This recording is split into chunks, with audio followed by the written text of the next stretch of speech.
私一個 Get the drum rolling on like a rolling stone Sing song when I'm walking home Jump up to the top of the brown Ding dong, call me on my phone Nice tea, I don't get my ping pong This is game heavy Can't hear the bass, boom, I'm ready Life is sweet as honey Yeah, this beat treat like money Disco, all alone I'm into that, I'm good to go I'm fine, you know I go up Hey, so let's go Cause I'm in the stars tonight So watch me breathe down fire Set the night light Hey, shining through the city with a little focus on So I'ma light it up like dynamite Whoa.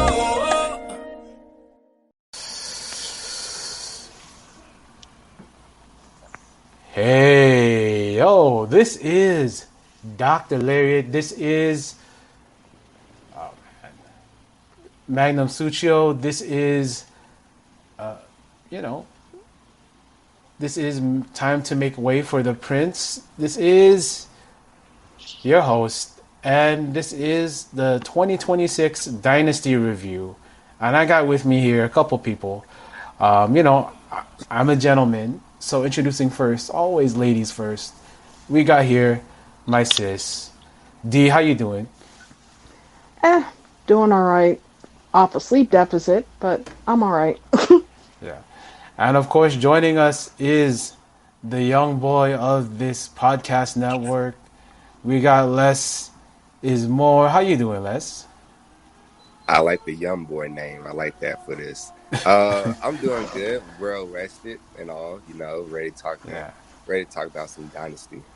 Yeah, yo. So, full disclosure, I titled the name of this meeting Dynassty because I thought this was a nasty show. Not in a good way, because sometimes, call me Miss Jackson if you're nasty, but like it wasn't that kind of nasty. But I will say this. For some people, they liked it. Me, I'm on the other end. I thought the build to this pay-per-view was lackluster. It was very, very quick. There was not that many emotional stakes. I think the emotional stakes come from people saying, hey, remember when? Because we were supposed to remember when FTR took out Christian and Cope and Beth. We were supposed to remember when MJF beat Kenny Omega the first time. We were supposed to, remember the time when we first met. But we're talking about a lot of stuff where we fill in the blanks for this build that was really quick. I think it was like literally within the 2 weeks the card came together. And then that Dynamite and that Collision is where all the matches were announced. Like, I think, literally the Andrade Darby, the Trios match, even, the women's title match came, last minute. And then, also, Moxley and Ospreay wasn't for the Continental title for the longest time until last week. All of a sudden, Ospreay wanted the Continental title. And then, of course, the TNT thing came because Kyle Fletcher got hurt. But, vibe check before we talk about the show. What was your guys' overall feelings on this? The build to the pay-per-view. See, I honestly thought parts of it could have been done better because it feels like we're in another weird pivot sort of thing. So we still have people that are out, and I think one of the main things I always get frustrated at AEW about is it feels like they don't have contingency plans. Like if somebody's out, it's like a mad scramble to try to figure out okay, what do we need to do? Because there were a couple matches that I was looking forward to. The main one was Bucks versus Kazu and Takeshita, and a couple other ones I'm like, nah, I'm off this. But it's for what it was. It was literally just okay for me because it wasn't World's End. I don't know what it is about that pay-per-view, but it's all right. How many times has our World's End gone? 3 times already? It's 0 for 3 for me. Yo, yeah. How about you, Les? What do you think, man? Um, to me, I know you guys are indifferent, but to me, I really like the show. Like you said, the build to the show was lackluster. I feel like they could have done a little bit more. The card itself, it looked good, but I seen some comments that people were indifferent. They was only looking forward to the main event, the Young Bucks and Okada versus Takeshita. Um, the least favorite thing I was coming into the show was the tag title match because that build has been awful to me. It's been very awful to me. Man, Even before All Out, it was awful to me. that build is like how Dax Harwood looks. Terrible. Rough. And, you know, but yeah, you know, we'll talk a little bit about it. One of the interesting things about this, I didn't watch the preview show. I mean, I saw like the clips on YouTube afterwards. Interesting. They saw the complaints about there being only one women's match on the pay-per-view itself and made the whole preview show all women's matches, which kind of says what you will about it because nobody really cares about 0-hour matches, and so why not just throw all the women on there? You know, it doesn't fix the problem. It's sort of just like. It's sort of just like, oh, hey, look, see, we do put women on TV, but, you know, it's on YouTube, so enjoy.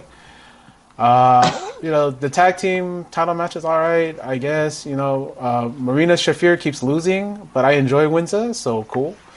And we saw the return of one American Gladiator, you know, Erica Kirk's favorite wrestler, Camille.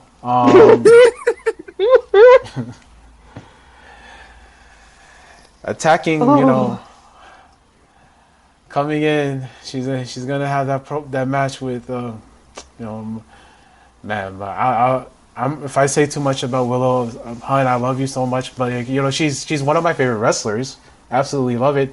That dress she wore was so cute, right? Right. Yes, she's like God. one of the best dressed like on that roster. That dress was so cute. It fit her so well. Like the bright colors. It was so spring. She was like giving spring. I know I sound like, but I don't know. I guess they're taking advantage of the of the American Gladiator stuff, which was filmed. You know, I don't know, and that might mean that one Mr. Warlow, Mr. Mayhem is coming back soon, maybe.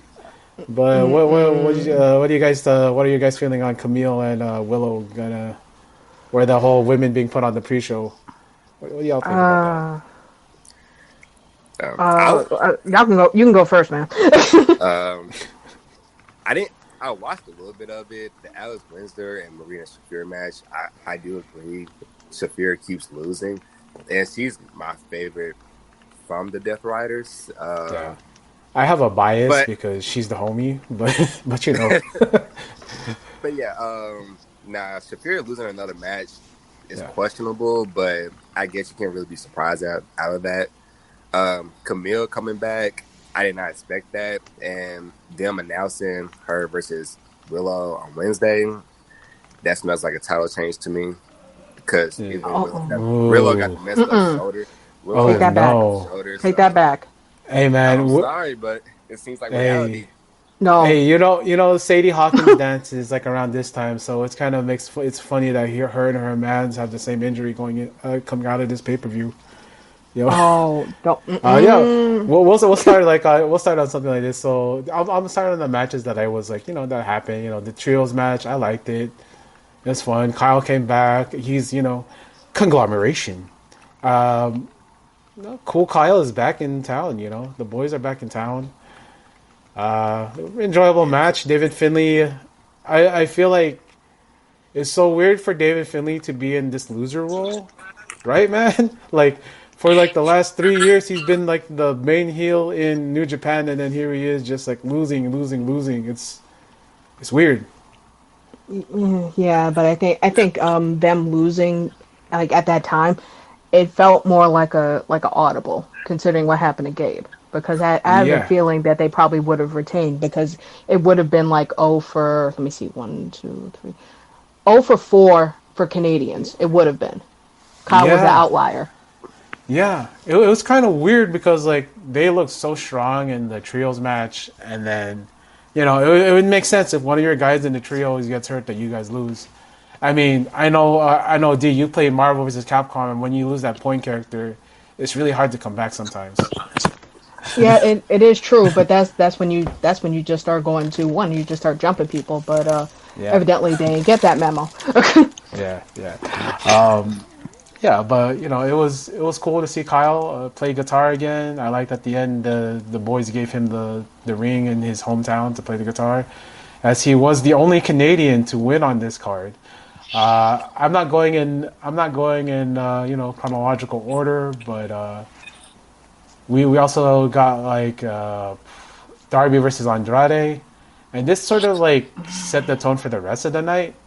I mean, it was a good match, right? Don't misunderstand me. It was a good match, but when Darby won, you could sort of see like the wind fall out of the crowd. Like they cheered, but then they're like, "Oh shit!" That means, "Oh shit!" Like Right. Because I was seriously hoping that Andrade would win, because it's like, as much as like him and Max were going back and forth, that would have actually advanced the story with like the Don Callis family and stuff like that. And again, I want people to with like Max realize this. or Kenny, it would have been like Right. It would have been good, but it's just. I have nothing against Darby. He is he is a hard worker, absolutely. But give me something to care about story wise, because if he lost and he'd be just like full on crashed out, for him to actually kind of like recenter himself as to like, why do you actually want the title? Just not, we need something else other than just spite. I mean, that's cool or whatever, but make us care more for you, short of the fact of us chanting "Please don't die." yeah. What do you think, Les? I see what you guys are getting at, but this was my match of the night. To be real, Yeah, it was a good ass match. Right, it was a good ass match. Yeah. And I see where you're saying about the story. Yeah, you were more invested in the story. I think you got story right here too, because with Darby winning and him challenging for the world title in his hometown this Wednesday, there's two things you could do. You could have that great moment of him finally winning the world title, or have him lose it and then challenge again. But I get what you guys coming from. But I don't know. I like the match. I like that Darby got Andrade to wrestle his style, because I would not imagine Andrade wrestling like that, like the Darby Allin type of match. Yeah, I do like that. It was more of a grounded Darby. Actually, he used a lot of more of his technical wrestling, which is like a really you don't see underrated that part of his. often. So like it was very interesting.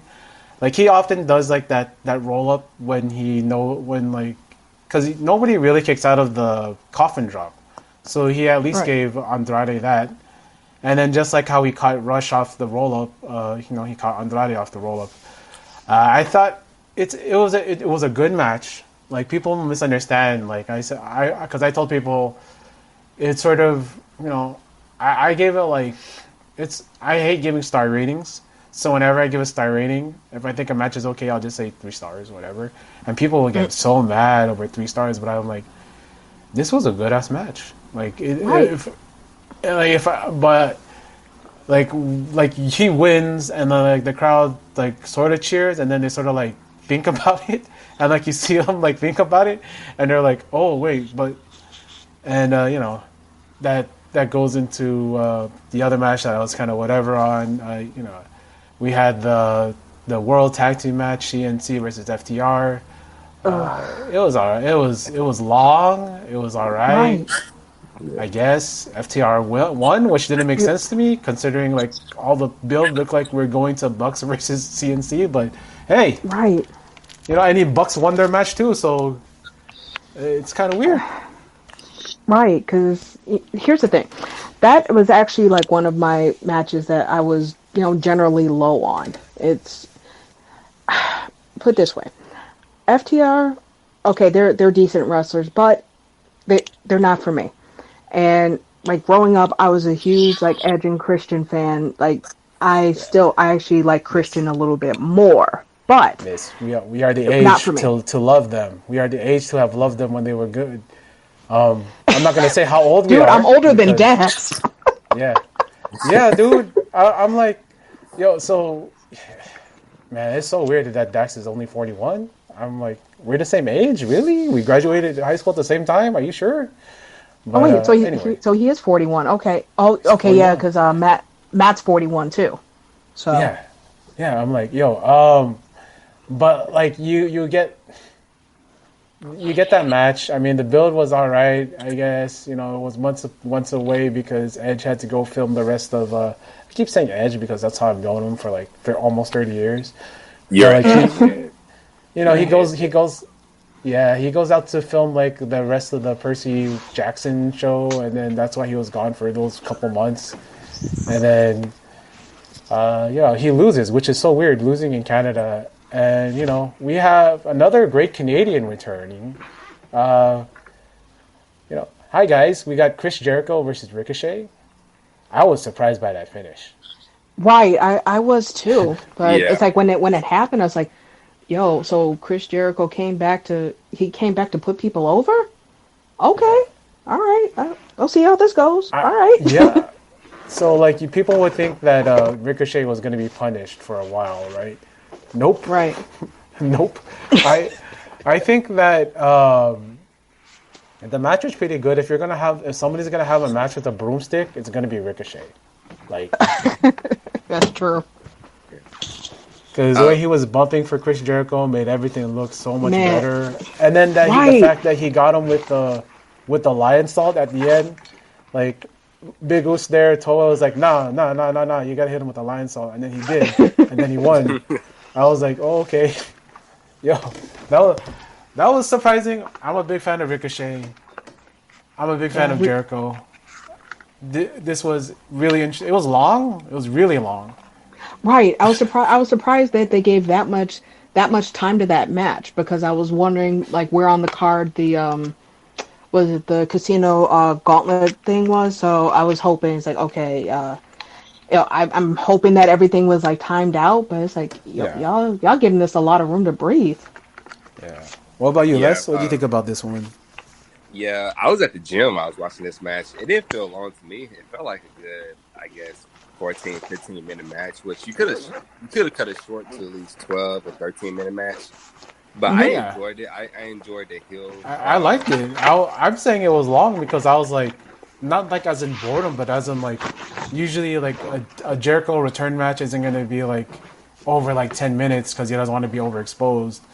But he came to work with Ricochet, and he had the best guy to make him look good, and he did. Jericho looked when Jericho's standing there, just throwing hard chops, as we've seen in that match with Ishii and like other people. It's good. Yeah. When he tries to be like Lionheart Chris Jericho from 1995 in his 2026 body, that's not gonna work. It's not gonna work.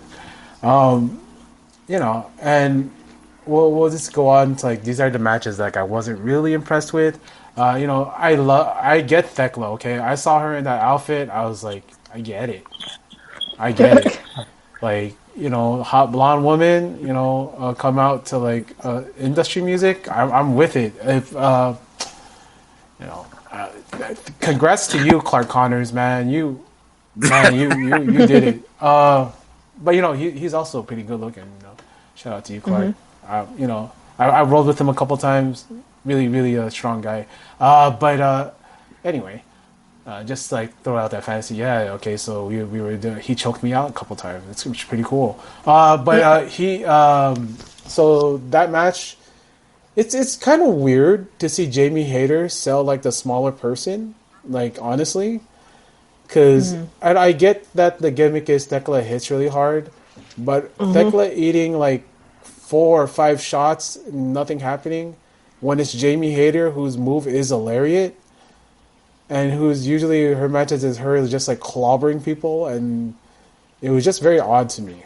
That booking was odd, but I get why she lost. I get the booking. I get whatever. Thekla won. She's like. This is what WWE fans think Liv Morgan and Alexa Bliss are. Like, like they think that You're right. that she's this good, that this is how they wrestle. But no, Thekla wrestles pretty good, and it's just a little weird that Jamie has been sort of uneventful in this entire return. It's just, you know, but I get it. Yeah, their first match, what was that? Wrestle Dream, or was that Wrestle Dream? I think so. Yeah, that sounds about right. Yeah, their first match, I wasn't really a big fan of. The chemistry fell off, but this match was cool. It was fine. It was nothing to go back and watch. You know, like you said, it wasn't too long. The selling was on point for both of them. For both of them, it was just kind of weird. And then the finish, like, it was a kind of a roll-up finish. Yeah, it came out of nowhere. It came out of nowhere. Yeah, and Thekla really did not have to cheat. Like, that was a tight pin, and the fact that it's like, yo, she just flat out cheated in front of Stefan is like, yo, are all the refs blind today?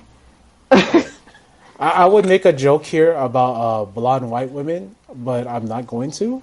You know what joke I'm gonna make. You know what joke I know too many jokes, man.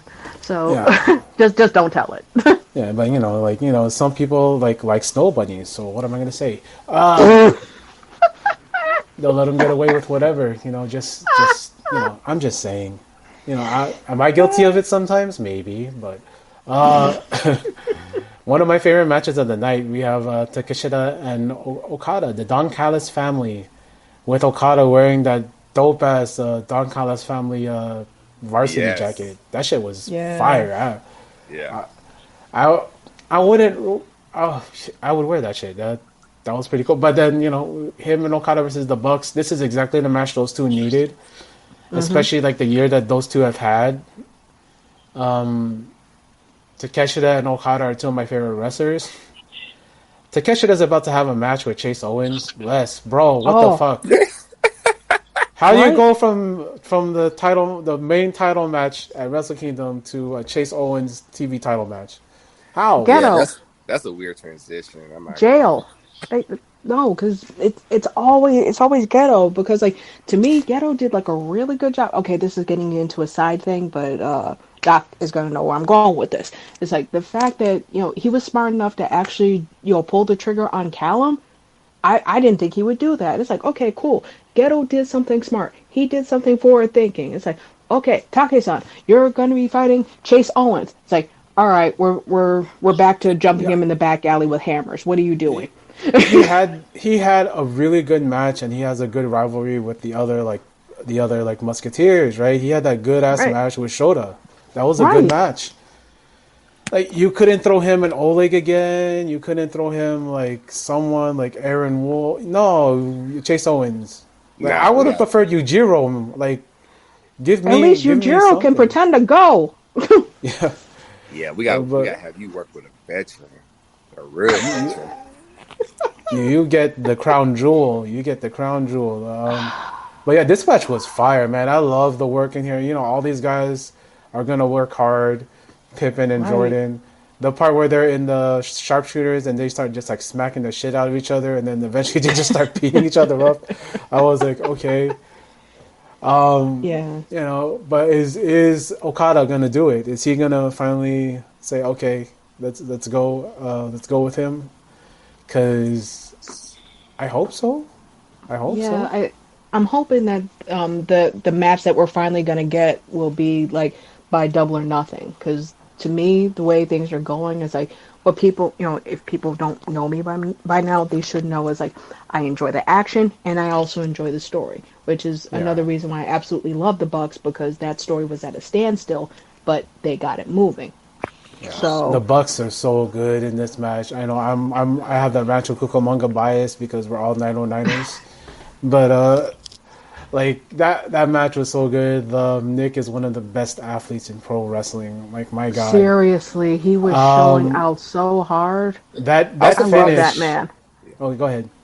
I'm surprised he never got at least one singles run, like a singles title match, or whatever. Because I really enjoyed Nick Jackson. Oh yeah, dude. So So yeah, I'll spoiler it. So like also, damn, we're gonna talk about. Okay, so Kenny Omega versus MJF, right? So Kenny Omega versus MJF was an extremely good match. It was a very good match with a very predictable ending, and the match ended up being a tummy match again, which I thought we were promised this wasn't going to be a tummy match. Right, yes. It's as soon as I'm gonna keep it above. It's like I'm on the East Coast. I was fighting for my life by the time Yeah. the main event had gone up. So I did watch some of it. Then when I woke up, all of a sudden I saw Kenny clutching his stomach. It's like, oh, it's stomach hurt hours. All right, I know where it's going. Yeah, I know where it's going. I'm going to bed. yeah. That's why he couldn't get him up for the one-winged angel as much as he wanted to. That's why like the finish didn't play out as he wanted to. Like he was treating like MJF like he was Yokozuna trying to pick him up, which was kind of funny to me. Like, but the matches worked really well. The storyline up until then it was pretty okay. But like that finish, you want to talk about killing a crowd, man. The tombstone off the apron, that's cool. That's always a cool spot with the exploding table. But when Yeah. you leave a table there for like 90% of the match, you're telling the audience that that's the finish, right? And then Yeah. I'm like, okay, either he's gonna take a one-winged angel there, or he's gonna take a tombstone through the table. But when we saw the ring, we knew it was going. And like they didn't even take the ring out of play. He just dug in this man's pants, like barehanded, grabbed all over. Like he was down in there, like searching Bryce, like he owed him money. Like yeah, like Right. lift up your sack and cough. Like what? That part was funny to me actually. That part where he's just digging and like He got stopped and frisked. yeah, like hey lift up your man, right the curb and It's like you spread have your to. butt cheeks. It's like yeah, you got anything sharp on you? You have to tell me. just digging in there, and so Kenny had to sell forever too when he was digging. I was like, damn, did he put? I was like hoping maybe he put it in the other pocket so he couldn't get to it. But then because he landed in the front, he has to like literally dig in the front to like get there. Sometimes when you're doing that, you might grab something. So Yeah.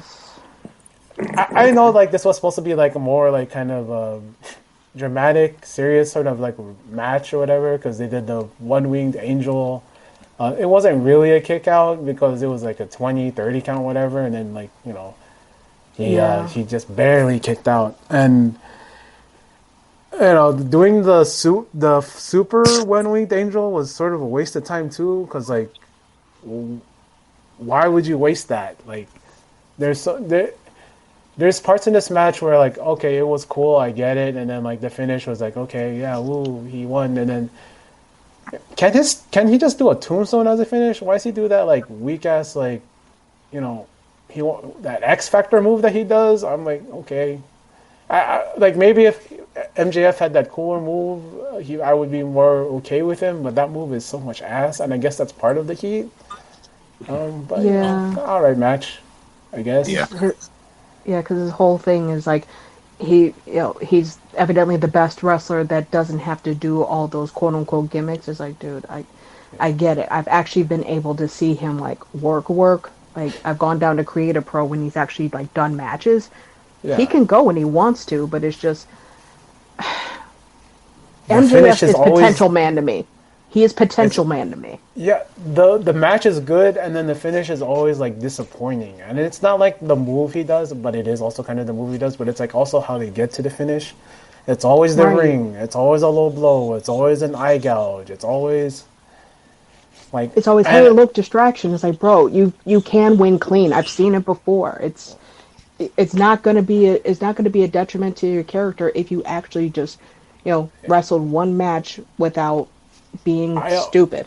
I always find it funny that he always has to kick out of the guy's finish before he beats him. Like he kicked out of the Gonzo bomb. He didn't stay down for the buckshot that he got hit with.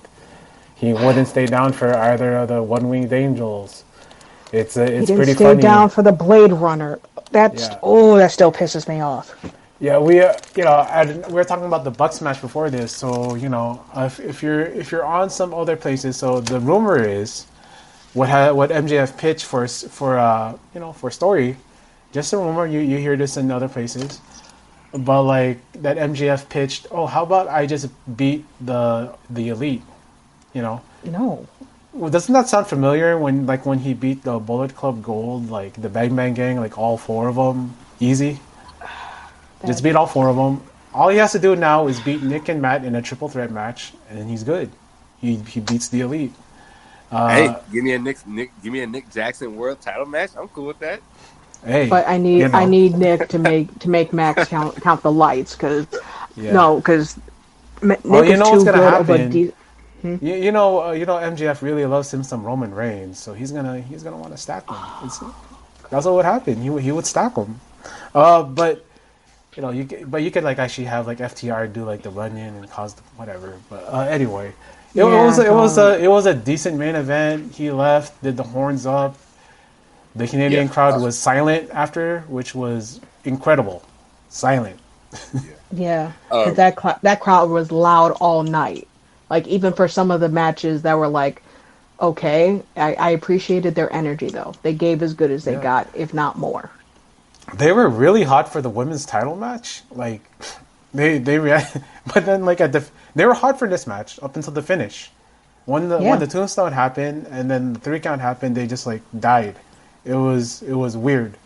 Like, I was expecting like, okay, boos, like F you Max, F you whatever. Yeah. But like nothing. It was really a subdued like reaction to the loss of Kenny Omega, and if we do get to see MJF beat Darby, then MJF beats the Bucks, whether that be in a tag or in a triple threat or in a handicap match, gonna be real interesting times. Interesting times. No, because I know I kind of figure why the audience was just kind of because considering like the losing streak like most Canadians were on, they were figuring it's like, oh, maybe it'll be different this time. So like it was literally like, oh, he killed God. Because even when Swerve laid out Kenny, it wasn't that bad. That it wasn't that of an audience killing reaction. Yeah. But then again, it's Swerve, so I'm comparing apples to oranges here. Yeah. So this match was cool. It was cool. Whatever. Yeah, and the one thing I do want to bring up before we go to the next match, were you guys expecting Swerve or anything? Because I thought Swerve was going to come out. That wouldn't make no sense at all to me, man. He choked that boy with the chain and said, I'm gonna fucking kill you. Like that. It wouldn't make sense for him to come out there and do that. Mm-mm. And he was at a convention down in Texas that entire weekend. So. Oh, okay. That might have been on purpose. Keep me out of that booking. How about we have Swerve? Help me get the. Put the little. Give me a little assistant. Oh, okay. But It's like, no, I'm off this. Bye. You do it yourself. To a little bit of a happier thing, man. We have the winner and new TNT champion, the Jet Kevin Knight. Man, oh man, they know what they have in this boy. Oh God, this is a guy who I could see as the future of not the future, like in a year's time. Give him the AEW belt. Like this dude has the look. He has the athleticism. If you heard him cut promos whenever they let him, he's real good. Especially if you've been watching him like in New Japan and they do those backstage promos, he has a personality. I wish they let him show it on the mic here. Mm-hmm. Maybe they will now, but like this dude got the look. He got the moves. I was so happy when he hit that UFO splash on that bum. I'm sorry, D. I know he's your Buffalo fellow Buffaloan, but when he hit that UFO splash on that bum and got that pin, I was like, yes. See, you ain't gonna hurt my. You're not gonna like fully hurt my feelings though, because like I love Danny, I love that boy down, but just because we from the same city, I ain't gotta see eye to eye with him all the time. But Yo, the fact but that that match was but he good. took that like a champ though. It's like that Yeah. taking that UFO and like, wait, he clipped Speedy too, didn't he? Yeah, that you kind of like saw they kind of at the end of the match you see Speedball like look all like sad. Like, Yeah. instead of helping me he wanted to win. Like, it would be interesting to see that as a heel turn, but Yeah, oh man. I can't see Speedy like being heel because they just seem like way too wholesome. But then again, I heard them do commentary with Evil Uno, and it's like the level Speedy had the level of hate Speedy has in their heart for certain wrestlers while they were doing commentary should be studied because it was great. If you ever get You bored, get you get watch two Mystery Wrestling because them on commentary, I need them and Nigel. Just yo, let them go. you get two Quebecois together, Whew. Quebecois together, and Yeah. they'll just be like, okay, we're shooting. Oh yeah, shout out to you, Yeah. Evo Uno. You know what hit me at. But it was a real fun match. Starting off with Ciampa and Rush as a choice. I don't even think like Rush is a heel or a face because everybody loves Rush. Roosh, Yeah. sorry, Roosh, Roosh. Roosh. Yeah. Like when he came out, they didn't have any CMLL or any New Japan guys in that match. Nah, but honestly, that was actually, at least in my recent memory, It was cool. like yeah, it was one of the best Casino Gauntlet like mid card, like just completely comprised of mid card, and all the people that were in there, I would have loved to have seen in like some type of one-on-one. Because I had no idea how much I wanted to see El Clone versus Roosh until they started going Oh. at it. Yeah, oh my God. Clone might be like he's having a breakout year this year, like in CMLL. He had that victory over Mystico and Soberano Jr. in the Coliseo, 82 years. He is he's on fire. Like he's always been fire. I'm not gonna be shady and say like what his unmasked character is, but El Clone in 2026, 2025, he's been great, and it's cool to see this dude come from the Indies. And make this scene for himself and make this character work for him. People thought he'd be only tied up with his brother Hologram, but it's pretty cool. He's making the clone thing work for him, and him doing that mystical mask with his colorway. That was tight. Yeah. When he took off the fire. mask thing, and like now it's his eyes exposed, and like you get to like, it's his own personality in the mask. You're like, okay, I don't want him to lose his mask now. I want to see what other designs he pulls out for like the rest of whatever forever. Right. I want to see him have a Bandito colorway just because. Yeah. Oh man, imagine that match. Woo! Yo, I love this. I love the concept of this works in this because you have a bunch of guys who can fly. You have the Bruisers and Ciampa and Roosh, who will like just hit everybody as hard as they could. Because Ciampa likes to slap his thigh a lot, but then that last knee he hit, where he just like he just took what did he took out the dude like with the knee, and like it just was like so fast, like you didn't really see him coming. He just like, oh, here's Ciampa, and then you see like the guy. I think it was, I don't know if it was, who the fuck did he do that to? He hit that knee on someone, like, and their jaw went one way and then their face went the other way. I was so wrong on Ciampa being like a waste of a signing because I've loved his TV matches, and every time on pay-per-view he's delivered. Good signing, Right. Please don't sign Johnny Gargano because I like Ciampa as a singles, please. But anyway, Right. this was, I think, as far as pivoting because of trying to find who is going to be like the new TNT champion and moving it more towards like the younger wrestlers, the more guys who are like not really seen as a more upper mid card, but this is the mid card of AEW.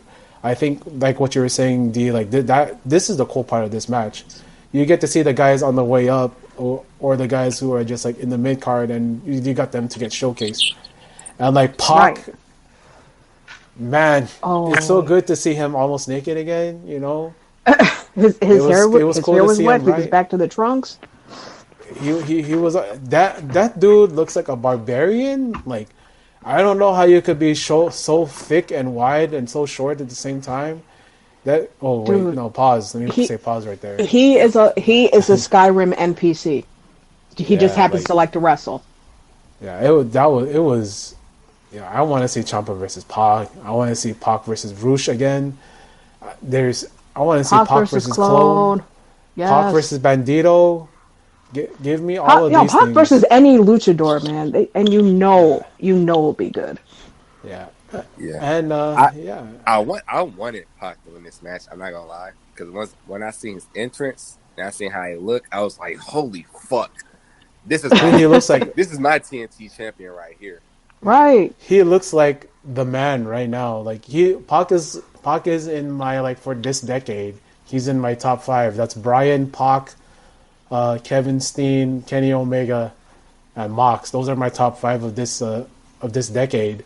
Well, not this decade. I guess this century, this 25 years. I think like what we have here for the past 10 years is Pac is so great. All these wrestlers in here were great. They got to showcase themselves. There was no real like disappointment in this match. Not even Bowens. Bowens was good in this match. Right, because Yeah, to me, like with Bowens, it's like Doc already knows I am like one of the biggest Hey, Acclaim fangirls. check That's out the not Creator weird. Pro That's not anniversary weird. match, please. The Creator Pro anniversary match those two had. Oh Yo, no, that wasn't Creator Pro. That was what Wrestle was that? Pro. Wrestle Pro match that those two had. Oh my It god, was so good. watch it. I'm sorry They for didn't, interrupting you, man. sis.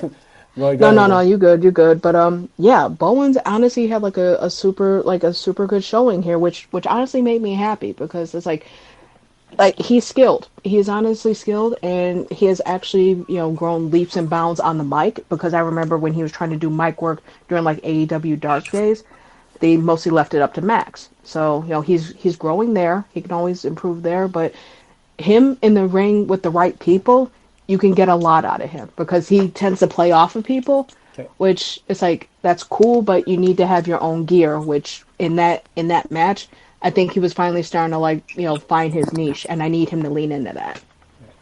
If we get the Acclaim back, can we please have them as tag team champions now? Because I've seen Max Yeah. Caster have really great matches on the Independents. Like, can we please like put the belts Yeah, on they them? Can they they get a they, real they run? Because they deserve didn't it. even have a real Yes. one last time. No, they didn't. They barely even had like a decent trios run, and that was like when the trios thing was first getting started. It was like no, no, they deserve a redo minus Billy Gunn. All Yeah, offense. yeah. We don't need Billy Gunn out there taking all the cheers just by being this old relic from the Attitude Era. We already have enough old relics from the Attitude Era here.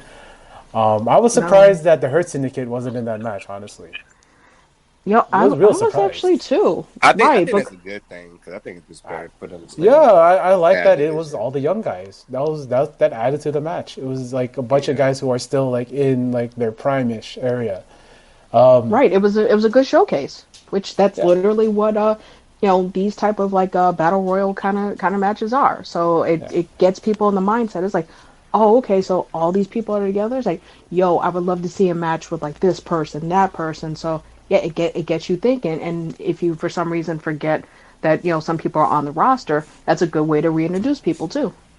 yeah. yeah. And that finally brings us to this match, which I know people are surprised that we're not talking about Kenny Omega and MJF last. We're talking about the aerial assassin, the Commonwealth Kingpin, Will Ospreay versus the purveyor of violence, John Moxley, for the Continental title. Real good match, but this match just showed how stupid Will Ospreay is. Yeah. I love Will. I absolutely do, but it's just like, okay, the build for it was a little bit weird, but points to Will for actually remembering, hey, the Death Riders were actually bad guys.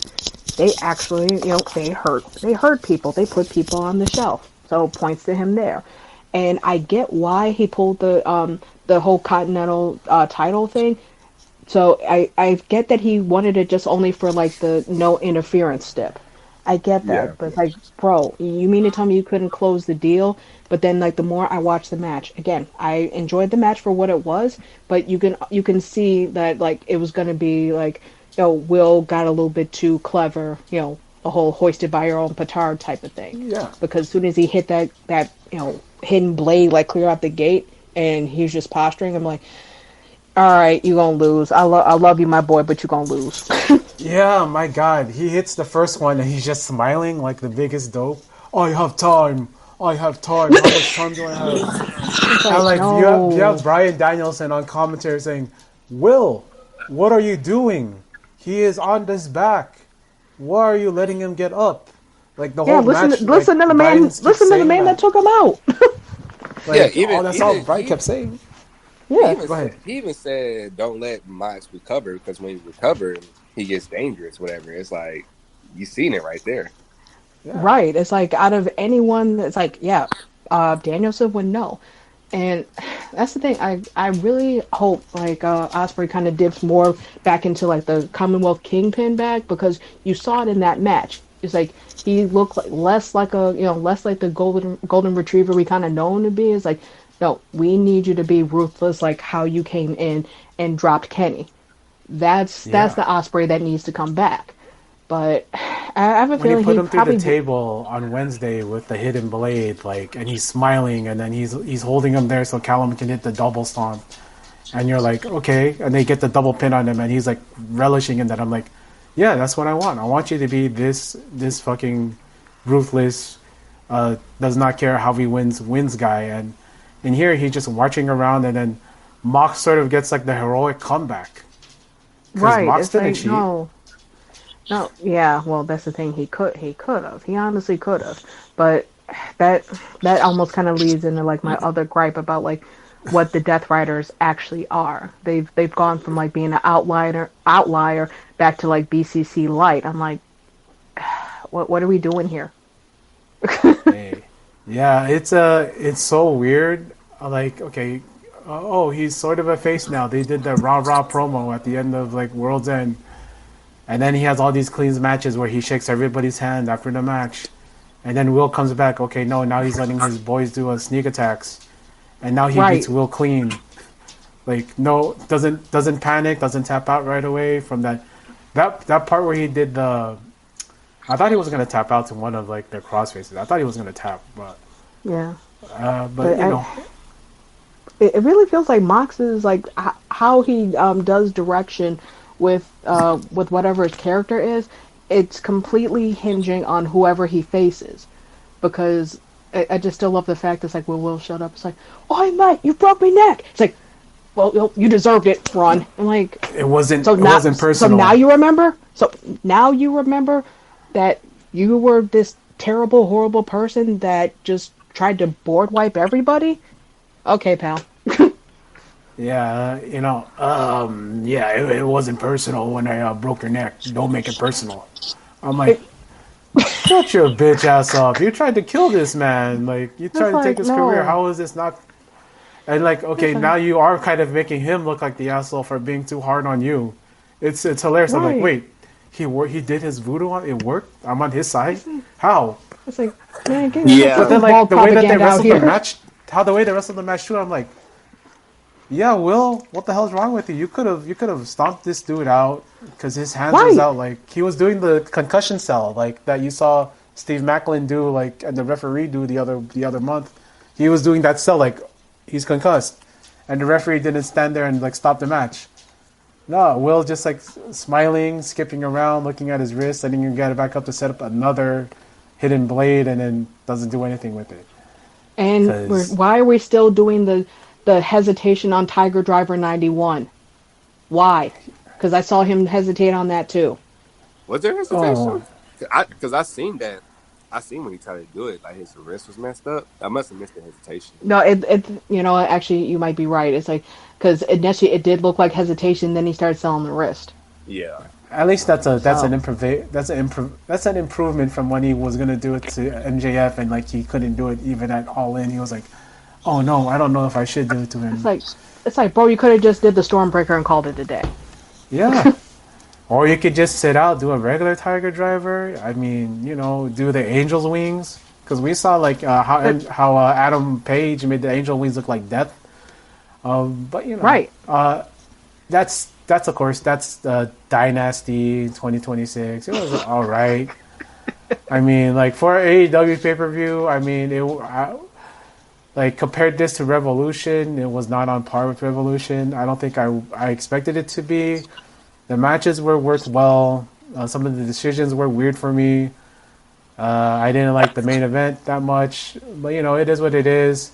I do find it funny that Takeshita and Andrade in both at the end of their matches sort of had like a semi-face-ish turn. Real interesting stuff there. Yeah, I think they're going to be the main two to leave, because if Carl was still around, I think part of the story would be kind of centered around like, okay, are you gonna stay with Okada? Are you gonna leave with Takeshita? So that would have been one thing. And if Andrade leaves DCF, he does have another faction he can go to, United Empire. He can go to United Empire. I mean, he was shouting them out on his social media like the night when they beat the Death Riders. Like, yeah, my team they beat the Death Riders. Go United Empire. Like, yeah, okay. I guess he could like help out Will Ospreay next time. Like he's in trouble. You just you know. I wouldn't mind. It's like if Will actually does like United Empire like centered in AEW. I wouldn't mind, him having Andrade, because, well, actually I'm gonna stop because I can go into like whole New Japan thing about Callum, so I'm gonna leave it alone. yeah, you know, I was thinking that you're gonna do an AO3 story with him, Callum, and Andrade. That would be that's right up your alley. I'm too busy drawing, and that ain't him for me. Okay. So you try you try to throw me under the bus, Doc. I see you. That's what I do here. But you know, it was a pay-per-view. What is your guys' take on that? Nice. Go ahead, man. It was a good pay-per-view to me. Like you said, it's some matches on there that I know people are not gonna like enjoy, or they're gonna be surprised of the outcome, but I enjoyed it for what it was. Yeah. That's all you can ask for sometimes. What about you, D? Like I said, it's like it was okay. I'm not gonna say that it was it was horrible. I'm not gonna say it's like my absolute favorite. It was okay. I still think they're like in a weird transitional period of them trying to figure out more moving parts with people gone. But I think, well, this is my hope that they'll find their feet like from Double or Nothing on. But yeah, it was pretty good for what it was. I disagreed with some of the decisions, but yeah, it was all right. Yeah, this is gonna be a part of my mega review because you probably already heard the reviews for AAA, CMLL, and yes, I'm gonna tell you guys right now, I'm gonna have a JCW review on here, so keep that in mind. Also I watched Noah, so you're gonna hear us talk about Noah. And I just want to say this. Thank you guys for coming on here for this portion of the AEW review.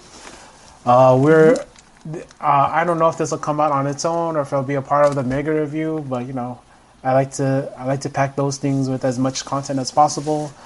You guys are the second podcast I did coming back by having 2 eyes, well 2.5 eyes, and I want to say thank you guys for that. Hey, no problem. Yeah, because if I waited longer to do this, I probably would have forgotten everything and not have like the jokes that I had. So, yeah. I'm not sure if you have anything you want to plug, Les. You got anything you want to plug, man? Nah, I got nothing to plug for real. All right. D, people want to get your card, right? Yeah. I need to actually do another art piece for my store, but y'all need to know that. Too bad you do now.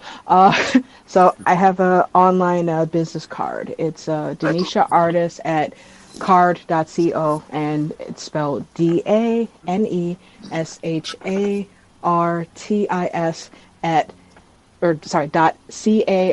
.CARRD.co. Yeah. I promise I know how to spell. Yeah.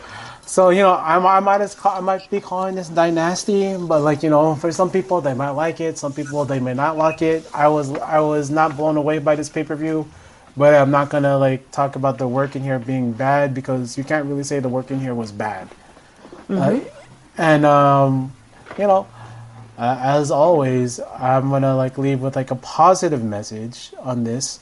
You never know what'll happen. Maybe one Darbird Allen wins on Wednesday and changes the game. You don't know what'll happen. Hopefully, things get better in wrestling. And I know me and D kind of watch it in a certain way, and different. You hear all three of us. We watch wrestling differently, right? Sometimes I need to be drawn in. If the wrestling is good, I need to be drawn in by a story because I'm going to watch good wrestling everywhere, right, guys? So sometimes you need that narrative to like make it more worth it to watch. And some people don't need that. Some people don't need that. Or some people think that this was good narrative for them. And I think what the problem here with the wrestling fan base is people are so stuck in those kind of ways where they think that anybody with a different opinion is sort of trolling them. But no, some people just have different likes, and people absorb media differently. So, you could insult people for various reasons, right, about what they like, right? That's fine. But, like, to say what you like is better because this is better wrestling, that's your right. But, like, why you gotta, like, mess up people's times, It's objectivity versus subjectivity, because people get... Their subjectivity, they think it's objectively true. It's not. Yeah. Everything is subjective, and what's true to you might be true to you. So, cool. Keep that truth. As soon as you start telling me that I'm doing it wrong, no, you're doing it wrong. Your hairline's doing it wrong. You need to jump your barber. Leave me out of it. Man. Sometimes, like, yeah, but like sometimes you get to that barber chair that nobody really wants to get to, and then they fuck your shit up. So like you gotta not tip them and be like, hey, can I get this cleaned up? And like, so that part is awkward when you gotta give them when you don't give them the tip. You go like, hey, my man, can you please? You kind of like I thought I was gonna get a fade here, but you kind of just like fucked my shit up. And then they give you attitude. They always give you fucking attitude. They're like... They mess up your fade, now you gotta run the fade. Alright, fine, fuck it. And then they'll be like there. They're like... I'm like, why are you mad at me? You made me look like... Okay, I've got into the hairline slander and you got onto a tangent too, my fault. Yo, go. Yeah. But, we it's all good times here, let me ask you this: how many times, like, because I'm a bald man. I used to go to the barber like I did go to a black barber shop because they were the best barber shop in like Rancho that knew how to do fades and all that shit. I had a Dominican barber, so he used to like shape up my eyebrows too. Okay. but like, how often do you go to like when you go to the barbershop, man? Do you go like every month, every 2 weeks? How clean is your shit, man? I go at least once every month, or at least twice every month. One at the beginning and then one at the end.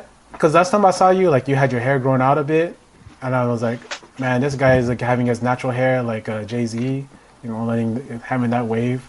But I used to like wear a do-rag because I thought I was gonna get waves like the homies, because I was stupid, and it never worked for me, and I looked like an idiot in a do-rag at school. Like people would like look at me like, why are you? But anyway, that's too much insight into my personal life. But I want to thank you guys for coming in here. I don't wear a do-rag at home anymore. I'm sorry, but I do want to say thank you guys for coming on the show. We've been talking here too much here. But like I say all the time at the end of this stuff, take care of each other, watch wrestling. If you like pro wrestling, like what you like, don't yuck each other's yums. And please don't be a bum and be a shitbag and come and ruin people's time, because that always fucking sucks. And as I say all the time, quoting the one, Mr. Cold Skull, see you next time.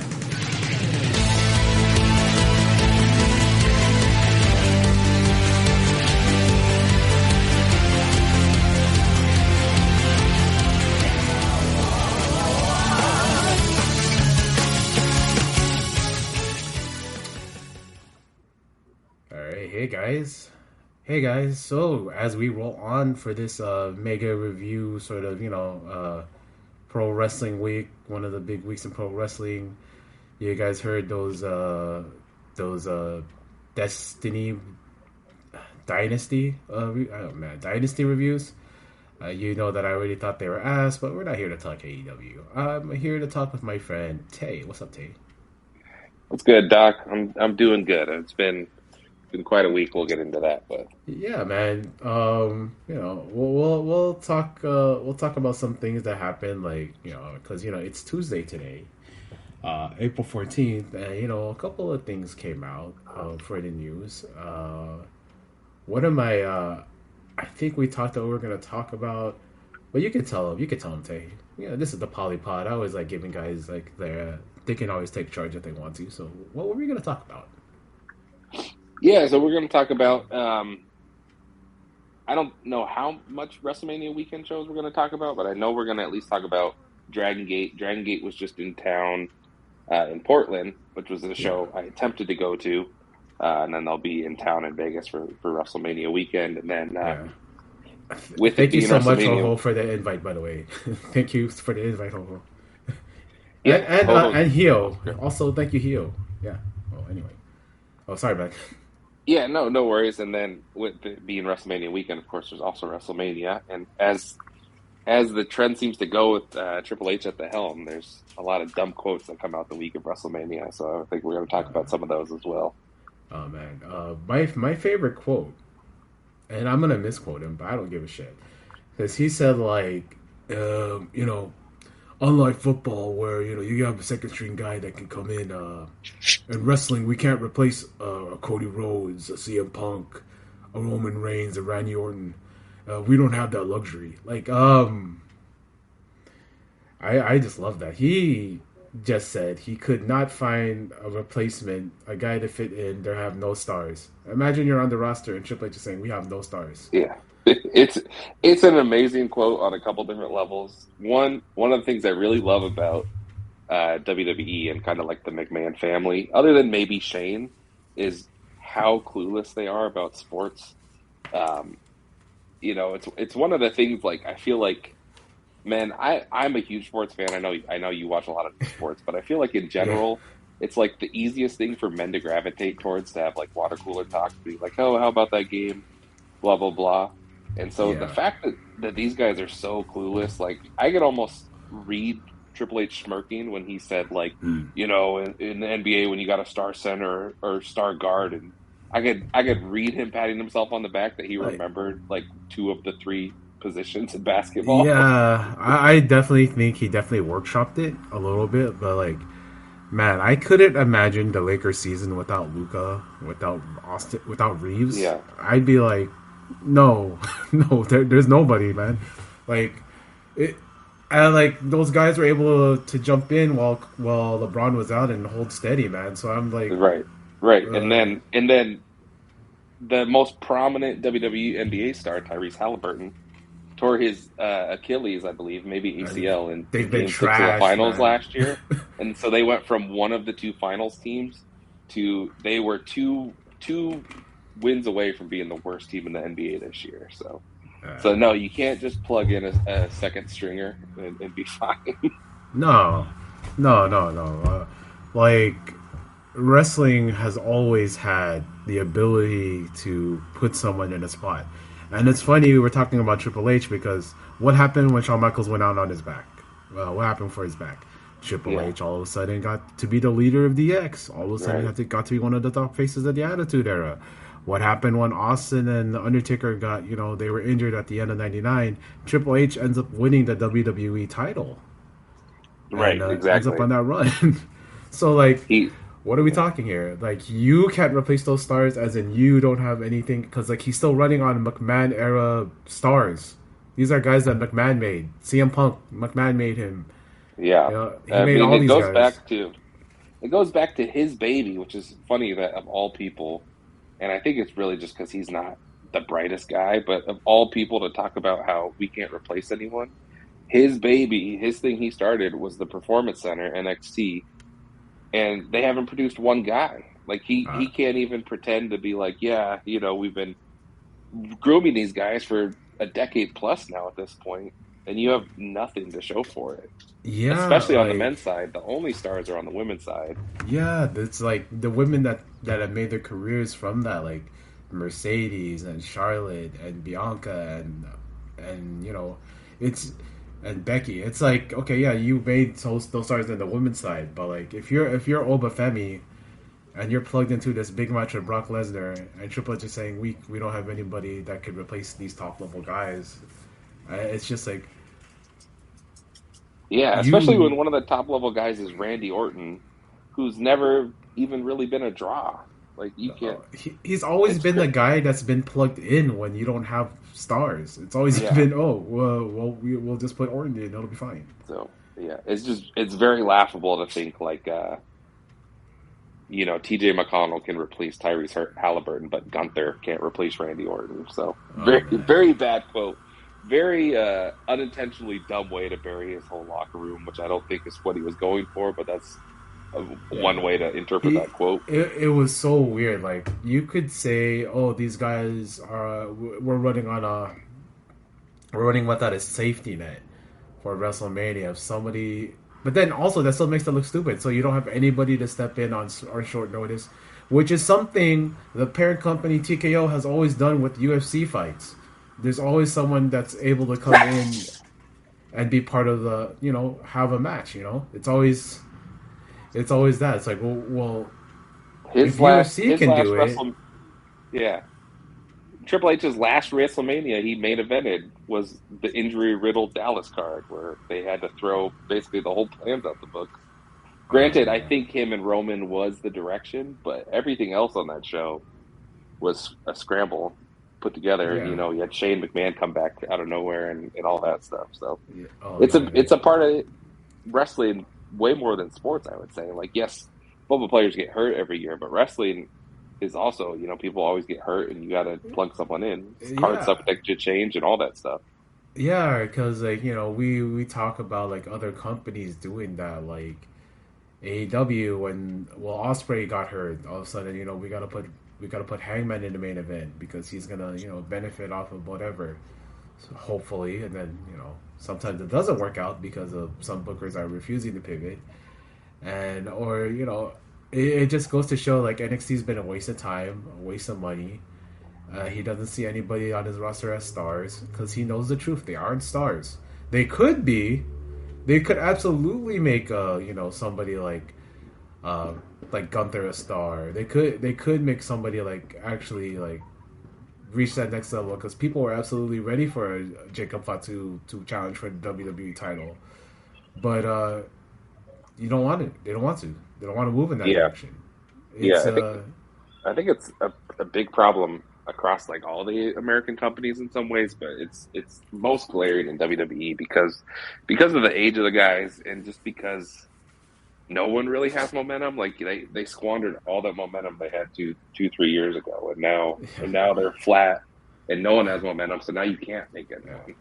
Imagine like you have Gunther retire AJ Styles and John Cena, and you got nothing for him. Imagine like I'm a little like I'm not perplexed. I'm not shocked. This guy's an idiot. He's a meathead. He doesn't watch anything but wrestling, but he doesn't even watch wrestling anymore now. So no, and it's like even you have arguably the best women's wrestler of like this generation or in the world right now in Io Shirai, and she doesn't even have a match. Yeah, it's kind of oh man. And then they put out the Liv Morgan music video. I don't know for who. It's like, okay, she's releasing like a Kesha kind of like a deep fake Kesha song. It sounds like AI generated. It's very bad. I have to imagine bad. It is, yeah. It's so bad. I was like, okay, that's fine. Okay, she can shake her butt and dance, and this is a very crappy song, and I guess we're back to the divas, like completely back. Woohoo! Women's revolution, and it's very like we did the WrestleMania preview over the weekend, right? And like you could hear how here are lack of interest, and I think like a lot of people have finally latched on to. You know, Tay, you listen to the show.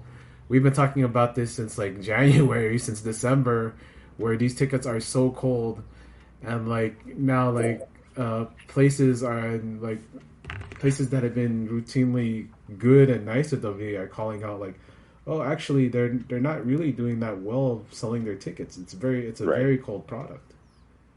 Yeah, I mean, they've made it part of the storyline. That's how cold it is. And, it's a big problem. And I know you and Arturo and BJ do a great job on State of Wrestling, but I think it can't be stated enough that TKO is a private equity firm. It's not, a family-run McMahon business anymore.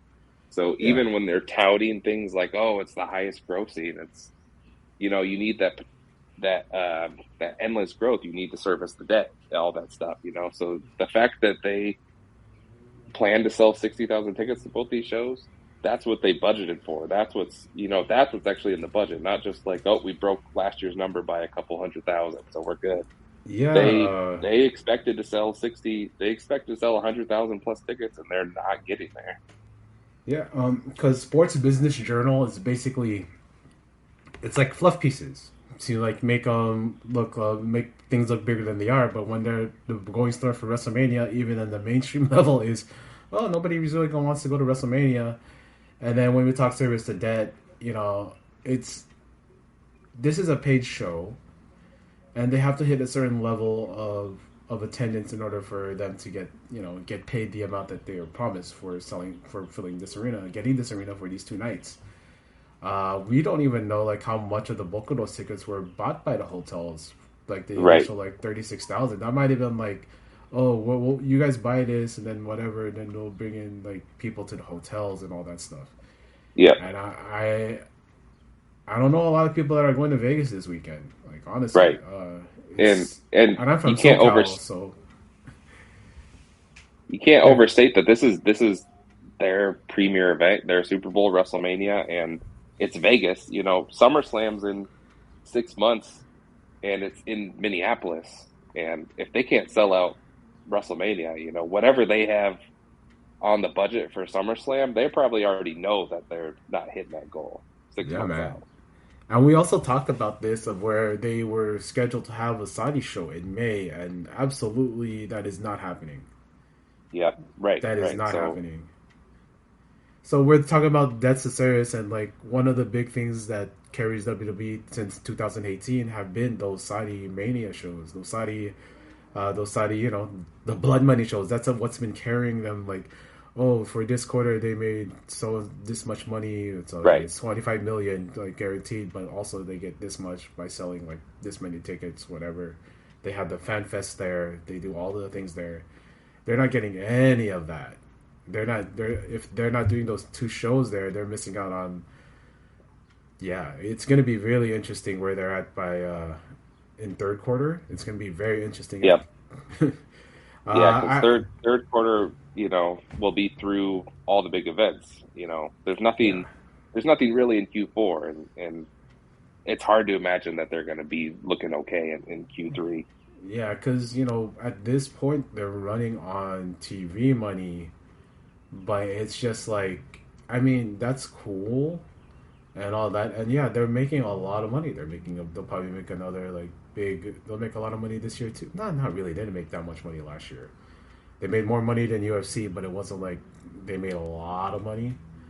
And I know I've had like Garrett on here, and like what's the bottom line? How much money did they make? Or so it's like, it sounds nice, yes, but then like, did they service the debt? Are they going to be able to make up for?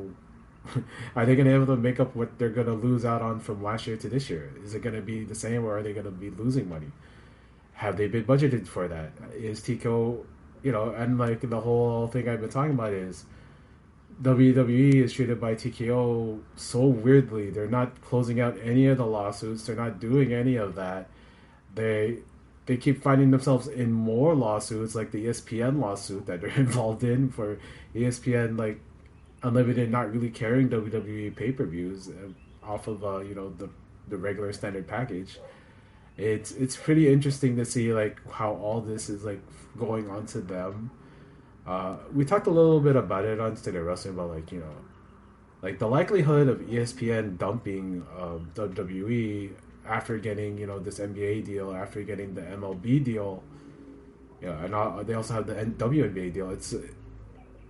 It's getting. I wonder if they do have an out clause there. Like if WWE doesn't get this many whatever, because we know from people that Arturo specifically going on the splash page for ESPN Unlimited, there is no splash page for WWE. They are still hidden away. This is not something that ESPN is like boasting about for WrestleMania. And I know like it came out that they're gonna have a free view of WrestleMania on ESPN2. But those are going head to head with playoff games that are going to be on ABC and NBC and Peacock. So it's going to be, who the fuck's going to watch that? Right. Yep. And then it seemed like I don't know if NBC had an out clause or if they kind of just gamed the system, because when we were living through that in real time last year, it felt like WWE's running all these extra PLEs, but it seemed like Peacock was very happy to run, a PLE every 3 weeks to get out of that deal earlier. Yeah, because they used all the NXT PLEs like as fast as they can. We now know that the PLEs for NXT are on YouTube, and they do not get. Which means AKA worthless. Yeah. Yeah, and they don't get any of the audience that AAA does. Like they get they didn't even get half the audience that AAA does for their YouTube streams. It's crazy when which shows you how much AAA is worth too. Why AAA? We were talking about it on the show about. It really does seem that Undertaker has a budget to bring people in, because like we saw La Catalina get brought in. That was crazy to me. Yeah. Guys like TJP leaving New Japan to go work in AAA, and these guys are getting like real contracts. This isn't like a developmental. You get 35K, and you got to stay in this specific boarding room. No, this is like you're making money here, and the whole story's been like, for the last couple things, is Mexico is pretty much where a lot of these two companies, AEW and WWE, are looking at like where their future talent are coming from. Whether that be like Dorada, or like now we see Catalina, or like guys like Grande Americano, Undertaker is taking these guys who've been sort of like seen as nothing on the main roster. Like he's taking Dragon Lee, he's taking Dominic Mysterio, who's been missing on WWE TV. Like really, he's not really been doing anything. But anytime he shows up in AAA, he's the biggest star in the world. And it's very interesting because when AAA says he has no stars to replace like the guys who, if they fell out, Undertaker has like so many guys ready to jump into like the main title scene whenever he wants them to. And I think that purchase of AAA hasn't worked out the way we thought, because we thought they were going to just raid CMLL. But I think it's actually kind of genius the way they're doing it as kind of a pseudo developmental that's actually a real brand, because AAA has real name value, especially in Mexico, but even globally. And then also, I think one of the things that really has hurt American developmental, especially in the big companies with NXT, and then you also see it now with AEW and ROH running like these studio shows in front of like 100 people. CMLL and AAA are running in front of hundreds and thousands of people. Arena Mexico holds like 15,000. They sell it out pretty regularly. AAA, I think, is running similar sized buildings, probably not quite that big. Yeah, it's like 5,000 to 10,000 arena. It's young talent, and it's like guys in WWE like Gable and Ludwig Kaiser who've meant nothing ever in their careers in WWE. And here they are doing a segment like Grande Americano and Original, like doing the segment where Original is attacking a blind comedian. Imagine attacking a blind comedian to get heat, and it worked. Imagine using celebrities in this way, where you use the celebrity to get over a wrestler instead of using wrestlers to get over celebrities. Right. Yeah. Wow, what a concept! ooh. And you Yeah. hear the crowd how they react, and then you hear like even Gable has started talking Spanish when he's like responding and the thing. So like Right, because it's pretty it's good. real. It's not being over in the warehouse. You're getting 5, 10,000 people chanting your name. Yeah, You like can't get that in WWE or NXT. I don't know how you can go to those PC tapings and like you look at you're staring on the other side of the wall and it's just a wall, right? It's just a wall. Right. And like you see like the guys like posing and performing to that wall, acting like, oh, this is like 30,000 people and they're all cheering for me, blah blah. It's amazing that they were able to even get an Obafemi out of that, or a Trick Williams. Right. Like, Yep. but then like sometimes like cream rises to the top, and guys like Trick and Javon actually do have like independence, like they have like experience on wrestling on the independents, and Yep. Right. I think that a lot of what's gonna be happening, especially one of the big things that people talk about, because we're talking a little bit more about wrestling here, which is interesting as opposed to business, but like what you're saying, developmental, right? So we had T.J. Wilson talk about them basically canceling house shows, and it leading to everybody just like not getting the reps, and this is where the Largo show, the NXT show, this is where AAA comes, and like you can go to AAA, and then guys in and AAA a can lesser actually degree TNA too. Yeah. TNA, you can work those shows, get your reps in, but we also know that if you do work TNA, you do not get paid extra. You just make your same rate, which is, oh man, that sucks so bad. But I do know that guys that work AAA get to work these indie shots and get to make more money with the indie shots. So it's like it's very interesting how those contracts are working. Because I think the closest to those contract was the original Samoa Joe contract for NXT, where he could work anywhere he wants, but he has to give NXT priority. Yeah, right. But then they canceled that and said, no, you're just here. Kind of like how TNA was until this week. Yeah. Oh, man. We'll speak on that a little bit. Because Carlos Silva, said this whole thing about like, oh, we're going to pull talents from whatever. And, it started smaller. Okay, they're going to pull them from the initials. They're not going to have them do Wrestle Pro, the MJF versus, what's his name? They're not going to do the MJF versus Nick Nemeth match. They're not going to do these matches. They're not going to do Ricochet versus Leon Slater. But, they were okay with doing Jody Threat versus Mercedes because Jody was going to go over.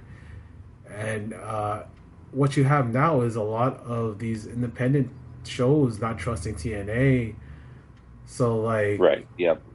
They're so more hesitant to book these guys, and, like, you don't make a living wage in TNA. That's why these guys have to work these extra shows, because I think most everybody there is on a pay-per appearance deal. Right. And I would imagine, whatever their rate is on the indies, let's just call it like a flat number, 500 per appearance.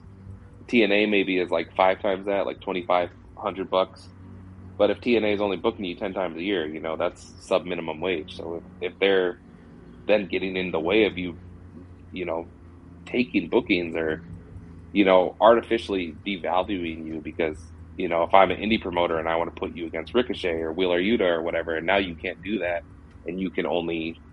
TNA not only has to sign off on you working there, but they have to sign off on your opponent and what the result is. Yeah. It makes you less valuable even if you have name value. Yeah, because I'm looking at some of the WrestleMania shows and, like, your Starboard Charlies, your Marcus Mathers, they're able to work other guys that are, in Ring of Honor. That's, like, on AEW deals. That's what I'm seeing. So, like, WWE ID guys have more freedom to work than TNA guys, which is weird because TNA allegedly is supposed to be their own outfit, right? That's so, like... Yeah. Weird how that works. And, like, we're talking about that. One of the matches I'm really looking forward to watch probably this week is that the really interesting match is Alec Price and Jordan Oliver versus MM Connection versus Yamato and Kushida. Like, we're talking about, AEW guys. Those two tag teams are in AEW, and then we have an MLW guy in Kushida because he signed to MLW and we have of Yep. course Mr. Dragongate Yamato, like in a match, and I'm seeing a lot of guys from Dragongate mix it up with a lot of different wrestlers from other companies, and I'm very hopeful for some things because I we were talking about this with Arturo on his review of Dynasty because we were talking AAA and CMLL.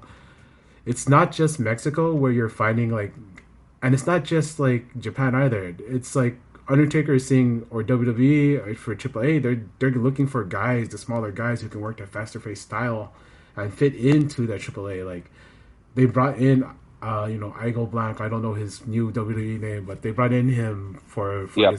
for AAA. They brought in like they kept Jack Cartwheel, who was signed to AAA, and then they kept him on there. And Jack Cartwheel's been so good in AEW. He was good in AEW, but he's so much better now than where he was like 3 years ago. Because he got the Right. reps in AAA, where if you're working in Mexico, you're not just working AAA, you're working all the spot shows in that area. So Yep. there's a chance you Right. can work like 7 days a week if you wanted to, and sometimes 2 a day. A lot of times 2 a day, especially if you're Wizen L Dog. Man, I hope. I would like to see Wizen somewhere in the outfit. I need that because me and you, we're both dog daddies, Yep. And we're talking about Dragongate. So you actually went to, for a portion of this show, you went to the Defy Cross Dragongate show. Shout out to you, Matt Farmer. Man, I was so jealous of you when you told me this. You were going because I think the last Dragongate in the USA show I went to was literally 2010 when they were wrestling during WrestleMania weekend in Arizona. That's the last Dragongate USA show I went to because that's the last time they came out to the West Coast. Right. So- Yeah. I was. It was interesting in one of the discords we were talking about, like late stage DG USA. I didn't realize how long it went, but some of those Yeah. later shows didn't even have Dragongate talent on it, so that was Yeah. kind of crazy to learn. But yeah, last year they hit Seattle, What you know but it about was Bobby just Fish? it was just the four guys, so it didn't really feel like a Dragongate show. This one, every match besides the women's match had Dragongate talent in it, so it really did feel like a crossover show. I was really excited for it. And I'm not going to spoil it. I think you can watch this on IWTV now. It's like on demand. So Okay. they were in Portland, so I know you have to travel because you're a Tacoma guy, you're a taco guy. Not to duck you, but we're talking about guys like Ben K, the super tan man. He is so tanned. When you told me, He's like, very tan. Even in person, it came off even more so. yeah, we had there was Ben K, Ho Ho, and KZ versus Evan Rivers, Judas Icarus, and Travis Williams.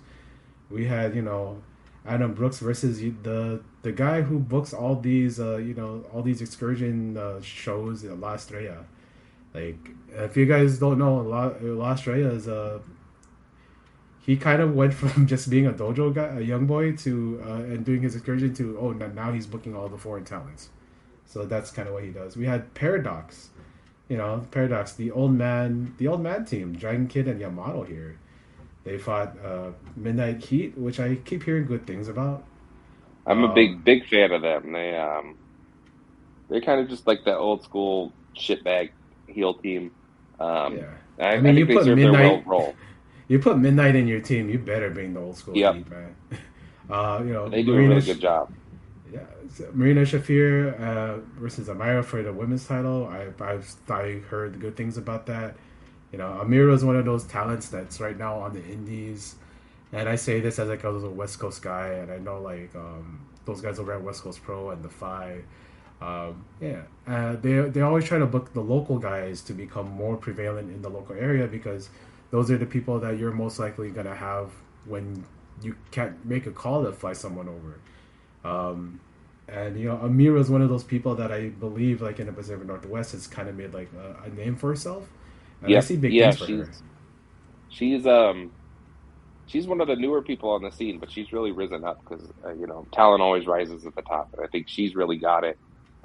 She's one I got the eye on for in WrestleMania weekend. She's got 5 or 6 bookings, and I think she'll stand out because she is, despite only being a couple years into her career, I think she's like already at that top level of independent women's wrestler.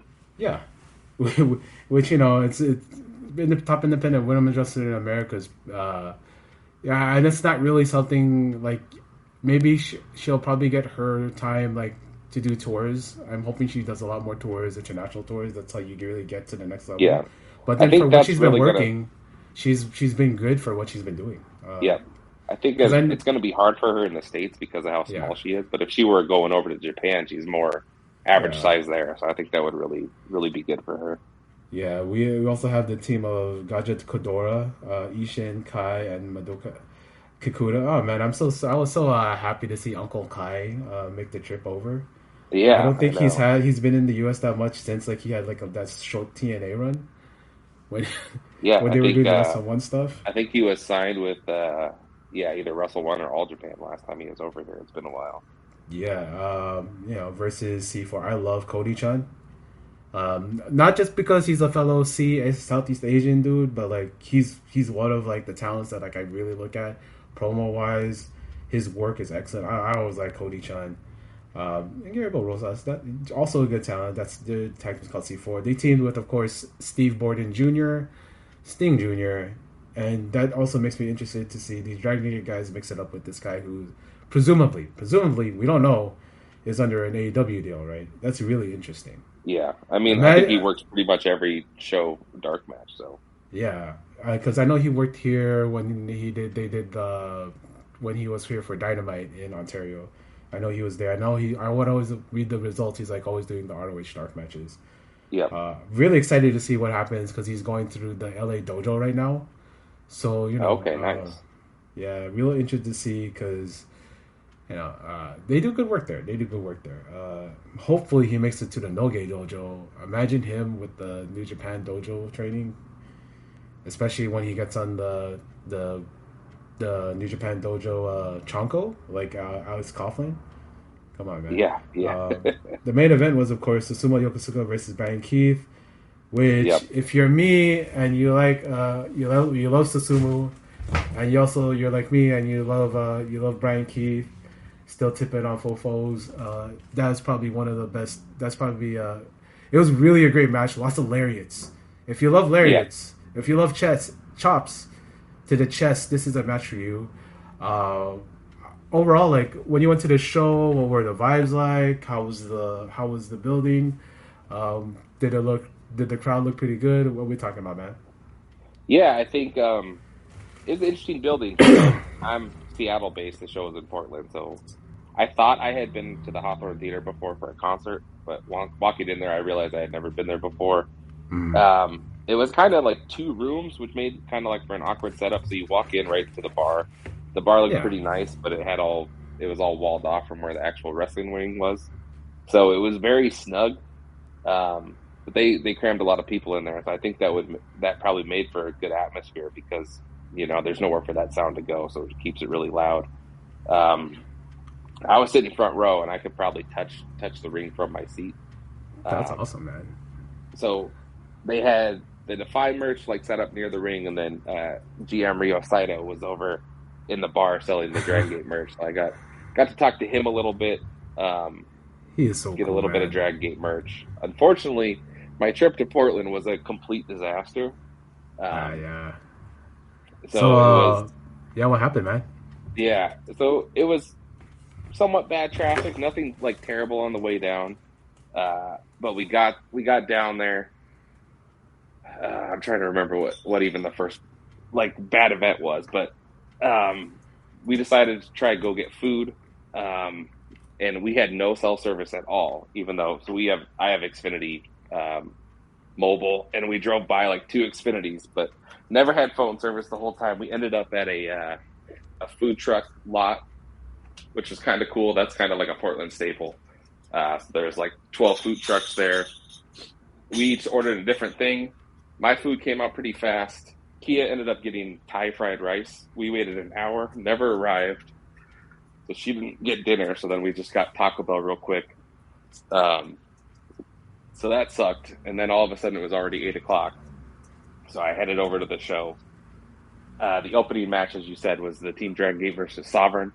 About 10 minutes into the match, I got a text from my fiance that the Airbnb is flooding through the whatever. I'm blanking on the word. the air conditioner just started leaking water all over the place. Damn. So the way the day had gone, I knew. I just felt it in the air. I was like, all right, I'm going to come back. And she was like, no, we came here for your show, stay. And I was like, this isn't going to be the last thing. Everything that can go wrong has gone wrong. I get back to the Airbnb. We got it basically all cleaned up. And our dog jumps off the couch, slips in the puddle, and ends up getting a severe sprain. We were fearing for the worst, but she's a bit of a dramatic dog. So we went to the emergency ER. We were there until like 1 a.m. Nothing was broken or anything. She seems like she's already made a full recovery here a couple of days later. But and then it turns out the food I got from the food trucks gave me food poisoning. Just to put a bow on the story. so I drove 3+ hours to Portland to watch Dragongate. I got about 10 minutes of it because the day was just bad from start to finish. Yeah, but you know. Of course, you know, this is the Defy show available on IWTV on demand. You can go ahead and order that. Yeah, which I will be doing because I love watching Dragongate. I'm really excited to watch that show. I also cover it for Social Suplex, and I had planned to write all about it from my seat in front row, 10 feet from the action. Oh, that was the other thing. The one match I did watch, the cameraman stood right in front of me. Awesome. And every time I bobbed right, he bobbed right. Every time I bobbed left, he bobbed left. And since we were so close to the ring, I couldn't really see anything but the cameraman or like the guy standing in the corner waiting for a tag. So the one match I got to see, that was basically my view. I didn't say anything. I didn't say anything to him because I was like, maybe it'll just be this one match, and then that turns out that was the only match I was there for. Hey man, you know, did you get a refund from Airbnb? Were you able to get like something? Yeah, we did get a refund for Airbnb, and then Portland has no sales tax, so that was part of our trip for the plan. So we ended up staying the night because it was already 1 a.m. So we did a little bit of shopping the day after, and the air conditioners we bought, none of them fit in my window, so I had to return those too. So I got those refunds, so I didn't lose really that much money. I just kind of lost the whole weekend. But yeah, man, that part sucks. Yeah, man. You know, I did plugs at the end of the WrestleMania thing, but the WrestleMania Dynasty preview. But you know, there's still those 2 Dragongate shows that are happening this week. You know, I'm not sure where you can order them. But let me look. I think. Yeah, I believe Dragongate's working with GCW the second year in a row, so I think it's part of their collective. So it should be on Triller. Yeah. That's Wednesday night. I think it's going head to head with Dynamite, or maybe it's right as soon as Dynamite ends. But I think that card looks pretty good too. You know, they had 9 guys for Portland. They're going to have all 12 for that show. And it's a lot of matchups like you probably only get this time around. Gresham's facing Yamato. Suzumu's facing Marcus Mathers, which maybe we could get in Japan, but that's probably the only time we'll get to see that in the States. Yeah. Then you get, other fun tag matches. You'll have a Gajadokro match. I'm blanking on exactly what that is off the top of my head. But I don't think we're not getting Momodoka for a lot of things because he's actually in the Champion Carnival, which has been pretty awesome, man, honestly. Yeah, I'm excited to watch that. I've been meaning to have a jumping off point in All Japan. So with the Dreamgate Champion in Champions Carnival this year, I think that's going to be my jumping off point. Yeah, man. But there's a lot of stuff to watch out there. You don't have to watch the 2 ones owned by billionaires. So there's a lot of options, whether that be Triller, whether that be IWTV, whether that be watching. No, I'm not gonna recommend those because pay these people the money so that they can keep giving us these shows. I want to say thank you, Tay, for coming on for this little segment we had here. A little bit of news, a little bit of wrestling, a lot of opinion, but that's what I love here is to give everybody a voice here, and of course you're a big member of the Polypod. So thank you, Tay, for coming, man. Oh yeah, thanks for having me, Doc. Always a pleasure. Yeah. Oh yeah. Plug your stuff, bro, because I know you write for Social Suplex on the newsletter, especially available on socialsuplex.com. Probably the best newsletter that you can get. You don't even have to pay for it. It's all free and it's good. The articles are great. The writers of these articles are great. Past guests like Tim Hunter, past guests like remember the Polypod here. Tay, one of my good friends, is also like one of the editors. Past guest Trish, also like one of my favorite people there, Chris, who does a lot of the editing for the newsletter. Chris does a lot on the newsletter. He's awesome. Great. Yeah. So go Social Suplex. Go read the newsletter. My brother Tay here writes the articles for Dragongate, and there's a lot of stuff in there. Issue 14 should be coming out any day. So by the time you hear this pod, it's hopefully already out. That'll be my first month covering the full month of Dragongate. So the whole write up will be me. So I'm excited to see that come out. Everyone on there does a great job. It covers pretty much every company that I can think of. I think they even get some independents. Like when I was breezing through there, I think they covered like the Defy shows and everything. Yeah. So if you ever wanted a roundup, you ever wanted like, hey, I hear about this company, whether it's Noah, D2, DTU, Dragongate, whatever, we got you covered on that newsletter. So it's a good way to catch up and kind of jump right in. So like Doc said, you don't have to just watch whatever's on American cable TV. We live in 2026. All of it's available on the internet. Everyone's got some form of streaming service. So if you're curious, I think Social Suplex is a great newsletter to read and kind of jump in and pick a company. Yeah, man. Oh, wait, real quick question. Also, you should find him on his YouTube. He's done a couple NBA videos, which I think is going to be very helpful this weekend. Tay, I'm not sure. Did the brackets come out already? They're not, yes. Yep. They're actually the very first play-in game is going on while we're recording and talking here. So I should have. I'm going to do an NBA preview at some point. I moved over the past month and have had some trips and stuff, so my YouTube content's a little behind. But I should have like my March top 10 out soon. I'll do a little bit of NBA content, and then Dragongate's got a big show at the end of the month as well as the US shows. Yeah, man. So the YouTube should be ramping back up. Yeah, man. Follow Tay on YouTube. Read his stuff on Social Suplex. Also, follow him on X, on Blue Sky. I do, and I think having you here is always a good time, Tay. And one more time, shout out to you, Ho Ho. Thank you for coming on to the show. Thank you for having that interview with Tay. Thank you, Tay, for letting me put that on the network here, on the prescription network. Yeah, because you did a pretty good number for that, bro. So that's awesome. Yeah, man. I'm happy to hear it. Yeah, and just for a little bit more shilling, we are not embarrassed here to provide any hype for any show. Shout out to you, Mojo Mutati. Watch those Wrestling at the Palm, Lucha Libre, there's CMLL, there's TJPW, there's Stardom. Whether that be the Mojo Mutati shows at the Palm, or Action Wrestling, where you can see Paul Walter Hauser fight one called Manders. Maybe he'll give him a lariat. Or one of the matches that I'm looking forward to, which is a clash of styles, Carl Greco Malenko versus Mad Dog Connolly, which it's not a dog collar match, but it's an interesting match. That's an interesting one, yeah. Yeah, and just a lot of good stuff this weekend. If you're in Vegas, you do not have to pay for a WrestleMania ticket. I'm sure your concierge at the hotel, and I've said this on pretty much every segment of this episode. You don't buy a ticket. You could probably wait in the concierge at your hotel. We'll probably give you one. There'll probably be a dude wearing a WWE shirt, and then you could say, and he has a bag that's probably a bag of tickets that are gonna be for free, that they're just doing as promos. It's the same thing if you're going to say Tao at Treasure Island, or going to any of the clubs out there. That's probably what they're gonna do with WrestleMania. So don't spend the money on that. There's so many indies going on too. I bet you could pull that same thing for a couple of the indie shows and get in at least severely discounted if not outright free. Yeah, if you're in Las Vegas and you're staying at the Palms, this could be your chance to play poker with Soberano Jr. So,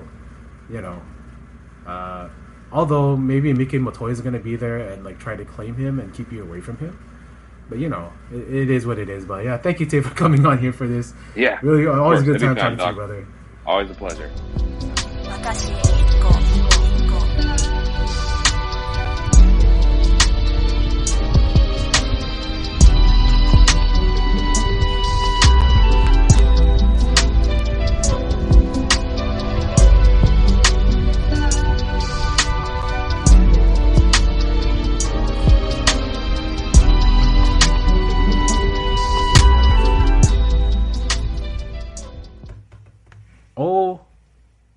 Good golly, Miss Molly, we're back again. I have with me here Rachel of Kickout 2.99, Tataima. Is it? I thought. Tadaima? Oh, wait. Tadaima? Or Yeah. Okai? Oh, yeah. Okay, Yeah. there you go. Okari. Yeah. So Okai would be like, welcome back. And then I would say Tadaima. Yeah. So. I see. This is why I should look over my Japanese lessons again. You know, I should actually start using them because I've sort of started doing that with my brother-in-law's parents because they speak Japanese, and like they're very very very sweet people, and yeah. All of a sudden, I started a friendship with my brother-in-law's dad, so that's pretty funny to me. But That's very sweet. yeah, so he actually did something really cool for me because we were talking like the basho, right? Because he's a huge sumo fan, and then he got me like a fan letter thing from their hometown prefecture. Oh, So- that rocks. That's really Yeah. cool. It's pretty cool because he knows I love sumo. Like whenever we're gonna go there, I'm gonna definitely try to watch the tournament. Hopefully, I go in the right season. But yeah, we're here. I'm here with Rachel. The utmost, I will call them, and I say them, guys. Don't misgender anybody because that's the worst thing to you if you do that. Because whether it's my sister, whether it's my nephews, whether it's my nieces, my cousins, however people identify, and I consider Rachel. You know, we've talked so much here. Like she's almost like family to me. If you misgender No. them. You did it. Oh, You sorry. said she. So sorry about that. Also, you know, in my language, Ouch. yeah. So I gotta say this to you, Rachel. Ouch. I use she okay, for it's okay. I It use does she for happen. everybody, male or female. That's kind of like what I do, and I've done that to a lot of people where I call a lot of like men mental she. training. It Yeah. does. And Yeah, so- it does hurt to like when people make a mistake, and mistakes are honest, and I take them, you Yeah. know, in stride. But it does Yeah. hurt. So it's always good to just like Yeah, always. retrain your brain, and Yeah. it does take work, but yeah. Yeah, but them, however people want to identify, please don't misgender them like I just did right now. You know, it's a slip of the tongue, and that's also like part of my language is I call everybody. I like you ask my wife, I call everybody she or her, she. I always say she or her. I never say he or him, which is kind of crazy. But it's just my brain load about how my mom, my grandma, everybody like communicates. When my dad calls me a she all the time, like it never bothered me. But I understand why language hurts, and I know why my sister prefers everybody to call all my nieces and nephews to call her auntie, and you know I think that's great. And also, you know, I do have non-binary cousin too, and I try to be as you know. I know they present in different ways, however they want to dress. That's their choice, and you know sometimes it's hard to like get your mind around they them non-binary terms. But I believe like you can make the change, and you can definitely, you know, don't try to defend your stance. We're here, we're all people here, and we all deserve to feel safe in our places, in our safe spaces. And I hope I've created a safe space here for you, Rachel, because, bro, I love having you here to talk pro wrestling, and especially we're here to talk pro wrestling Noah from over the weekend. You know, and it's been a pretty it was a really awesome build up for this match, for this specific show. We're talking about Noah Apex Conquest 2026 in Nagoya, Japan. You know, I usually do a vibes check thing before we start on the review, but like, you know, coming into this, a couple things were built up really well. You know, Ozawa and his partner. I forget what's the partner's name. What's Ozawa's partner's name here in 2000X? Jun Masaoka, we can just sort of Yeah. call him MJ. It's usually his nickname, Masaoka Yeah. Jun. So MJ Yeah. would be So, yeah. his nickname in the fandom. Yeah, so Ozala and MJ, they came in like with 4 victories, looking really strong, going against those Tranquilos. That's one of the matches I love the build up for. I am, for some reason, I become a fan of how much of a weirdo Yoshitatsu's become over the last 2-3 years. And if you're a big fan of Team 2000X, this is the show for you because they're all over the show. I believe like I don't think he left ringside for a couple matches. He just stayed out there. But I thought it was a real fun show, real interesting show, and the build to it was great. But I'm gonna let you go ahead and we'll do this like in chronological order. So, Okay, yeah. yeah. So And my vibe check overall, it was a good time. Like it was a good show. They've definitely had better, bigger shows. I actually think the one last month was better. Than Apex Conquest on March 8th, which some bias because the main event was a match of the year contender. And that was Yoshiki Inamura versus Keno. But love that match. I still did really like, that match was amazing. That show was very, very good. But, I still did really like the show overall. We'll talk a little bit about Team 2KX's presence because I didn't think it was quite that bad. Like that intense. I know a lot of people are contentious about Team 2KX. I could talk about that for a while. I really could. And like my overall blanket statement is if you think that they are Noah's version of House of Torture, then you are just not watching. Because that's not the case at all. But I will say in some of their shows, particularly I want to say like the earlier Hurricanes this year, like in February, the February 11th Hurricane, I liked that show, but it was very heavy on Team 2KX stuff. Where it ended almost every match, because then there was also the Los Tranquilos match, which they also do interference. And then I think there was also interference in one of like the junior matches. So there was just interference in almost every match. It was a very hard show to watch if you're not an interference person. So people got a little people did get a little contentious about that show. I still ended up having a really good time watching it. Yeah. So I still have a lot of fun even when the shows tend to be a little heavier on things that I don't like. I thought this show, however, was pretty good. It was pretty low on interference. My only real nitpick on the show is so many of the matches are so freaking short. I'm like the opposite of an AEW podcaster guy where it's like, oh, these pay-per-views are too long. This pay-per-view, which it wasn't a pay-per-view, it was just a big show on WrestleMania, but it was too short. It was way too short. And like so many of these early matches will go in chronological order, but like we're talking 8 minutes for the opener, less than 5 minutes after that, a 3-minute match after that, less than 7 minutes for a match for a 6-man with Marufuji, Keno, and Amaxa in it. Like, hello? Why are we giving them more stage?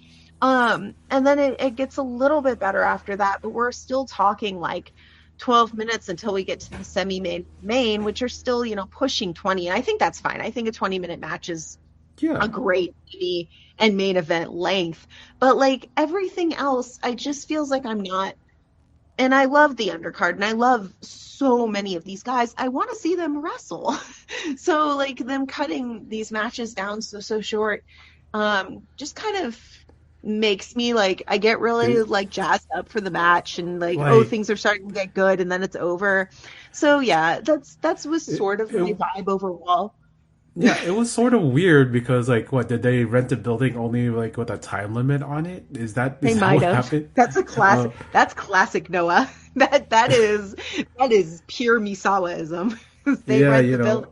They only have so much airtime. It might have been an airtime issue because the show was on Abema, and I have noticed that a lot of the Abema shows, they have to book to a time slot.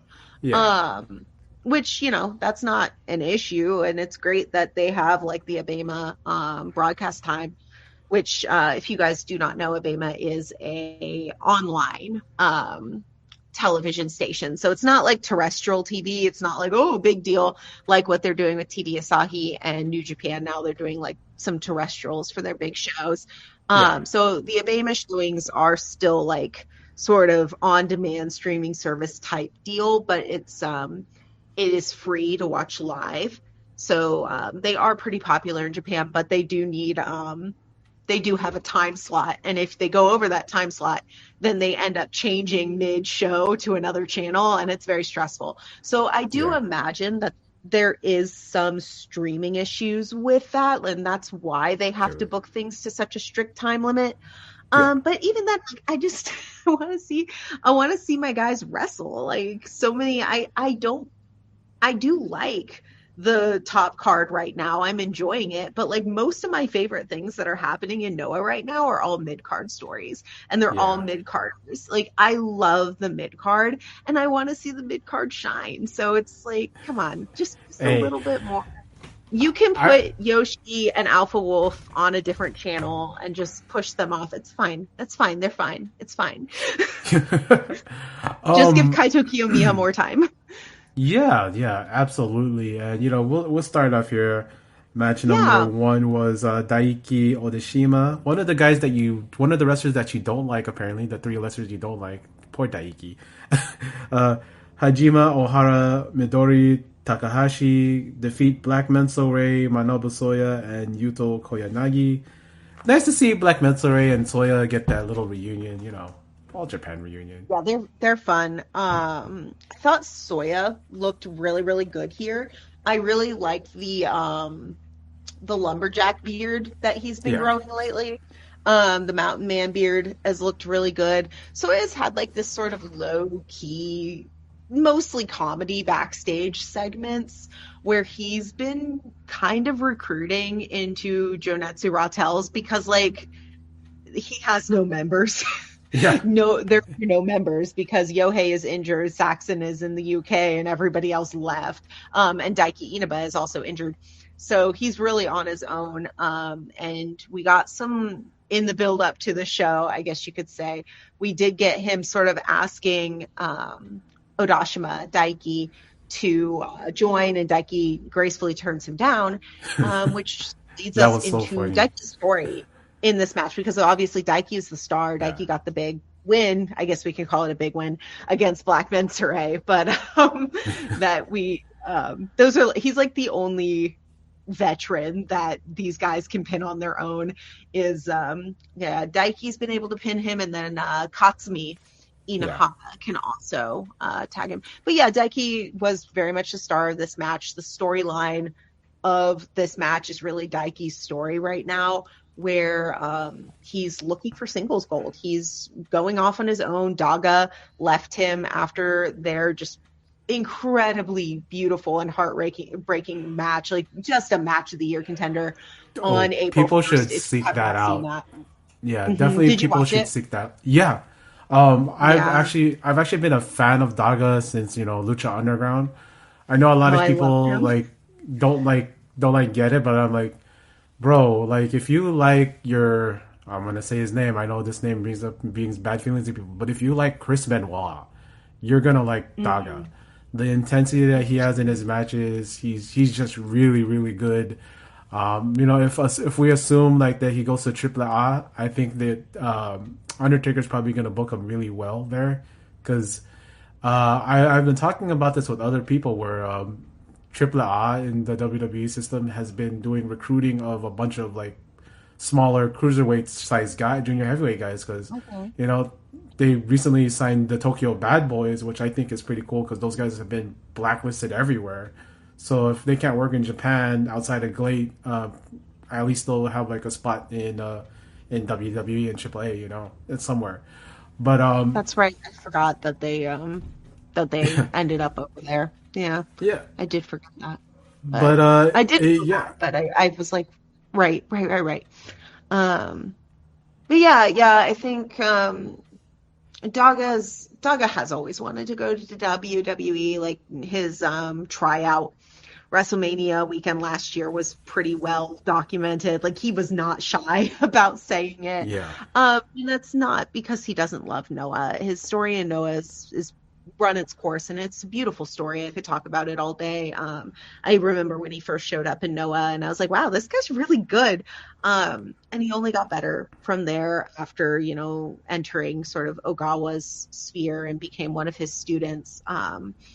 And he learned under Ogawa until he was good enough to become a teacher himself, and he taught Daiki Odashima, which is sort of the story that ends up unfolding through his time in Team 2KX and then leaving so that he could better take Daiki under his wing. So yeah, he really is just an incredible storyteller and an incredible talent, and he has always wanted to do WWE stuff. And I think honestly he always really likes going home. I think he just gets homesick. So if he's going back to Mexico, I know he's gonna be really happy there. I know that people have been rumored, like, he's been talking about how Japan is his home and he does want to stay in Japan. He's been talking about that on his Instagram, and I know Xena, his partner, also is still in Stardom, and she's been saying she just wants to stay in Japan. So people have been talking about New Japan as well, maybe. I haven't really heard any rumors of that, but like that would work too, because then his schedule works out really well with Xena. So I don't know, but wherever he's going, I do wish him the best, and I thank him a lot for the work he's put into Noah, because it's really paid off. Marufuji wrote a really nice blog. It is free. Normally his blogs are paid. I know I've talked about his blogs before in the past on this podcast. That one's free. You can read it. He talks a lot about foreigners who have left Noah, and how, important they are to the Noah ecosystem, and how they really helped pull Noah through some of its darkest times. And, they do go off, they do leave, they do expect that. Like the Noah executives do expect that to happen, but they're always welcome back. And, yeah, that turned out to be a little bit of foreshadowing, actually, as it turns out. A little bit of clever placement there for Mr. Marufuji, but we'll talk about that when we get to the main event, won't we? Yeah. Oh, we're gonna get there. Oh man, I have takes on that. So, you have next takes match on that? Oh no. A little bit. We'll see. We have second match was Los Tranquilos de Japón, Ryusei and Angel Reyes. Stuart Fulton. I know I called out Mark Pickering, but Mark Pickering, I don't think he's there anymore. But Stuart Fulton, Angel Reyes, Angel Reyes. I mean, Angel Reyes does sound like a cool move. Like if you had maybe an RPG like that Breath of Fire. Finisher. Angel Reyes. Yeah. That sounds like a cool move, But Angel Reyes, that's his name, and say the name right. Yeah. They defeated Eita and Tsuruya, who's one of the young boys I'm extremely interested in. Not in that kind of way, but he's he's handsome. He's young, but he is very handsome. But I'm very interested in him because he has the frame of to grow into the heavyweight position, because he's really so tall. Big. Yeah. He's a big boy, and Ryusei got the win here with his version of the Tequila Sunrise. I thought the work here by these young guys. It's funny that Reyes is the most. I think he might have been Eita is the most experienced one here, but the Ryusei and Reyes are working really well, and of course Eita is going to be the perfect guy to work with Ryusei, who is trying to work more of a lucha style, and who's better at lucha than Eita in Dragongate. From Dragongate, that's another one where I wanted this match to be longer, because Eita did fuck all in this match. He got a little bit in. Yeah, he stood on the apron for a lot of it. Eita's so talented, and I do wish that there was more Eita. That being said, I loved this match. And I really I love the rivalry brewing between Ryusei and Tsuruya. They have been consistently one of the best parts of these Noah cards, and they always pair them together for these bigger shows. I'm actually really disappointed that we're doing LTJ versus Team 2KX now, because it sort of gets Ryusei away from Tsuruya. I almost expected Tsuruya to join Team 2KX just to continue chasing Ryusei, because those two they have so much heat. They have issues with each other, and they're so good. So you are higher on Angel than I am because I do not think Angel is a very good wrestler. I think that he's okay. Okay, I think he's okay. Okay. The pairing with Ryusei, you could tell Ryusei is like the star of the team. Oh yeah. You know, his dad. I'm a big fan of Ryusei's dad from the Lucha, Yeah. and I think it's funny that his wrestling dad is Naito, and it's I also find it funny that Ryusei and Yasutora keep calling each other out or chanting each other out in their post match promos. It's always good to see brothers who get along. It's always good to see that. Thank you. But I think that there's gonna be something here where like maybe within the next 2 years, because Noah moves so fast with their young guys with Saruya and Ryusei, that it's gonna be very interesting because I like the young guys in Noah and I like how they're developing their guys. So maybe this is if people haven't seen these guys yet, this is a good match introduction for Ryusei, for I was gonna say his brother's name, for Saruya.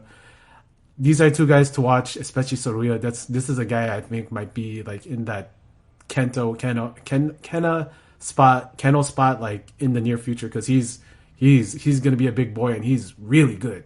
Like for how long he's been wrestling. Yeah, I like all three, four, including Katsumi, and we'll talk about Katsumi in a second. Awesome. We can really talk about Koyanagi and Midori much. They were in the last match, but I love all four of them. I like Saruya. I like Saruya a lot. Yeah. And I think he's very interesting. I do think he's my least favorite of the four. I do love his storyline with Ryusei, and I think he and Ryusei are really, really good together, and they work really well together. And they're definitely very high on Saruya. Saruya is also, so he is also second generation, just like Ryusei is, where his father is an MMA fighter. He's a risen fighter, and both of his older brothers are. So he's like the third son of the family. And he actually wasn't going to go into fighting. He wanted to be a professional chef. And then he sort of fell back into martial arts and then was like, well, you know, I've wanted to be a pro wrestler since I was a little boy, and my family loves wrestling. And his the second brother, so his directly older brother Ray, who is very cute, by the way. Oh my god! But you can see him at shows. Like he sits ringside a lot of the times. Like he'll sit front row at like Hurricanes a lot, and you can see him. And he's there to support his brother. He's a big wrestling fan too. So awesome. Yeah, so he and Ryusei have a lot in common, and I really like that. That being said, I think there is slightly a reason that this show or this match particular was under 5 minutes. And that's because Saruya doesn't have a lot of stamina. And I think that is kayfabed in. That's built into the kayfabe. That is why he lost to Ryusei here. But he really, really does not have much stamina. No. He had a fight with Kaito Kiyomiya during this tour where they've been putting them against the big three a lot. So Yoshiki, Ozawa, and Kaito. They've been putting the three Noah Dojo rookies against them, sort of to showcase them. And Saruya had Kaito, and you could just really tell, because Kaito's a stamina monster, and Kaito was so mean during that match. He looked like he looked like more of a heel than Ozawa looked. Let me tell you, my thing about Kaito is that he's the front-facing good boy, but he's really a jerk. He's the worst. He's like Starlight Kid, where he is sort of like, you know, he's the ace, he's the face of the company, but he's an asshole. We'll talk about that. That comes up. That is very relevant. That is a storyline. We'll talk about that in just a second. So I like Saruya. The company's very high on Saruya, so definitely keep an eye on him, because I think he's probably going to get a faster elevation than Midori and Koyanagi. But Koyanagi's so explosive. And then Midori, I think, is just really smart. He has such a good brain for constructing matches. He also gets a singles with Kaito Kiyomiya, and I definitely suggest you watch the Saruya match and the Midori match back to back, and you can really learn a lot, because they're just really they're both, Kaito's, you know, he's such a talent, And yeah, so I really like them. And I like Ryusei. He's still very green. But he's coming along. I jokingly call Angel and Ryusei Naito's mid sons. But Ryusei is becoming significantly less mid. But they are Bushi and Naito's children. And it's very funny because they just got the cover of Shoe Pro. All of LTJ got this really, really nice little photo shoot cover. Yeah, it looks really good. But I do think it's funny that like Ryusei got fired from the New Japan Dojo and he's kind of more successful than his brother who didn't get fired. And that's because it's all about which dad you pick. That wrestling is about dads. And Ryusei has the best dad. So we'll talk about that dad in a moment too. But so those are my takes on that match. 4 minutes, and we spent like 10 minutes talking about it. I think that's funny. Yeah. The next match, I could go longer. The next match is, of course, the 3-minute special. We have Team 2000X, Fujimura, Noel, and Tadasuke going over the old men of Yone and Kotoge, and of course Hiroki. It's a 3-minute match. Nothing match, but also says everything about this show. I like Noel. Something about him. I love Noel.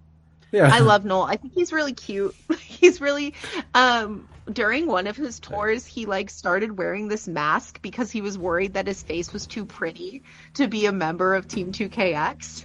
And he's right. He's very pretty. But I'm glad he dropped the mask because I like his pretty face.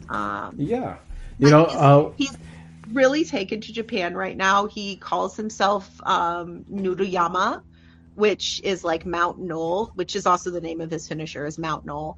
That's awesome. But Yama means mountain, so he's been calling himself Nuruyama, and fans have really started taking that on as a fan nickname. So Mountain Knoll has just been very enjoyable. If you watch, if you go on his like Twitter, he's always posting like videos of people staring at him because he's just this very tall black man. In Japan and sort of just chronicling his life, and he's very charming. I like him a lot. I like just about everyone in this match a whole lot, actually. I love Tadasuke, and I'm glad Tadasuke got the win. That's sort of been a trend lately, is that Fujimura and Noel especially have been decimating just whoever is in the match and then letting Tadasuke get the pin. They're just letting him sneak in there and be a snaky little dude. So that's been pretty much Tadasuke's story right now. And Tadasuke and Kai got a little bit of teamwork there because they have called dibs on whoever won the tag title match. So it was sort of a showcase for their quote unquote tag work, which is, you know, Kai goes in there, acts like a little freak, wraps the noose around someone's neck, and then Tadasuke wins. But Kai. Ooh, Kai Fujimura. Oh man, what do you think about him? What do you think about Kai's heel turn? I was surprised on it. He's just, you know, like you said, he's a little freak right now, and I like the turn. He's letting his freak flag fly. He's putting in work in the ring, and he reminds me of like a little Tasmanian devil that just gets in there and just goes crazy. I love it. That's how I feel about him. Yeah, no, I agree too. I see a lot of people complaining about them breaking up Las Golpeadoras and Same Scent, which people don't even know the name of that tag team, which were the brothers, Alejo and Kai. But if you're watching, all parties involved, all four of them, shine a lot more now that they have broken up the team. Like Bane and Aleja are a fantastic tag team. We'll talk about them in a second. Obviously Alpha Wolf's been getting a huge push. Yeah. And he's been very fun. I'm very biased on Alpha Wolf because he's just really cool and also very hot. And he's been thirst trapped a lot more on Instagram now that he's a heel. So I'm down for that. And then Kai I love Kai. I love him a lot, and I'm really, really happy to see this turn. He has struggled for a really long time. And do you actually know how old Kai is? Just out of curiosity. No, how old is he? He's 31. Oh, okay. Yeah, so he looks way younger. Yep, he is older than you thought, and he was older than a lot of people thought. He might still be 30, but he's about to turn 31. Like he's on the cusp there. But yeah, he is in his 30s, and he had a bit of a slow start as a wrestler. He was in the Wrestle One dojo when it closed. So he got kicked out of the dojo. He lost his place to live. He went back home, lived with his father, who got him into wrestling. His dad got him into wrestling, and with his brother, obviously. And he was about to retire. He was going to quit. And then somebody in the Noah sphere who was from Wrestle One, we don't know who it was. I think it was probably Soya. But he was wrestling in Noah at the time, and he's like, hey, come audition for the dojo. They're looking for people. And Kai has a lot of insecurities about starting when he was in his 20s and having to go through 2 dojo systems. He got a lot of injuries, and he's really insecure, and he's very mild-mannered. If you watch any old interviews with him, he's just very polite and has a very mellow personality. So I think him sort of tapping into this like carnal, feral, like yandere, just like really freaky and weird animalistic side of him just lets him do sort of this like power fantasy, and it's been very, very gratifying to watch. And I feel just really proud of him after seeing him for so long. And just like there's this one show that he does with 2 other young guys named Yu Owada and Taishi Ozawa. They did a little produced show of their own during sort of a pandemic shutdown period. And he bursts out into tears like, I still want to be part of Noah, and I want to carry Noah into the future. And Soya just is sobbing in the background because I think Soya is very fond of the kid. So yeah, I was curious to see what you thought of Kai, because you don't have like all that history. You don't have all that history with Kai. So it was interesting to sort of hear what other people think of him. Yeah. Yeah, because my history comes entirely from the team with Ale, and like when he turned on him, like we saw like the building to the turn, and then the actual turn, and then he beats on him. I was grinning ear to ear. I was this is what he's been missing. This is something, we had the protected brother, but now like we have the guy that's like, screw it. And it's kind of funny. It's because it's coming at the same time as like Alpha Wolf turning on Dragonbane, and they're like, which was intentional. Yeah. They turned both the brothers so that they could do a different tag league where instead of it's brothers versus brothers, it's brothers versus brothers. But yeah, I thought that was very funny that they sort of they timed that very intentionally with tag league, but it worked really well because, like you said, you have this sort of instant connection with Wolf and Kai, who sort of take to each other as like, well, we don't like our brothers. I don't want to be in their shadow anymore. You're my new brother now, which is very weird. Kai's attachment to Aleha is explicit. I don't really know how to describe this other than being like, it is meant to be very creepy. It is meant to be very creepy. Yeah, you guys because if you watch anime, he's really into his brother. Yeah, he's the brother very complex. attached to his brother. Yes, he is one of those anime villains. And Wolf is very protective of Kai. So I love Wolf and Kai's relationship, but I also love how you get this other sort of anime hero vibe where Bane and Aleha were both betrayed by their brothers, and we're both like broken up about it, and you're the only one I can trust now, and I have your back and you have mine. Bane was writing a lot of like machine translated Japanese poetry about Aleha on Twitter, so check that out because they are very, very close and very fun together as well. And we'll talk about Aleha and Beta in a second. I keep teasing it. We will talk about them. But yeah, so I was curious, sort of your reaction, because like I said, you don't have like sort of that growing up with Kai kind of thing that I did. But I, you still get to see Kai and Alejan now, like, they got to main event Kurikan together as brothers. So they were against each other, but they still got to main event together. And it's just been very good.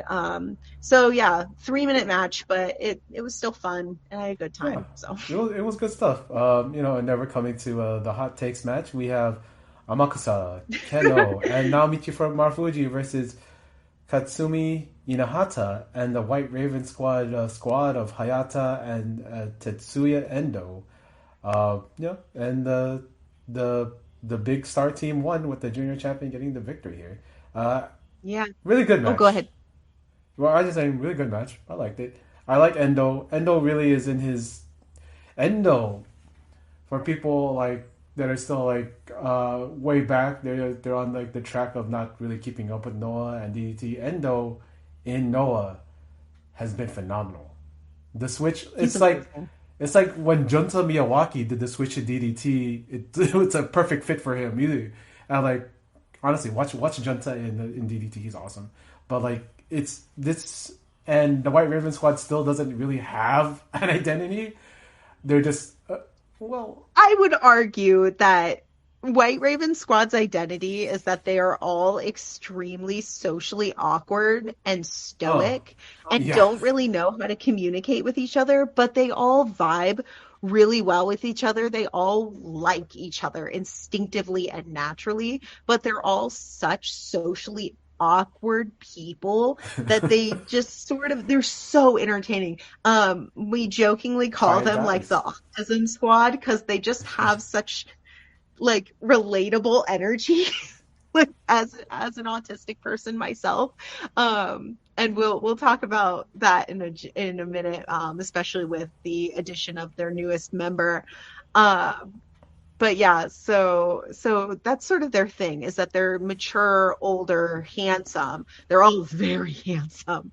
Yes. And they're all very stoic and awkward. So that's sort of what we're working with here, especially with Endo and Hayata, who have taken to each other. And they're such a good, believable tag team. I love the way they work together because they have such incredibly stupid tag maneuvers. Like, they shouldn't work, but they do anyway. You know what I mean? Yeah, absolutely. It's very complicated. And then Katsumi is very fast. I really enjoy Katsumi. He is obsessed with Marufuji. Did you pick up on that in the match? Yeah, he's obsessed with Marufuji. That's his favorite wrestler of all time. You can see the idolization of him. It's very on purpose. Yeah, he idolizes Marufuji. So every time they're in the ring together, you're going to see those chops because Katsumi really wants to show off to Marufuji, like, hey, look, I can be the next Marufuji. And of course, Maru's going to cut him down to size. Those chops that made Ryusei cry. If you haven't seen that on the, I think it was the March 8th show, Marufuji. So Ryusei up until that point was so arrogant and just like such a little shit. And then Marufuji chops him so hard he starts crying. And it's the greatest moment in wrestling this year. It was so satisfying to watch Maru. But Maru now takes that sort of to Katsumi because Katsumi really wants to impress him, which is fun because all the other rookies are obsessed with Kenta and want to like prove themselves to Kenta. But you got Katsumi, who's more focused on the other member of Maruken. So that was really fun. Endo and Keno hate each other. Like, they're so funny. Those two are so funny. And it's because Keno really hates DDT and has been very mean to DDT in the past.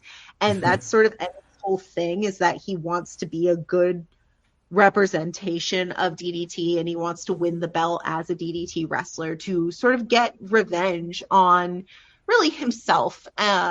It was originally to get revenge on Noah for we've talked about the Cyber Fight Festival slap where he got a concussion and relinquished the KOD.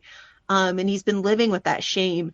But now that he's post character development, he sort of has realized that his revenge is going to be instead to win the GHC and represent DDT in a more positive light. I really love Endo. I love Endo.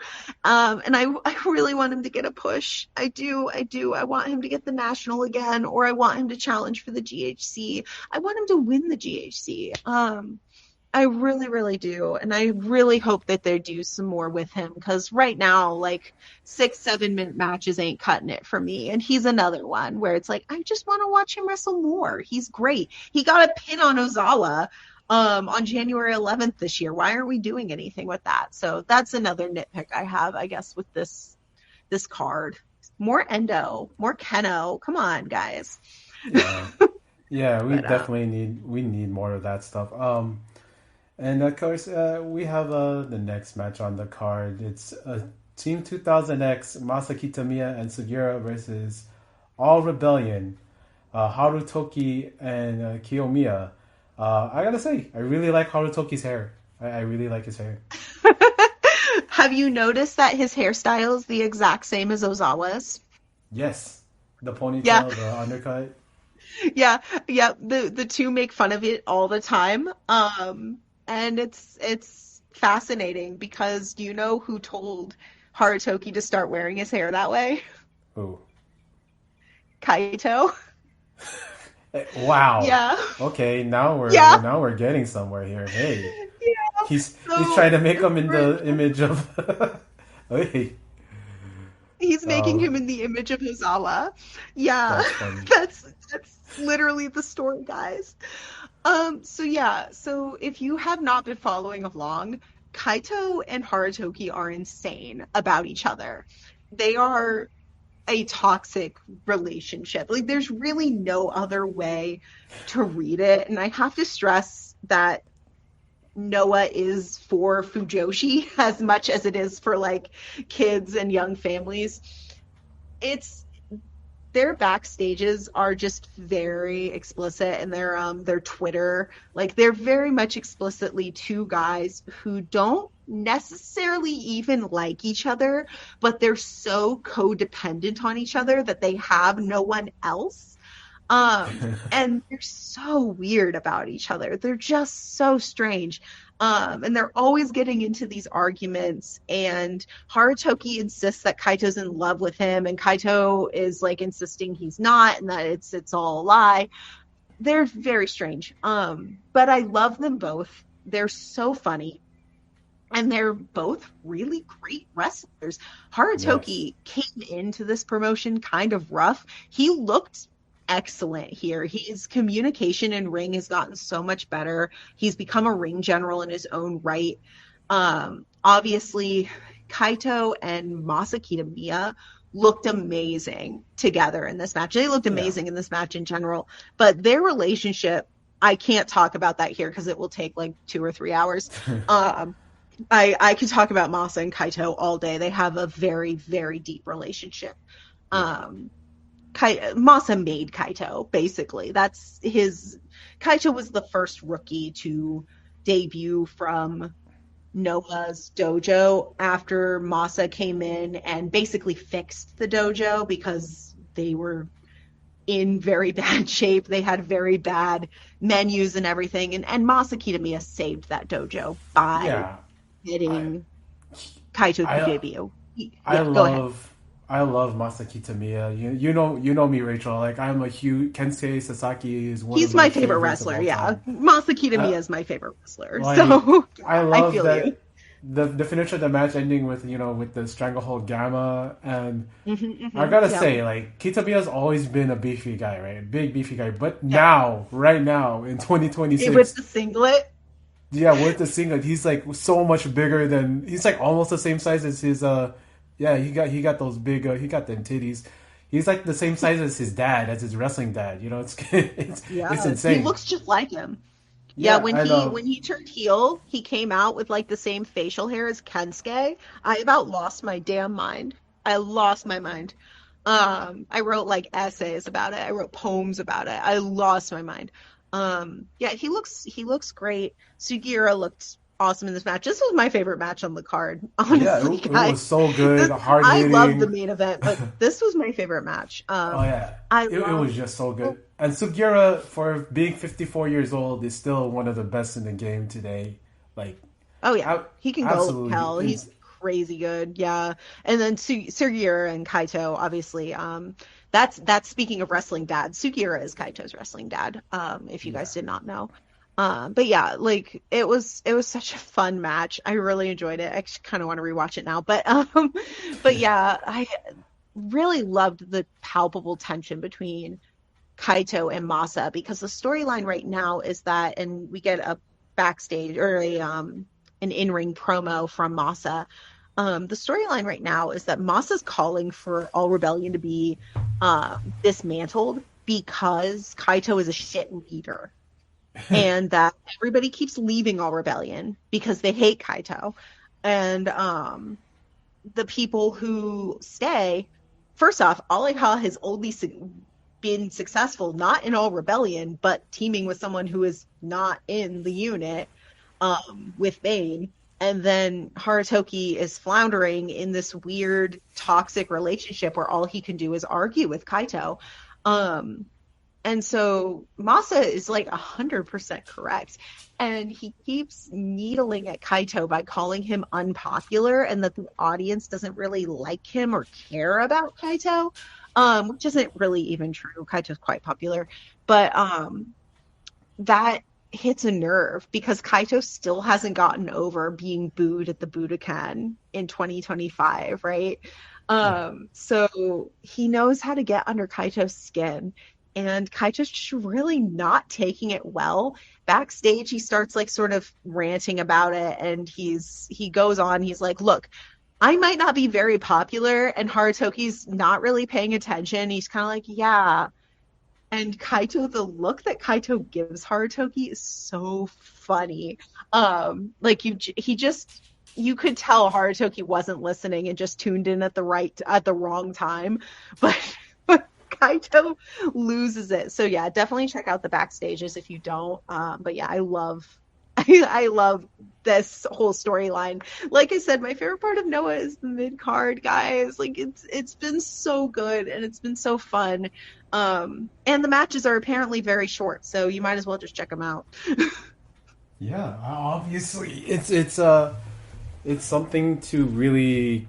This is one of the matches I think that they posted on the Noah YouTube, on the English YouTube.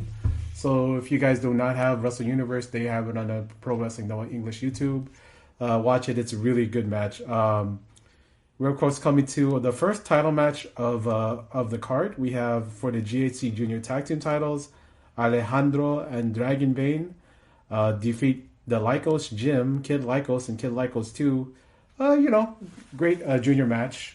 I'm really more interested in the post-match stuff, but like this was a good match. 12 minutes, good work.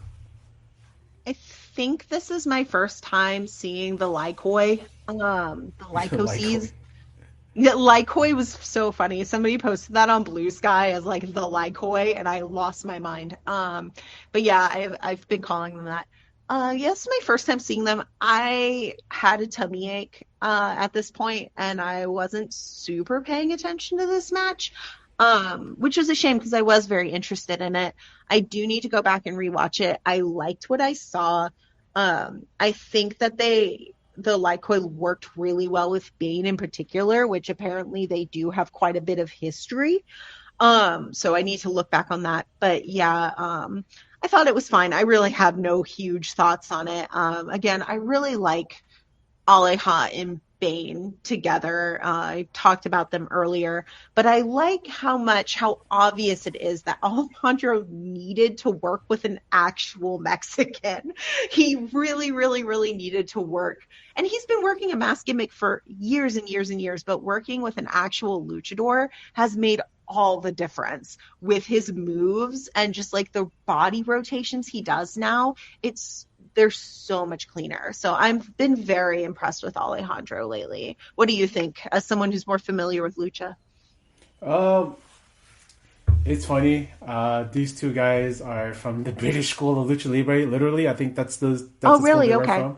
So like they would work that style, the same school that Will Ospreay worked at.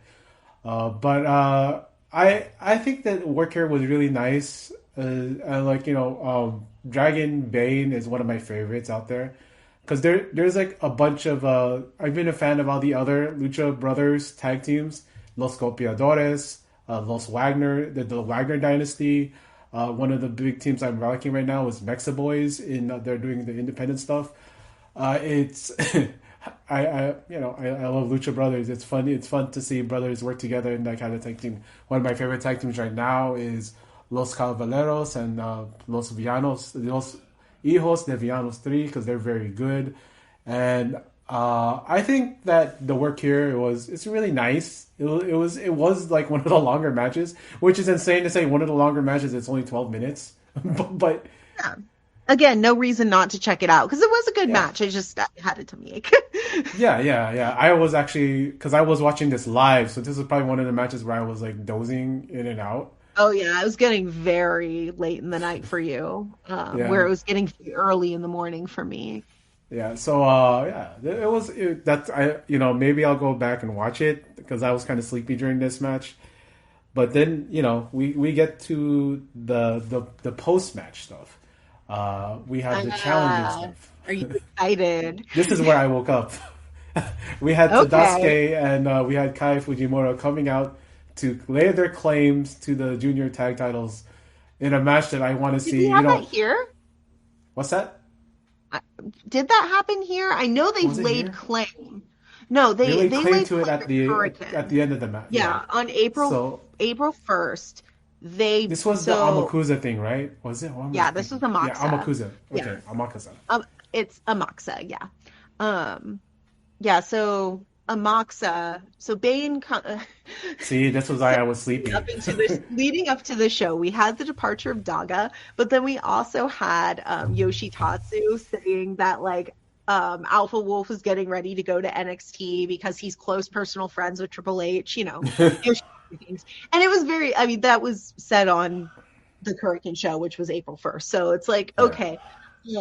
But he was heavily hinting that like, Alpha Wolf's going to win this belt and he's going to take it to NXT and the GHC will never be seen again. But then people started getting worried that Los Golpeadores were going to leave because Daga just left.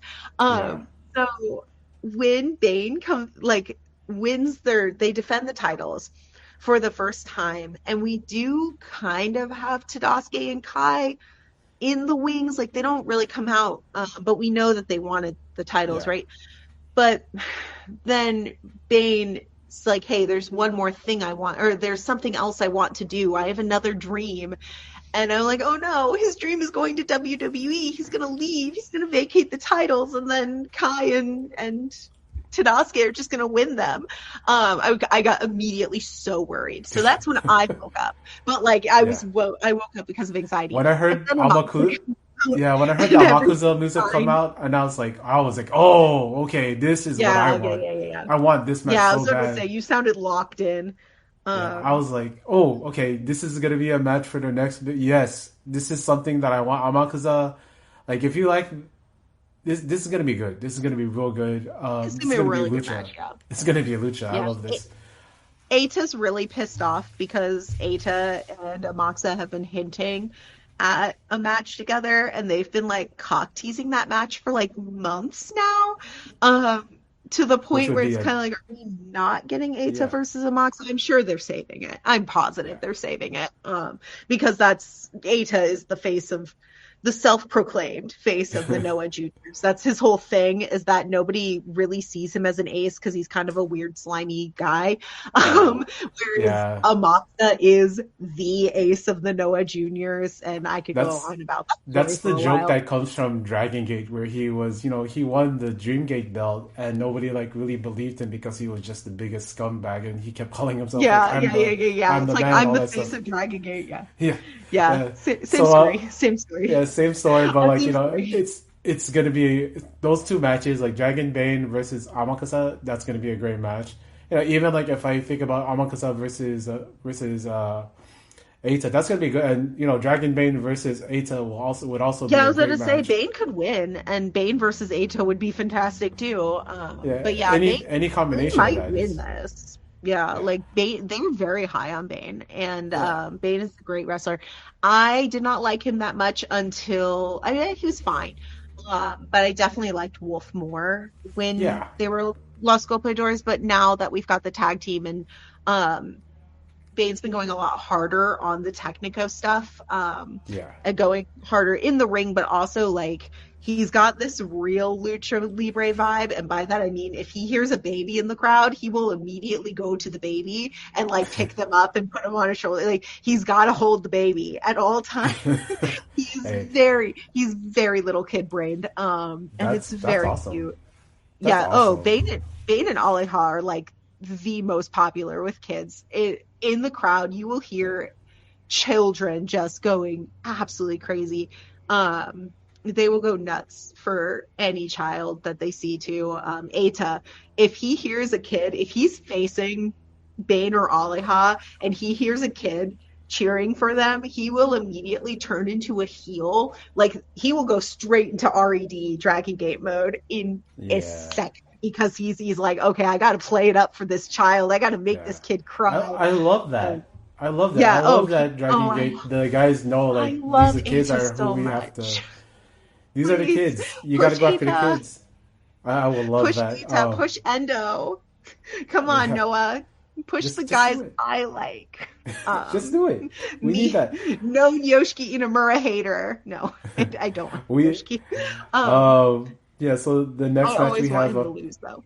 Oh yeah, Mr SmackDaddy. Okay, we're talking about the next match, the semi-main, Los Tranquilos de Japón, Bushi and Naito, defending the GHC titles successfully against Team 2000X team of MJ, Jun Masaoka, and Aluzawa. Um, as a Naito fan and a Bushi fan, Bushi's been the pretty much doing these matches as sort of as a handicap match, matches for most of their defenses. Which I love Bushi, but this match They you sort of see like you see glimpses of the Naito that we all grew to love like over the last 15 years, and Naito's been getting better. Yeah. The way that Keno described it on his channel, and I agree with him. He said that like the peak of Naito's worst condition, like the peak of Naito's pain, was on January 1st. The worst he has wrestled was that January 1st match against Keno. And Keno's been very practical about this. And I think a lot of people have been clipping that in that time frame in January in bad faith. And have just been passing around, him stumbling and him struggling. But he's also been taking time. He's been in the dojo. I don't know, he might be on that like Marufuji diet. Because if you're not watching what Marufuji is doing right now, you are missing out. Because that guy has been, I don't know what he is doing right now. Like, I don't know what they're putting into I don't know how his he got those knees back. Like, I don't he's know what's throwing going all the on. kicks. I don't know what's going on. His conditioning right now is insane, and he's been at it since like November, not even November, since like October. He has been getting better and better and better. And now we're starting to see Naito doing that too. Naito, the tag title match with Kenta was good until we got the Angel Reyes interference, and that kind of the match just sort of ended in a weird fumble.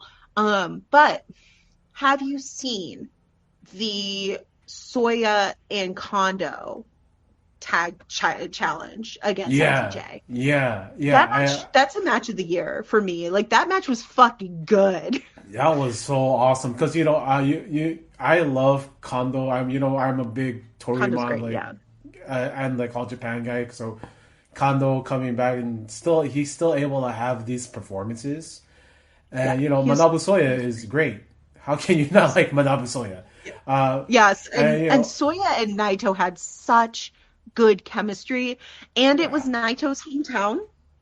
So everyone was going crazy for Naito, but Soya's pretty popular, and it is a Noah crowd, so they're still going to be cheering for Soya. But Soya won even the people who had just come to see Naito. he won them over in such a big way that there's this one moment at the end of the match where they're both laying on the ground and everyone's cheering for Naito because Naito's playing, the underdog who's getting the shit kicked out of him, and everyone's cheering for him, but then the crowd just sort of switches and they're like, no, we got to cheer for Soya. We have to give this man his flowers. And the move, it was just such an authentic and beautiful match. Did this match live up to that? No.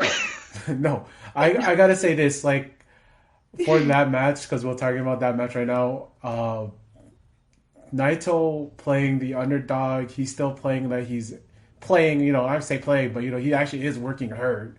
And it plays into the match. Still hurt. He's getting better, but he is still hurt. He's definitely improving.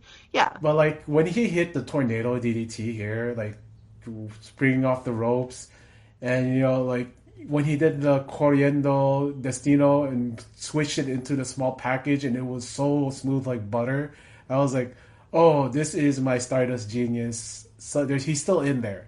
He's still in there. I thought we have different opinions on that roll up because I thought it was super smart what he was doing, and I really loved that because it's sort of it is, like you said, the Stardust genius, and it goes into this genius part of it where he's sort of finally learning how to adapt and work around his knee injuries in the same way that Marufuji always does, because Marufuji is the genius of the arc. So I loved that finish. I thought it was clunky. I thought it was a little slow. I could see what he was doing, but I would have liked it if they practiced it. I think it was just communication because the miss spot was so poorly timed. The miss spot was so clunky and poorly timed. And Bushi was too short because Taishi is Ozawa is so freaking tall, so he mostly just hit boobs. It's on the chest. It was which the mist on his boobs looked great. Don't get me wrong, but hey, we're all about we're all about yumming the yums here. It looked good, but yeah. So I thought the match was really good up until we got that sort of miscommunication in the miss spot. And Ozawa is a really great worker and an amazing entertainer, incredibly entertaining. He is not the posing, great at, the dancing. He's wonderful. I love Ozawa. I don't ever want anyone to think I hate Ozawa, but I do I'm hard on him because he is very green at times. And he does struggle when miscommunications happen. I do want to say this part too. Ozawa is not used to playing the bass in pro wrestling. He's usually the guy that's doing the flying. He's the flippy boy. Yeah. It's going to be really interesting to see their singles match since Naito is also not really much of a bass. I mean, he can play a bass if he wants to, and it'll be interesting to see. He's not born to be one. No, he's not born to be one, especially with somebody that's has almost 6 inches on him. So it's going to be really interesting. It's going to be a real test to see what Ozawa can do. It's not really a broomstick match because I think these guys can find a way to work together. I want to say this: MJ carried the match for me. He is so good. Yeah, I was kind of wanting more from MJ and Bushi, and MJ in general, which ended up being good. I think that was intentional. Is that through the match, I was like, this is all really good, but I feel like MJ's holding back. And I thought this going into watching all of their tag previews. I even thought, I was like, MJ's doing a lot with very little, which is, a very heel thing to do. But I wonder if it's to showcase Ozawa's flashiness. And it turned out to be that way. And I felt like he was holding back in the match. But now we're getting a singles with Bushi and MJ. And I don't know if you've seen the posters for the LTJ versus Team 2KX stuff, but they're really sick looking. The graphics designer even wrote some thoughts on his thought process on making the posters and going grunge style and reducing the contrast. they're great reads. Noah's graphics department is great because they actually pay graphic designers to think about these things instead of running it through Gen AI. So now that I've said that, they're going to start doing Gen AI stuff, but but for now, I'm very, very pleased. But yeah, so we're getting the MJ Bushi match, and I think you're probably really excited for that. Oh yeah, I love Bushi. I loved him since he was T28. I always felt like people sort of like have, they've underrated him. And like with this tag run with Naito, people are kind of coming around to like, oh no, he's actually really good.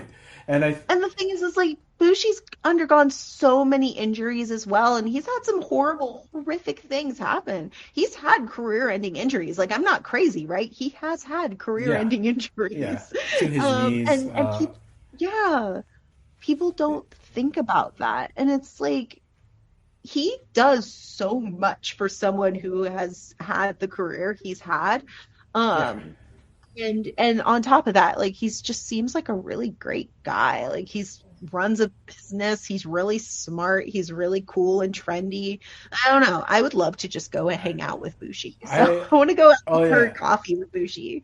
I love his fit checks. Bushi, call me. Hey, we like to make connections here. Bushi, his fit checks, his outfits are always like, this guy loves his high fashion. He's on point. He's always dressed so well. It's funny to compare him to Naito. Yeah, Naito is like so schlubby and so lazy, but that's part of what you like about him. Like, if you like, if you like, what's that egg guy from Sanrio? Tama, what's his name? Gudetama. Yeah. So if you like Gudetama, the same face is what Naito makes all the time. So. Yeah, if you're a fan of Gudetama, you should like Naito. This brings us. Naito's very cat core too. But yeah.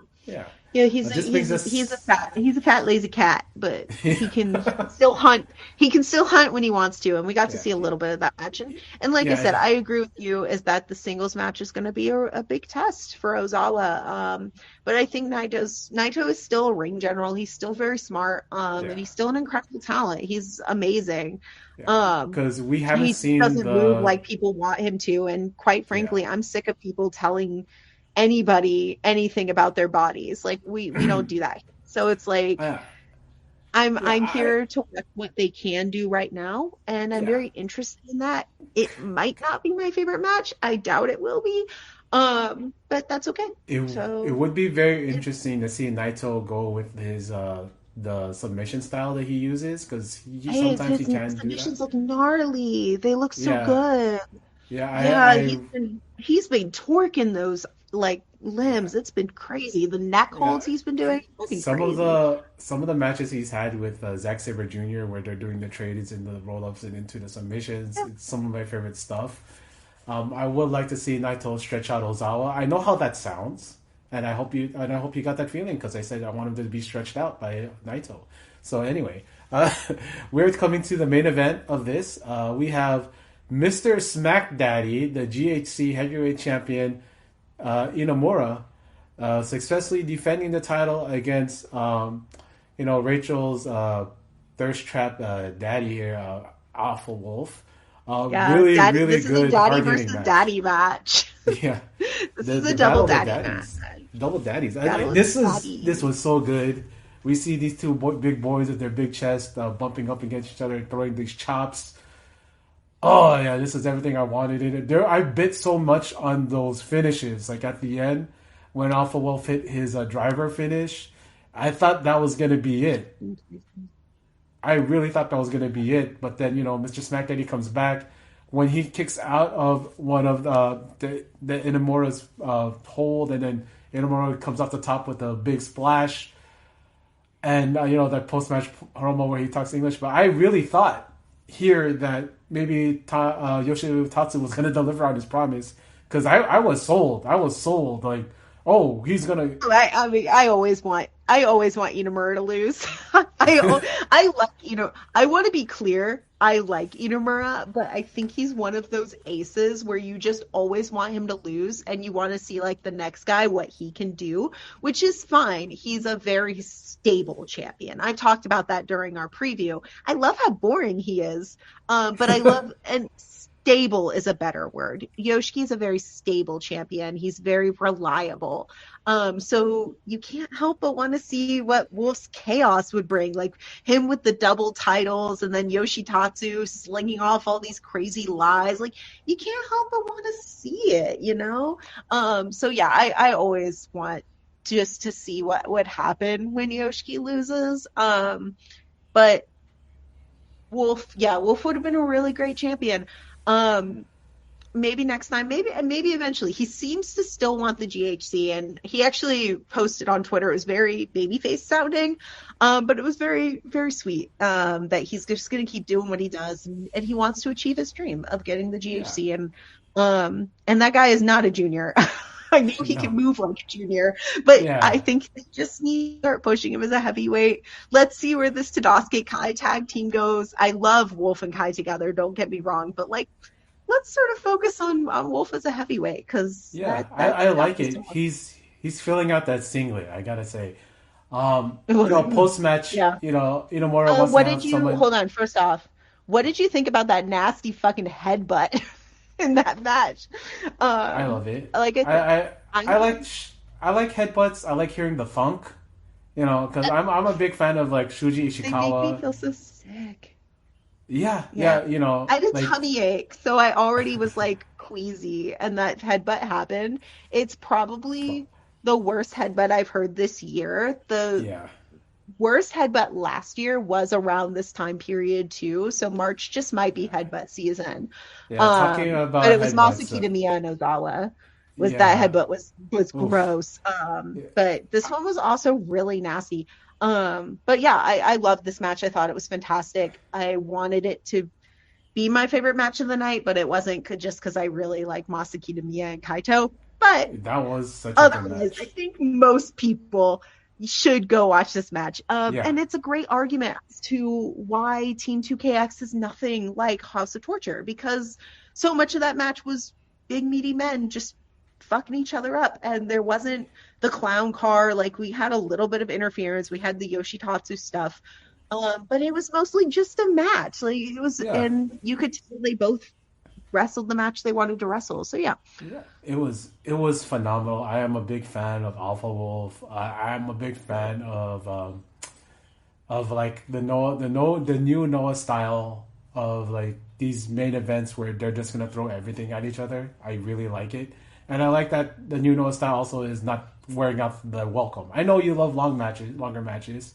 I do love longer matches, but I do like these short sort of bangers, quite literally. They're banging at each other. And that's not even necessarily the new Noah style. I think it probably started taking hold in about 2016, 2017. It was really sort of originated by Masaki Kitamiya and Katsuhiko Nakajima, is they sort of have introduced this style of, these hard-hitting quickies in a main event spot with a lot of, like playing to the audience and focusing on sort of more entertainment and taunting and things like that, and a little bit more of that versus what you're going to see from people like Marufuji and Kenta, which they can also wrestle that style. And and you'll see people like Tenno who are very versatile and can wrestle pretty much any main match style as well. But it's I really enjoy it. Like I said, it's I have a lot of feelings about this specific style because it was introduced by Masaki Kitamiya, and they sort of introduced this. Go ahead. You could tell because Inamura comes from the generation that was Masa's son. That's Masa's son. Yeah, you could see like the things going back to the Diamond Ring training style of the matches. He does still have WWE isms that drive me insane, but I hate that he doesn't have a secondary finisher. I hate that the Muso is not a secondary finisher, but I will say It should be because it was his original finisher. So now it's not as strong as the discharge, so we'll just make it the secondary finisher. But no, he has to finish every freaking house show match with the goddamn discharge. The discharge is gonna get old. It's already old to me, but we see what happened to him hitting. Oh, go ahead. Oh, sorry. Oh, no, go ahead. Finish. I was just going to say, him hitting, now that I've bashed the Muso, him hitting the Muso on Alpha Wolf was crazy. Yeah, the Avalanche one was insane. The Avalanche Muso, now that he's pulling that out for big matches, his big match style has gotten so much better just because of that. Everybody say, once again, thank you, Keno. Because he debuted that one with Keno. And that was so good that I showed people at work that move, and my coworkers were going crazy. They were like, "Yo!" Because he holds them up there with like one arm, and then it's like they're floating, and then like that big impact when he lands in the center, and he's hear so it. Strong. He's so crazy strong. Like that was like my big deal with Will Cruz, is that he's a huge guy, but he didn't ever feel strong.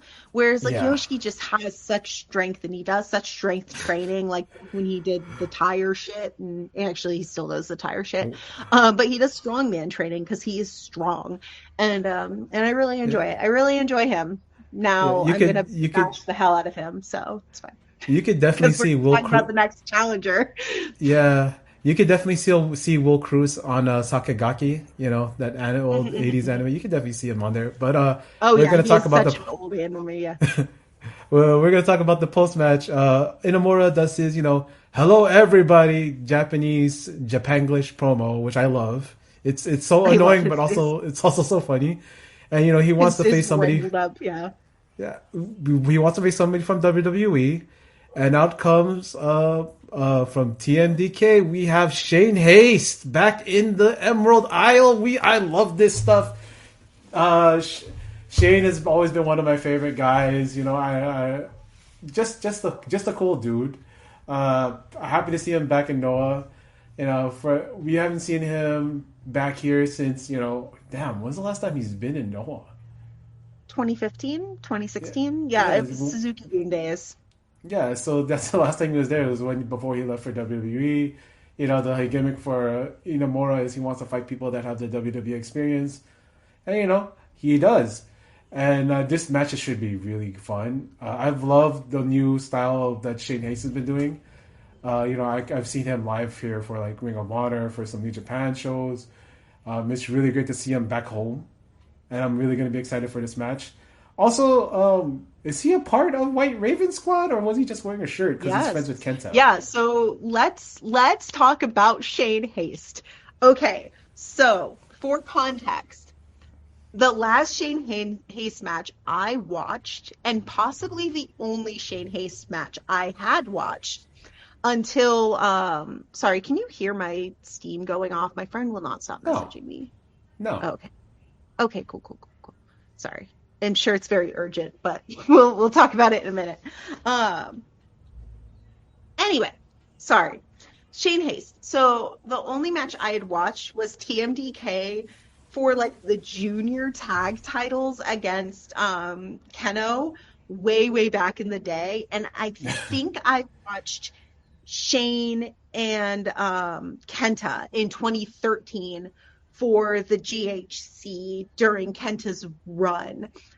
Yeah. And those are the only matches I have seen of him and or I had seen of him.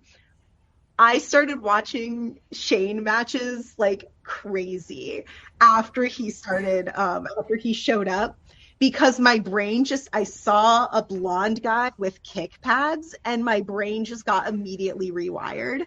And I went onto all of his social media and I was like, oh my God, this guy is like a dumbass man whore. And he's got like this slutty stomach tattoo and he's got kick pads. I have to know everything about him immediately. So I watched like his Naito match in the G1 because I made me interested that he had Naito lore. And then I watched like his tag league matches. He fought Kaito and Oiwa, so of course I had to go watch that. And I just started watching Shane matches like crazy. So I've watched like his G1 run at this point. Yeah, I'm obsessed. I'm obsessed with him. It's a problem. The He's rate also which so my queen, goofy. He's he's also so local goofy. here. He's local here to LA, so I ran into Yeah, him a yeah, bunch of yeah, times yeah. over here. He's an Really, LA really cool guy, dude. by way of Australia. Yeah, Yeah, and he seems really cool. He seems really fun and chill. And just like super, super goofy. Kotoge was like, oh, the idiot's back. Like they just call him the Baka all the time. All the old men are like very enamored with it. And it's just nice that I have a lot of like I said, I'm very excited about Shane himself. I'm excited about what he brings to Yoshiki yeah, because he had a bad time in WWE. He did not enjoy his time in WWE. He's been very vocal about that on yeah, podcasts and stuff. He did not have a good time. And he even says that backstage. It's like, you want a WWE experience, but the experience I'm going to bring, you're not going to like it too much. And he's very, very cool about it, but also, still just kind of this very extroverted, like dog-like energy, which Yoshiki can match. So they're got very matching energies, but they have very different experiences in WWE. And I yeah, like what that does to Kenta, because Kenta, leader of White Raven Squad, he brings in a new member of White Raven Squad who by all means does not fit in, because remember how I said White Raven Squad are socially awkward and like yeah. really quiet, stoic guys? He's the exact opposite of that, right? So it's really interesting to think about, like, oh, what's the relationship going to be like? What's the rapport going to be like? Because he's so extroverted, and every member of White Raven Squad are super big introverts. So it's very fun to see like the upcoming cards, and that's very exciting. But I want to talk Can't about wait. Kenta for a second, if I can. Yeah, So Kenta also had a miserable time in WWE. And when he came out, Inamuro's like, I want someone with WWE experience. He comes out, the crowd's sort of like, oh, okay, Kenta's challenging again. But then Kenta clarifies and says, I don't want to use my past there to get a title shot. Like, I don't want to do that, but I know a guy. And immediately I wondered if he would be bringing in someone that he did not meet in WWE, but he met before or after. yeah, And that turned out to be the case, because he didn't have a good time in WWE. That is that's his kayfabe. Like, he learned a lot there, but he did not enjoy it. So why would he, be calling upon that? So he picked someone else who did not have a good time in WWE, but he also picked someone who hadn't been in Noah for 10 some odd years, yeah, which Keno brought Kenta back home into Noah after he hadn't been there for, some odd 10 years.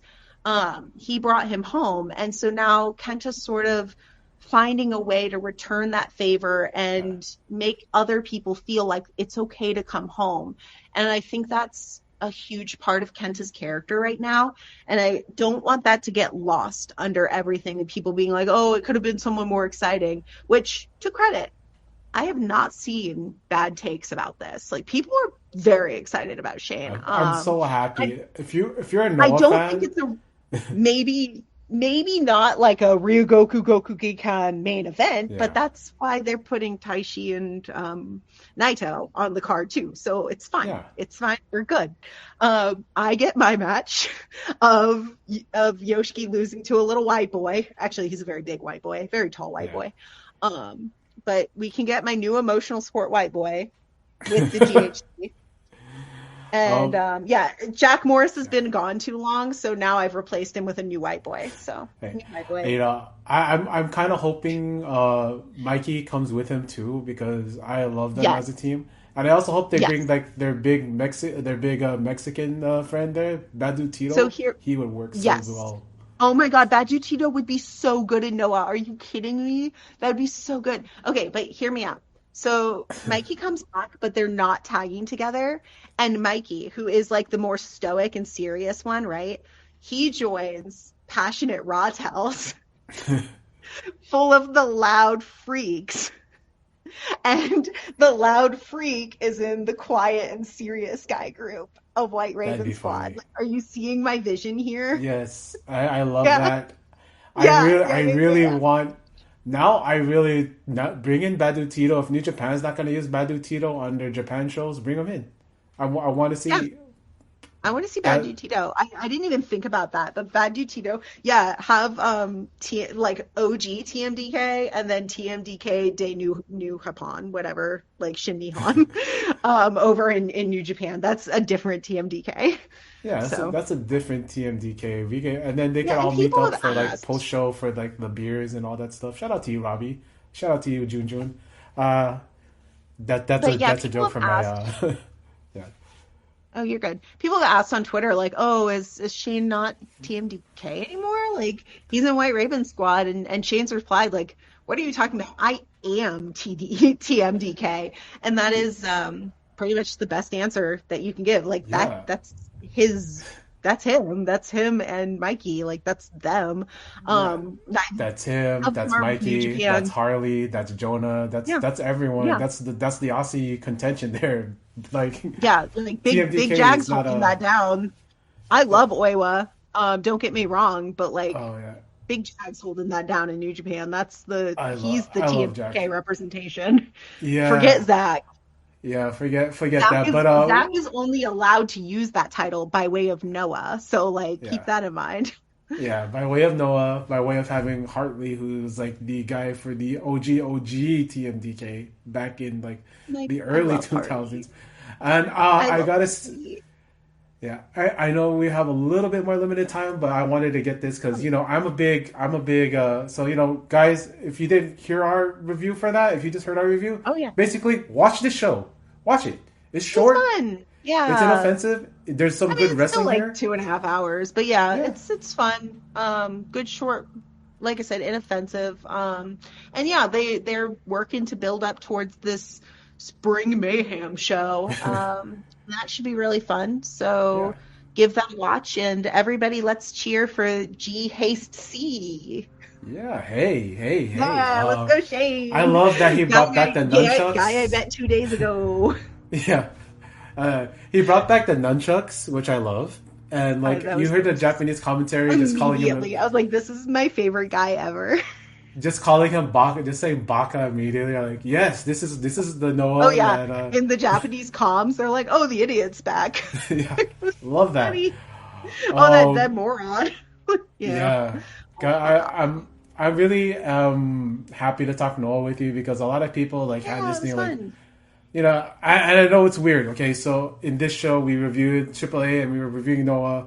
AAA is actually owned by WWE. Okay, AAA is WWE. Noah is not WWE. I want that to be clear. It's not owned by WWE. I really don't even know if they're partnered anymore. Yeah. I'm beginning to think they're probably not. Yeah, But it's kind of it's pretty they ship interesting. guys over there every so often, I guess. Yeah, because like I know Shane is also doing a deal with like AEW with ROH as like a Yeah, he's in producing. ROH right now. So it's like But it's very that's on my interesting. docket for today is to watch some ROH matches. So Yeah, because there's a match with him, Badu Tito, and Mikey going as TMDK, and they're. I love those guys. Because like Okay, I'll give that a I'm gonna do shout. this. I'm gonna give this like little short story. So I got in really good shape in 2004 because I thought I was gonna be in the LA dojo, right? I thought I was gonna be in like the LA dojo. So like I went. I'm not gonna say who's the guys that I was talking to, but I went there and like I saw guys. I went to shows all the time, so I would see like because Mikey was one of the guys that trained there at the original LA dojo. Him, Brian, Samoa Joe, and I think I'm not sure if Shane was there, but I've seen Shane here in LA like working PWG shows. I love those guys. Okay, Mikey and Shane are good dudes, and I love this for Shane. I love that ever since he's left WWE, he hasn't been like aching for work. Everybody's want to bring him in, and like this is a good place for been him. really nice. It's a good spot for him, and yeah. But a little bit of shifting gears because people don't know this, or people should know this. I love tokusatsu. I love Super Sentai. I love Kamen Rider. I think the new Kamen Rider. We have a. Let's talk about it. It's called Kamen Rider Zets. Sorry, I forgot the name of it. Zets, yeah. Zets, yeah, Zets. And so the premise of it is in the dream world, he's a super spy and also a Kamen Rider. But in the real world, he's just like a normal dude. And we're split on this. I love the real world of him being an idol guy, just following his favorite, being a groupie basically, and doing the the dances and all that stuff. But you enjoy the spy part. Yeah, so I actually stopped watching Zets because the first Nemu arc, pissed me off. I thought it was insane that. So, for some spoilers, is that this girl who is always appears, she is the idol that Baku loves, right? Yeah. And she lives in the dream world, and you find out that she is in a coma, which is like already off to a great start. Cause like, oh boy, we've already put our female lead in a coma in a Kamen Rider. Oh boy, yeah, we're starting off with it. But then you find out that like her father adopted her and groomed her into the entertainment industry. Like he found her in an orphanage. He's like, I'm going to make her a star. I groomed her into the industry. And then she got into this horrible bus accident, fell into this awful coma, and he lies about it. And he basically uses Gen AI and like other images to make it seem like she's alive. And that's horrific. That's so violating and abusive and horrifying. And the arc is dedicated to making it seem like this is an okay thing to do because he's just a loving father who didn't want to lose his daughter. And it's so, sad. And they made him out to be this sympathetic, tragic character. And she isn't even mad about it, but still forgives him in the end. And he puts away his trauma and moves on. And he's still doing all this where he's hiding from the public that she may be dead. That's creepy. Because it made me so upset. And this writer already has a really, really bad track record because he wrote Geats. And in Geats we had Neon, who was one of my favorite characters. And Neon had this incredible arc about her abusive parents who were awful and used magic to bring her to life, but then didn't love her, and she never felt loved by them. But then in the end, they get a redemption arc, and they're all a happy family together. Yay! After we watch a year of her enduring all this horrific abuse. It's so weird. But they just. So I lost all faith. I could not watch it. When I watched the action so parts, if Nemu's gotten better, and they've addressed her father's abuse, let me know, and maybe I'll get back into it. But we'll see. We'll see on that because when I saw the action of him as Kamen Rider, the action's good. It's really good. It reminded me of Kamen Rider Drive, which was one of my favorite ones. Yeah. It's very Drive adjacent. I thought the action in Gav, the season before, Gav was very good. I liked Gav a lot. I like the dessert motif. It's very cute. The dessert motif was fun. I thought the writing was really tight. It was almost too good. It didn't really have any of the bad this is kind of ass, but I enjoy it kind of things that it was good. Like Kabuto. Kabuto is straight up ass sometimes, but I love Kabuto. Yeah. Sometimes it's got to be a little bad. I loved Kiva. It was very bad, but I really liked it. I love Kiva. I love the little transformation gadgets that just bites you. Oh, the little goth. Yeah, little goth gadgets are fun. And then they talk back. It's so awesome. But I'm going to talk about this because, I don't think it came out yet. Sell me. I'm going to try to sell you on the new Gavan series, Gavan Infinity. I actually love this show. Did you ever watch the attempted Gavan reboot movie? No, I did not watch it. So it's really different. It feels a lot more damn, I was gonna say the Power Rangers SPD because it does feel like SPD. Okay. They are SPD. Yeah. Yeah, they're like space cops. Yeah, space cops. They travel to different dimensions. He goes in there. He makes his friends. One of their friends is, of course, a stoic cyborg. Of course, they love that. Of course. The main character is really fun. Gavan Infinity. The action in there is good. It's kind of weird though because the guys they fight, instead of being minions in costumes, it's just guys. It's just regularly dressed people, like the stuntmen and like just outfits. It's the action is also really good. The CGI is fun, but like the acting in it is good. I really like Luminos. That's the female Gavan. Her and her partner like are really fun together. Yeah, I'm excited for them. They seem very cute. Yeah, it's like a cute little partnership, and then they're having it's weird because they're having jealousy over each other, but also over like Infinity, because like I think the more tomboy one has a crush on him, and then doesn't want. The way they're playing is like they don't want her to make a friendship with the other girl. Oh, I see. But then like it's also like she wants the girl to himself, but also wants him to herself. So she's selfish in both ways. So it's really interesting. So she's like Kaiju Kiyomiya. I get it. I see. Yeah. We gotta make this guy look like the guy I hate. But I think the action in there is good. The writing in there is good. The traveling because I love stuff like like, I'm about to sound really old, but Quantum Leap, where you go into different places and like you travel from world to world, and like, oh, here's what I'm gonna do this because I love like that. Love to try check the Next Generation, where love like those shows like Kung Fu, The Legend Continues, where they go travel from town to town and see like what's gonna happen and how we can infect it. I think that part is good. The action is good. Yeah. The toys are actually looking really cool too. Yeah. Okay. It's like, how can I say it? It's not like the more recent Super Sentais, like, King Ogre, Bonbonger, like, those are like more of the more modern Super Sentai. This feels... Well, Boom Boonjer, let's not down talk Boom Boonjer, because I love Boom Boonjer. Yeah, Boom Boonjer was a more classic Sentai series. Like that one was a departure because they have been doing different things like with Dawn Brothers and Gozunjer, but Boom Boonjer was a more classic one. That was classic, like because you had the team aspect. Hold on. Oh yeah. Gavan Infinity is written by the same showrunner as Boom Boonjer. So that's kind of where I was gonna go. It has like that really.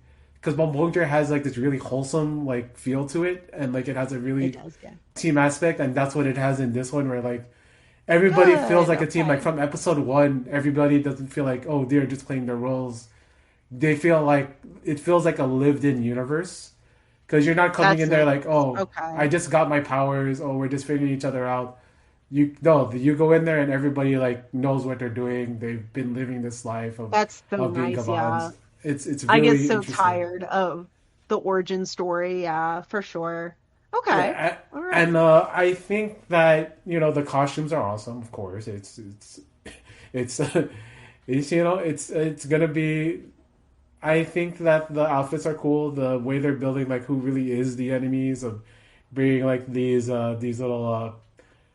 I was gonna make like a comparison to Double, because it kind of is similar to Double with the instead of USB sticks, it's these like switches things. So it also has like a little bit of Kamen Rider-esque switch, sort of like, oh, what are these keys to whatever.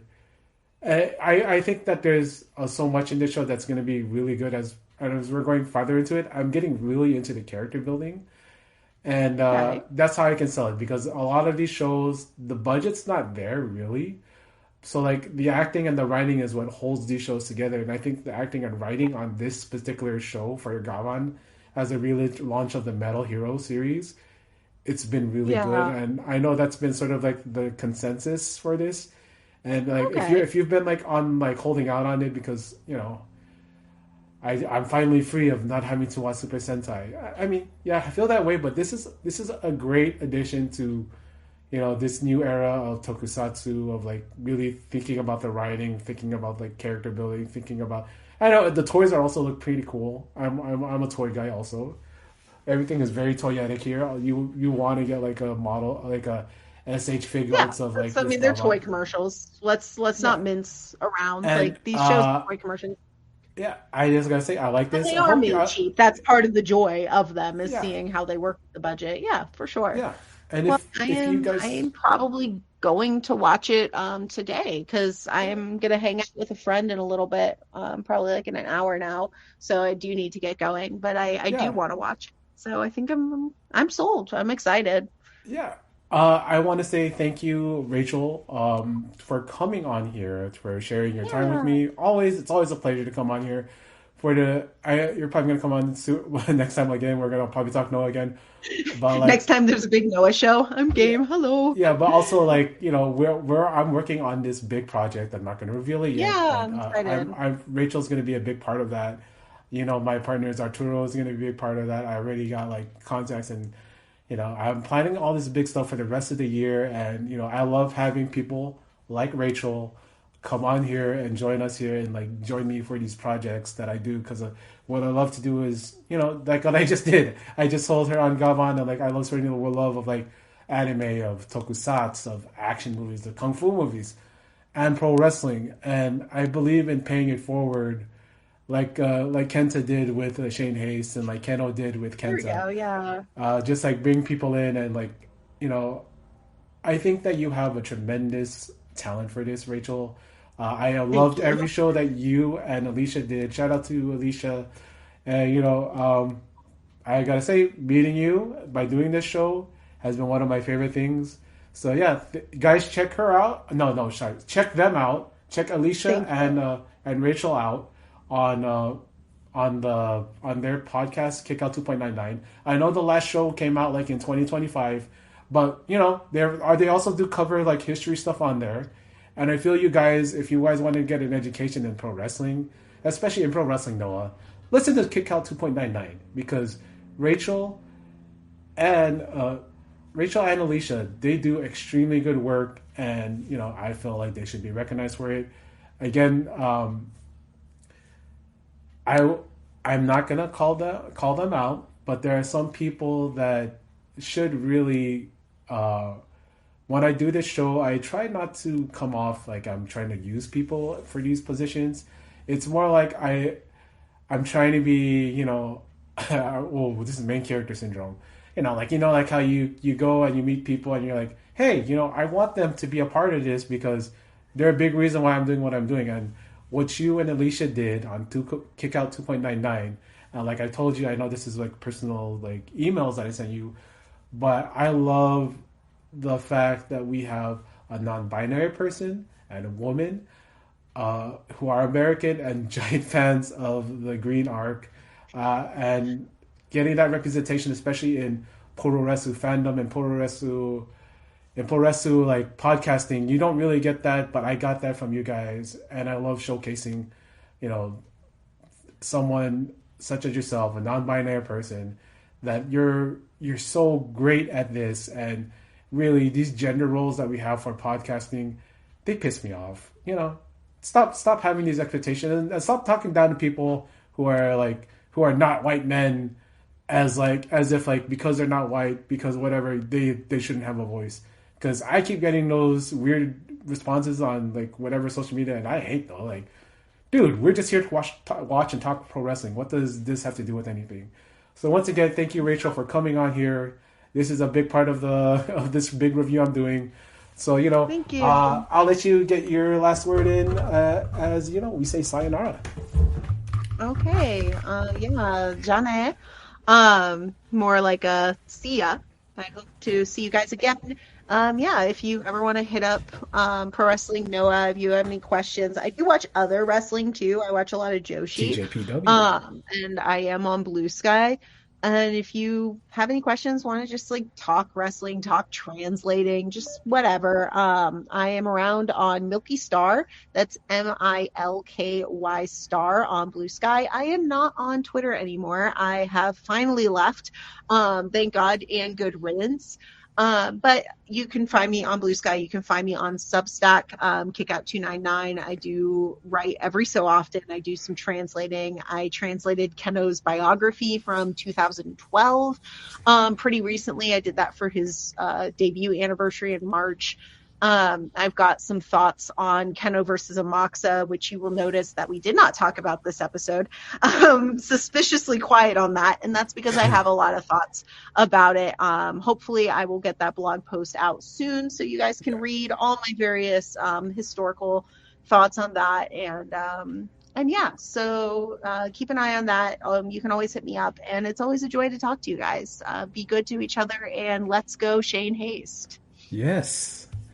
Thank you so much. Thank you. I had fun. I gotta go. My tummy's bothering me.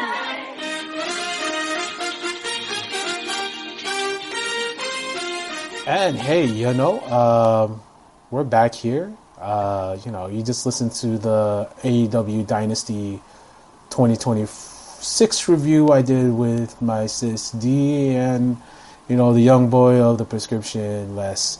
So I got with me, of course, my number one tag team partner, the ace of the prescription. I guess, if that would make him the Jumbo Saruda to my giant Baba. We got Arturo. Hey, what's up, man? Can I be the Kenta Kobashi to your Misawa? Okay, you could be the Kenta Kobashi to my Misawa. Super generation, baby. Oh yeah, man. I probably had the same neck as Misawa. I'm gonna knock on wood on that. Oh god. Anyway, don't take any bad bumps. Right. Oh yeah, also like Misawa, I recently, I'm just gonna drop it here. Arturo, you saw that thing I sent you, right? You got that thing I sent you, right? Which one? Thank you to Romero Mash Shop. You can find him on FT. Oh yeah. So people understand, Larry sends a lot of things, man. But no, this was really freaking cool. Yes, that is sweet, yeah. sweet. Some people when they get something made, they kind of like go on the cheapo bit and it's a little kabuki, and I try to like have the best presentation possible. So Gary Gonzalez, we're coming for you. I'm gonna give people these ideas. This mask that Larry just got, spoilers, makes him look like the heel manager for We See Not Better. Yeah. You know what I mean. You know what I mean. Basically, you know what I mean, man. Yeah, man. You're coming out of promo because you got your boy, your beast, your number one, your monster. We see that battle, baby. Like the Hugo, shout out to Hugo Sabino. Yes, that would be the kind of that. It's really cool, but it just makes you think you're cutting a heel promo. It's like I'm looking at it going that thing is great, man. Oh man, it's gonna be so much heat. Thank you to my sister, my sister-in-law for coming up with the design. Thank you for Abraham for doing that, but bro, I trusted you so much and you kind of delivered, and that's just one of the things I got. There's another one coming too. Oof. So people understand, when you see it, the guy who did it is a real pro, a real solid pro, and the job, as I said, the job is, it's amazing. I looking at it and go yeah, man, yeah, that. Don Callis could wear that mask, man, and it's great. Yeah. So if you see me, if I'm ever, no, I'm not gonna say that because we're not sponsored by anybody. But anyway, we're talking about the Dynasty 2026 for a little bit here. You heard of me do my thoughts on it, so I brought it over here mi primo to do his thoughts on it. Basically, my thoughts is Dynassty. This was nasty work. I was not moved by this show. It was okay. The wrestling was good, I guess, but I need more than just wrestling sometimes. I'm gonna say it was one of the worst AEW shows I've seen. There was nothing the best match on the show by far was the best part of the show. The thing that sticks in my mind is Okada and Takeshita, and I love Okada and Takeshita and all the bits. And Okada wearing the Bucks gear, and the whole they start punching each other, and every interaction between those guys is freaking great. I love those matches. Dude, I love the one with Ron. I love this one. I was surprised by how big the reaction was once they started slapping each other. The fan base still wants this match to happen, the real match. One of the things that Okada is low-key a little bit, he's got a little funk in him, in that he loves being a comedy goof. He loves reaching out for the hot tag, and you see Matt just be It's so good. Like it's such a like. I actually went 4.75 on that match. And people were like, "You're insane." I'm like, dude, I understand this is way higher than the average, but this is my shit, and I love it. And I'm probably like, if the only match in this card that I will think of for match of the year, and it's probably not going to make it, but it's going to be that Bucks Okada to catch attack because it was just hilarious. You want to see Okada really prove him being a Dragon student, being in the Dragon system.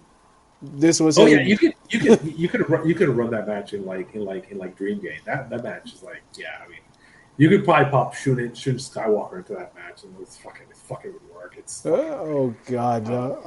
Well, actually, like I'm gonna put a couple notes in for like the undercard. Camille came back, and it was interesting because I was pointing it out. It was basically a commercial for American Gladiators, which just makes us suspect that like Wardlow may be coming too. Because Amazon's a huge partner for AEW still right now. Like they do big buys on there. They mentioned Amazon. They mentioned American Gladiators. I think Wardlow probably is on his way back at some point. They're gonna pitch that too. And you know what? Like, what's her name? J-Rod. I love J-Rod. J-Rod's great. She was around. The TJPW girls were on the show. There's some nice pictures of them floating around. They're all the TJPW girls with Big Show backstage. Yeah, that's awesome. Those photos floating around. They were like, so that they're doing really well. But like J-Rod, who's in the American Gladiator show, working JCW and TJPW. She's a grinder. I like her. Oh man, if they do a Camille and J-Rod tag team, come on, man. Kind of let's do it. Well, I mean, I know that Camille has like this, the problematic stuff, but look into your background of any wrestler. I think J-Rod's a little bit raw, and I prefer maybe she worked with a better worker. But I think I think don't be surprised if like she's gonna be. If you don't know who it is like look her up. She's the Gladiator show. She's incredible look, very tall. Yeah. She's worked a couple of shots in AEW. I think supposedly she may be like the Fed might want to pick her up too. I mean, she's a very good fit, and as I said, it's like somebody who's already kind of like got the gigs and is still going out and like again working JCW shots and DFPW shots and working every week. She's got the drive. She's on those shows at the Palm Resort and Casino this week. Yeah, she's on the Vegas. She's on the Vegas shows. She's on the Vegas shows. Yeah, she's all over the Vegas shows. Low key, she might be one of the candidates for like breakout from this because she's still raw, but the look is great and the energy is great too. Dude, she reminds me of who was my girl from Laser? Not Laser. Laser, yes, that's what she reminds me of. Yeah, I was like. So I said like my favorite match was that. Jericho was back, and I was actually like in the Discords kind of saying that I wanted Jericho to work like Ultimo Guerrero, and he totally worked like Ultimo Guerrero. It was great. He worked like just laid it in. The thing about it, what I mean by that is like so Jericho. So people kind of understand the way I mean by that is, it's the idea that like the older guys, Jericho did a lot of less is more. He didn't move a lot. He didn't need to move a lot. He was letting the match come to him. He was like doing counters more in place, including the Judas effect, and it was really good. Like it's very grounded, and that's the kind of match you wanted to work. And then he ate the pin. Like it was a perfect. I thought it was a perfect match. Yeah. I mean it's and again like But, well, I guess Ricochet's time out was like only 2 weeks. Well, who cares? I mean. The fact that he won on the lion salt was like when Toa said like, "Yo, no, you got to put him away the right way," and he hits the lion salt. I love that part. Yeah, it was a very cool finish. It's the right thing for Jericho to be doing right now. It's the right thing to do because again, like they gave like Ricochet gave him a lot, but also kind of like it was the right result.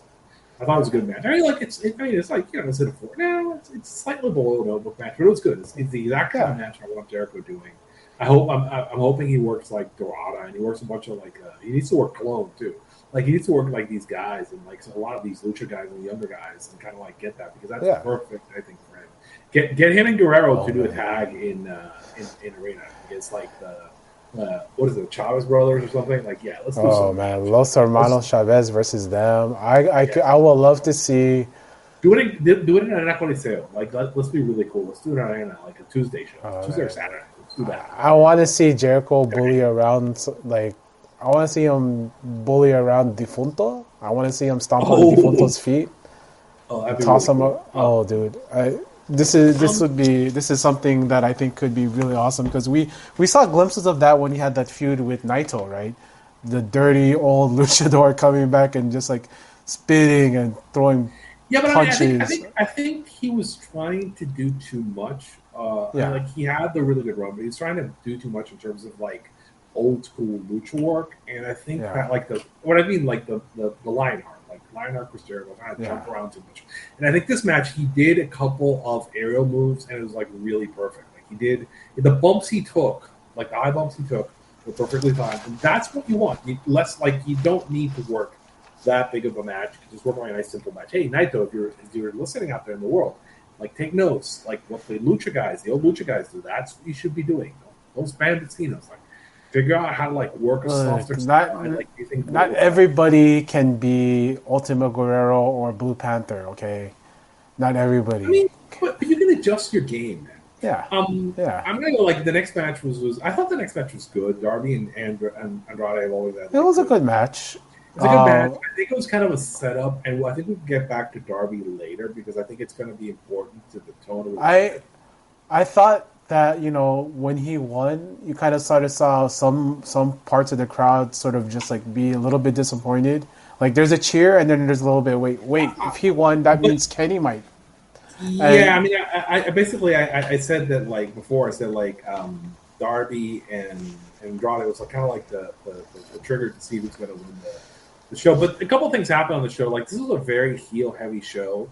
I believe subjects of King Charles. Right, so either Canadians, British, or Australians went something like 1 in 10. Actually, no, 1 in 11 in the show. And so it kind of made you think that maybe they're going to do something babyface at the end. But again, we'll talk about where I think this is going when we get to the end of this, because I think this is very much an incomplete review. Because what do you think it's going to happen on Wednesday? Yeah, what do you think about Andrade and Takeshita both doing a semi like facious behavior, like at the same time? What do you think about that? I think. Well, I mean, Andrade has been kind of hinting around the United Empire thing, and I think Andrade again, obviously, he's so over that. I think that like they're gonna kind of. It's gonna be hard to keep him heel long term because it's just too much right now, right? Like he is having a moment, and it's a real and I would go with it right at some point. Yeah, because like we're gonna talk about booking ideas after we're done with the review, with little recaps of this. Because like there's something we have some rumors and we have things that are floating in the ether. And we kind of want to lay that out there, right? Yeah, good. Because like I have this idea for. Well, there's ideas, but there's also like the rumors that things have shifted and potential things are in the air. Because let's get to that. People were hinting it around this match, but we want to kind of like I want to get through the rest of it. So. The next thing is FTR and Copen Cage and Tony. I was surprised. No. Tony, if you're listening, I appreciate the fact that you're giving me like a bathroom break and a break to make dinner. Hey. It's great. I like walked away. I did some dishes. I like put my food up. Here's the thing. I have literally there's very little that an FTR and Copen Cage match offers me. I have really no interest. Like I was joking with somebody, like, yes, Cope walks out. So like he walks to the left, he walks to the right, he points. It's just not for me, right? And it is kind of getting up there. Like it is kind of like, to me, it's like the contrast. I saw a little bit of it, and the contrast between this and like the opener, I'm like, God damn, I have no interest in these guys. And the opener was so good. I'm watching these like I'm watching the jet feed on the arena shows and Coliseo. Like I'm watching all these great tags, and then it's FTR. And FTR right now needs like they're not doing work. Do you know what the fans were chanting when they did the 3D? You know what the fans said? 1D. They said 1D because that was the Usos' finishing move. Oh God! It was. I just. They said 1D. They didn't say 3D, man. I was like, yeah. Wendy. I'm probably being too mean, but to me it was a dud because I just have no interest in anything going on, and I just wish at this point I just wish that Coach just went away. I just don't want to see him. I have no interest in him. I'm such a huge fan of Edge and Christian, but that was 20 years ago. If Christian can stick around and be like a heel manager as long as I have no issue with Christian. I love Christian. I love his goodbye run in AEW with the winning one more world title, winning the TNT belt. Perfect ending for him. Yeah, but when was the last time you enjoyed an FTR match? Damn, no, it has to be more. I did like their matches with Aussie Open. Damn, that was the longest time ago. Because the Aussie Open and Briscoe's match happened around the same time, right? Didn't they have the FTD? Didn't they have a match with Brodito? Wait. That was the triple threat with Brodito and the Bucks. Yeah, and I can't give them credit. The Bucks are on such a streak right now that I cannot give credit to FTR for that. Yeah, I'm gonna go back to that. It's not like FTR. Matt getting the pin on Okada is crazy. To me something in the gimmick is off because I have enjoyed them previously, but right now it's just maybe it's just because they're working Copenhagen. Well, I thought they were gonna have did they ever have matches with Jet Speed? Now I'm looking up there because if there's a team that could be the Rockers, the Rock and Roll Express, the Rockers to their Brainbusters, that's them. We may be nearing the end of Jet Speed, right? We'll get to that. Yeah. Oh yeah, if you saw that finish. I had a dark horse for that, so after this we have the Gauntlet, which is one of the more enjoyable. I mean, it's a little bit of it's a nice match. It would be a nice collision match. I enjoyed it. I had Mike Speedball Mike Bailey winning, and then Kevin Knight maybe turning on him. Then Kevin Knight turning after to have a TNT feud, but they went the other way. They went Kevin Knight. And we were joking that the idea is I want Gracie Jiu-Jitsu Speedball. Oh, Speedball! I always want to say this: Speedball is a legit blue belt in Jiu-Jitsu. So make him a straight up man, the Speedball BCC Speedball. My God! Yeah, and bring out have him come out with the Gracies. You want to get some heat? Hands on the shoulders. Oh God. Oh my God, the heat! So he actually was on. He did commentary with Evil Uno for one of the Mystery Wrestlings, right? Mm-hmm. And he's just talking shit on the guys in the ring. And you're how people hate Quebecers, right? Quebecois, that's it. I want him to be a Gracie Jiu-Jitsu Quebecois. That's what I want. Oh my God! Imagine the heat. Oh my God. People be throwing tomato cans. It would be fucking great. Oh man, that'd be. I do want to say this about Roosh. People are just gonna cheer Roosh no matter what. I love Roosh. Yeah, Roosh is great. I love Roosh and Ciampa for as many times as they won each other. I love that finish where Ciampa hits the knee on Pac and Pac's jaw went the other way from his head. Oh, that popped me so hard. Again, Arturo, I gotta apologize to you again. It was so worth it to bring in Ciampa. I was there for Ciampa versus Fletcher. Ciampa's oh my God. People do not give him enough credit. Ciampa's a guy who just works these really fun matches. He's crazy, and he doesn't mind showing ass. So it's great. Okay, so let me ask you, who would be the most heat? Which Gracie would be the most heat to bring in? It's definitely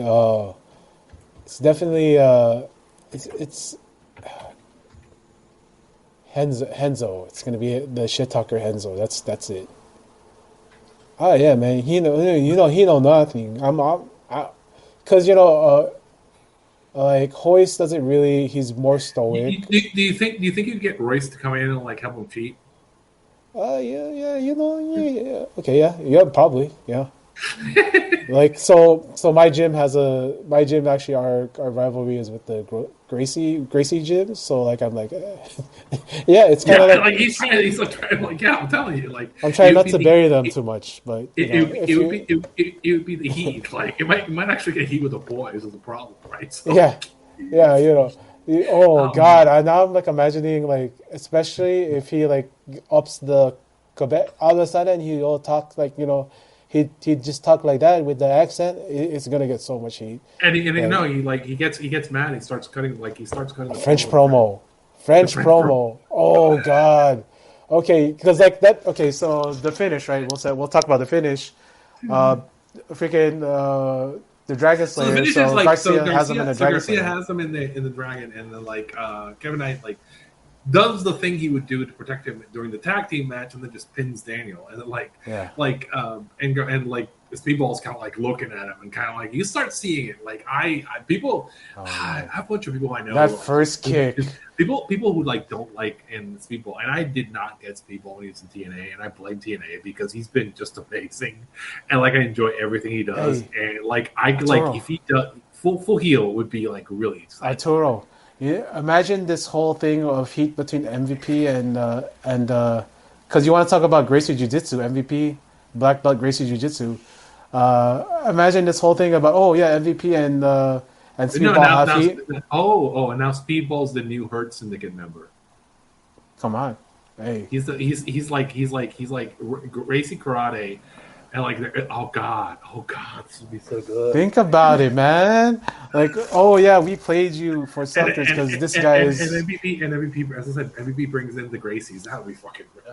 Yeah, man. Oh shit, it's all tight. They come in in the G. Everybody's coming in the G's. Like they're all kind of like all four of them are like wearing black G's. Oh come on, man, that would be so good. They got Tony, we're fantasy like if somebody like starts like we're fantasy booking this shit. Like I don't know what can happen, but God, it would be so good.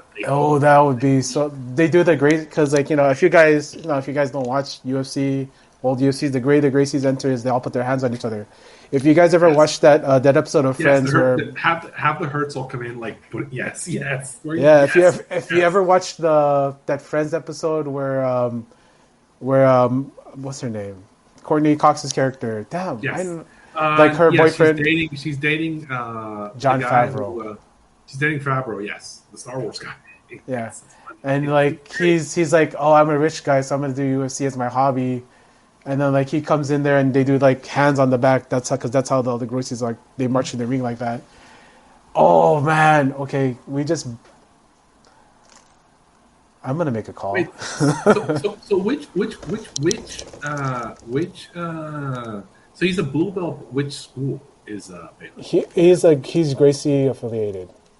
So MVP and Speedball are both Gracie affiliated. Yeah.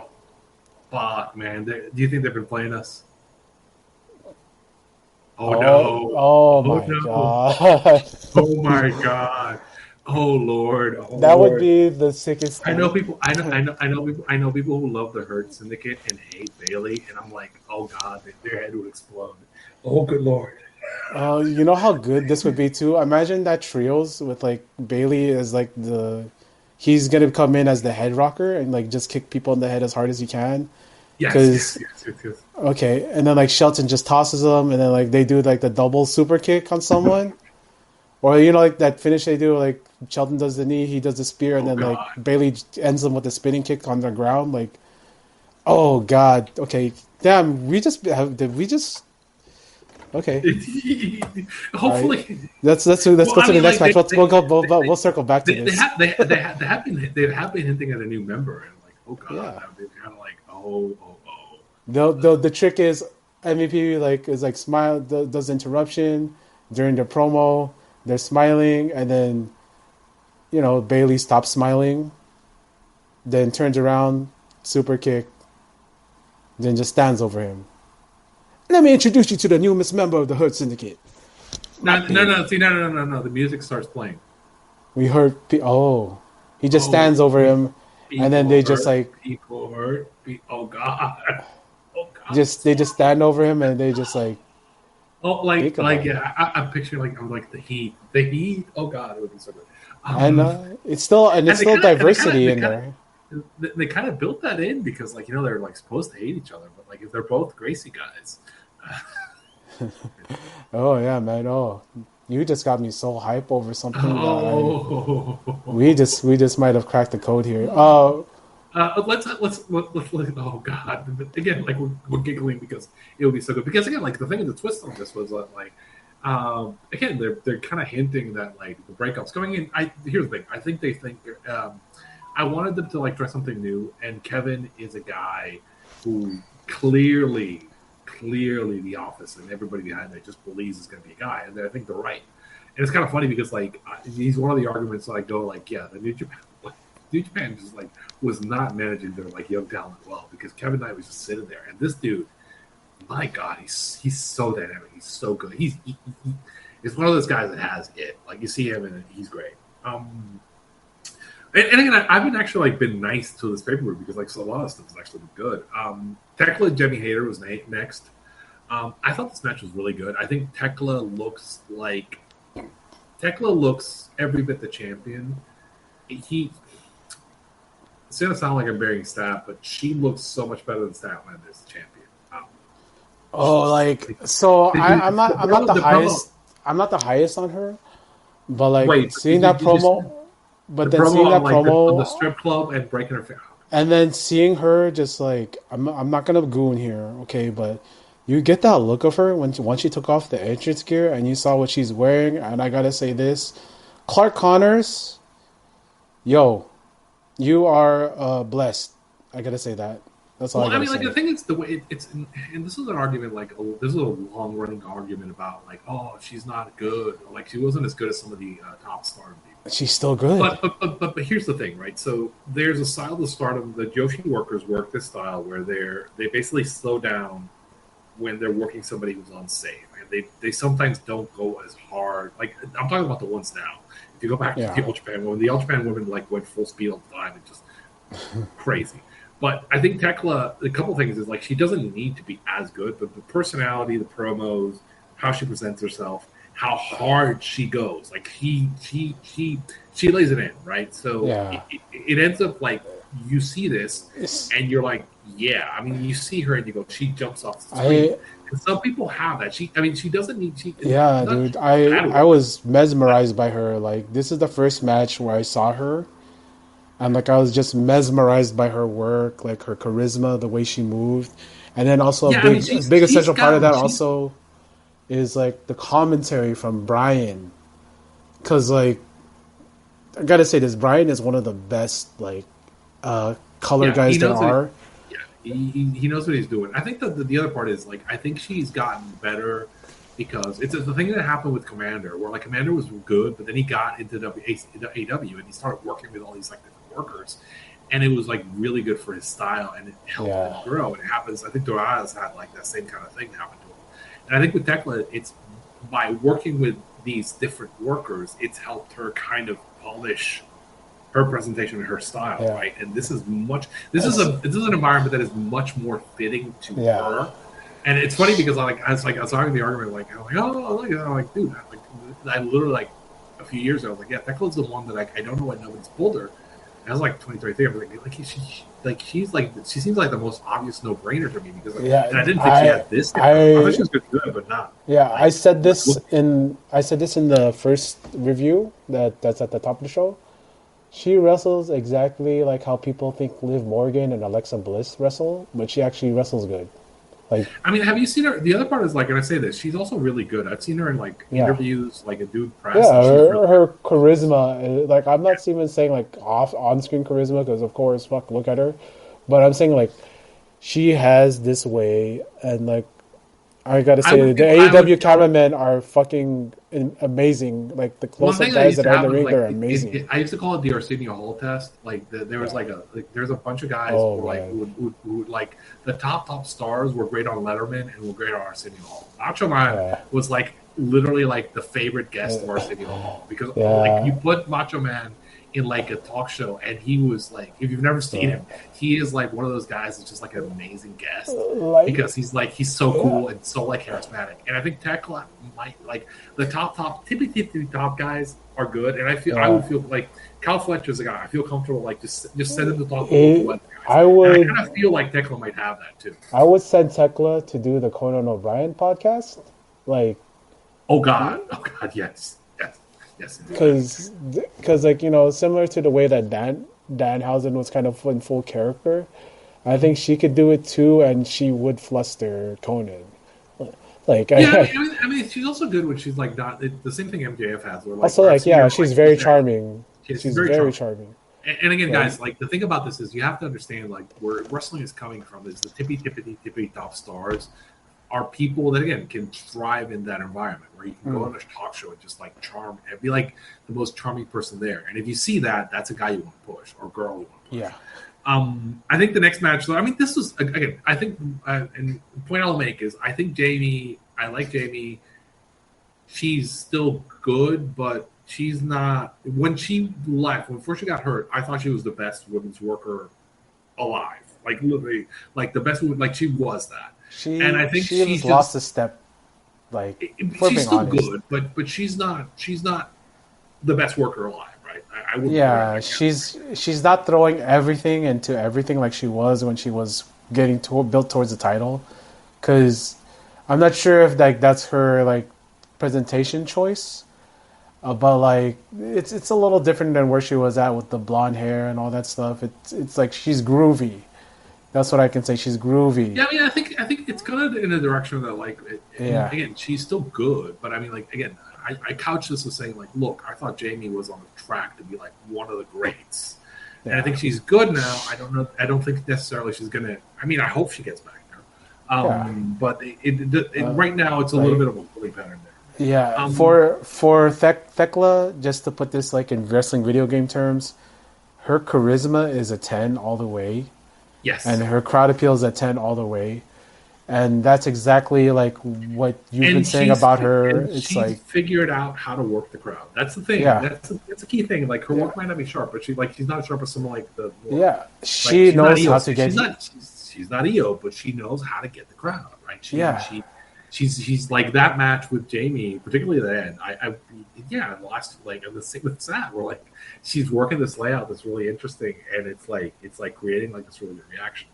And again, I'm being very positive about this, but like I mean, this was I would say probably my I'm going to call this like I think this is like my third favorite match. I think I like this. I like the opener. I like the Jericho match, and I like this a bit more than the one we're going to talk about next, the Darby Allin and Andrade Hill. But I think partly because I like Tekla, and I think she's doing a really job, and I appreciate it. The next match is Moxley and Will. And what was it like? Somebody said like, "Rest in peace, Will Ospreay. He never scored." Oh my God, Bryan Danielson spent once that first spot happened, and all that Will Ospreay did was smile and prance around the ring. I have time, and like Bryan Danielson's like, stay on him. If you let him recover, you whatever, right? Basically, Bryan's calling him an idiot. And then the rest of us, they're all calling him an idiot on commentary. It's awesome. There's obviously a parallel to Ospreay Okada. Like, if you are familiar with Ospreay's long-term body of work, partly is that he can never quite get over Okada because he always does something stupid or like he just doesn't have quite enough. And they're kind of building something similar with John. It's a really interesting kind of deal because like this match made me question whether the actual plan is Will winning the title or we are going all the way to the C2 with Will and John as the final. I'm kind of up in the air on this, right? It made me kind of think, oh, there's maybe some like wiggle room on this because between some of the stuff Will said that he wanted to order the G1. There's some scuttlebutt out there that like maybe he also wants to win, like wrestle for the IWGP title too. With his boy Callum. This was a really interesting result. I didn't think it wasn't the best match. It was a nice little match. I had a notebook. I thought it was about as good as Tekla and Jamie. It's not that it's bad. I mean, it's just a fine match. I think it's one of those they have a better match in them, right? You know what I mean? This is a very much a kind of a feud extender in a way. You know what I'm saying? Yeah, definitely. I think if they do if they go back to it, it's going to be very interesting where each guy is, because we talk about Darby winning his match. I think I mean they're going to go back to it. Whether it be in the Owen, whether it be in the C2. I mean, I would say pencil. I mean, I said at one point pencil in Will and Mox as the Owen final. That might still be the case. That might be still where they're going. And I do think things are up in the air a little bit. And we've heard things that suggest that yes, there are some kind of interesting motions maybe going on, in terms of what the plan is. People are talking about maybe MJF Will's the plan, and I think that there are indications that might not necessarily be the case. If there is, I do think we're going to see John and Will again this year, right? This does not feel like the end at all. It feels like for now, and then we'll see you later. So far, the babyface is so far in this. I think Darby's the only babyface that's one.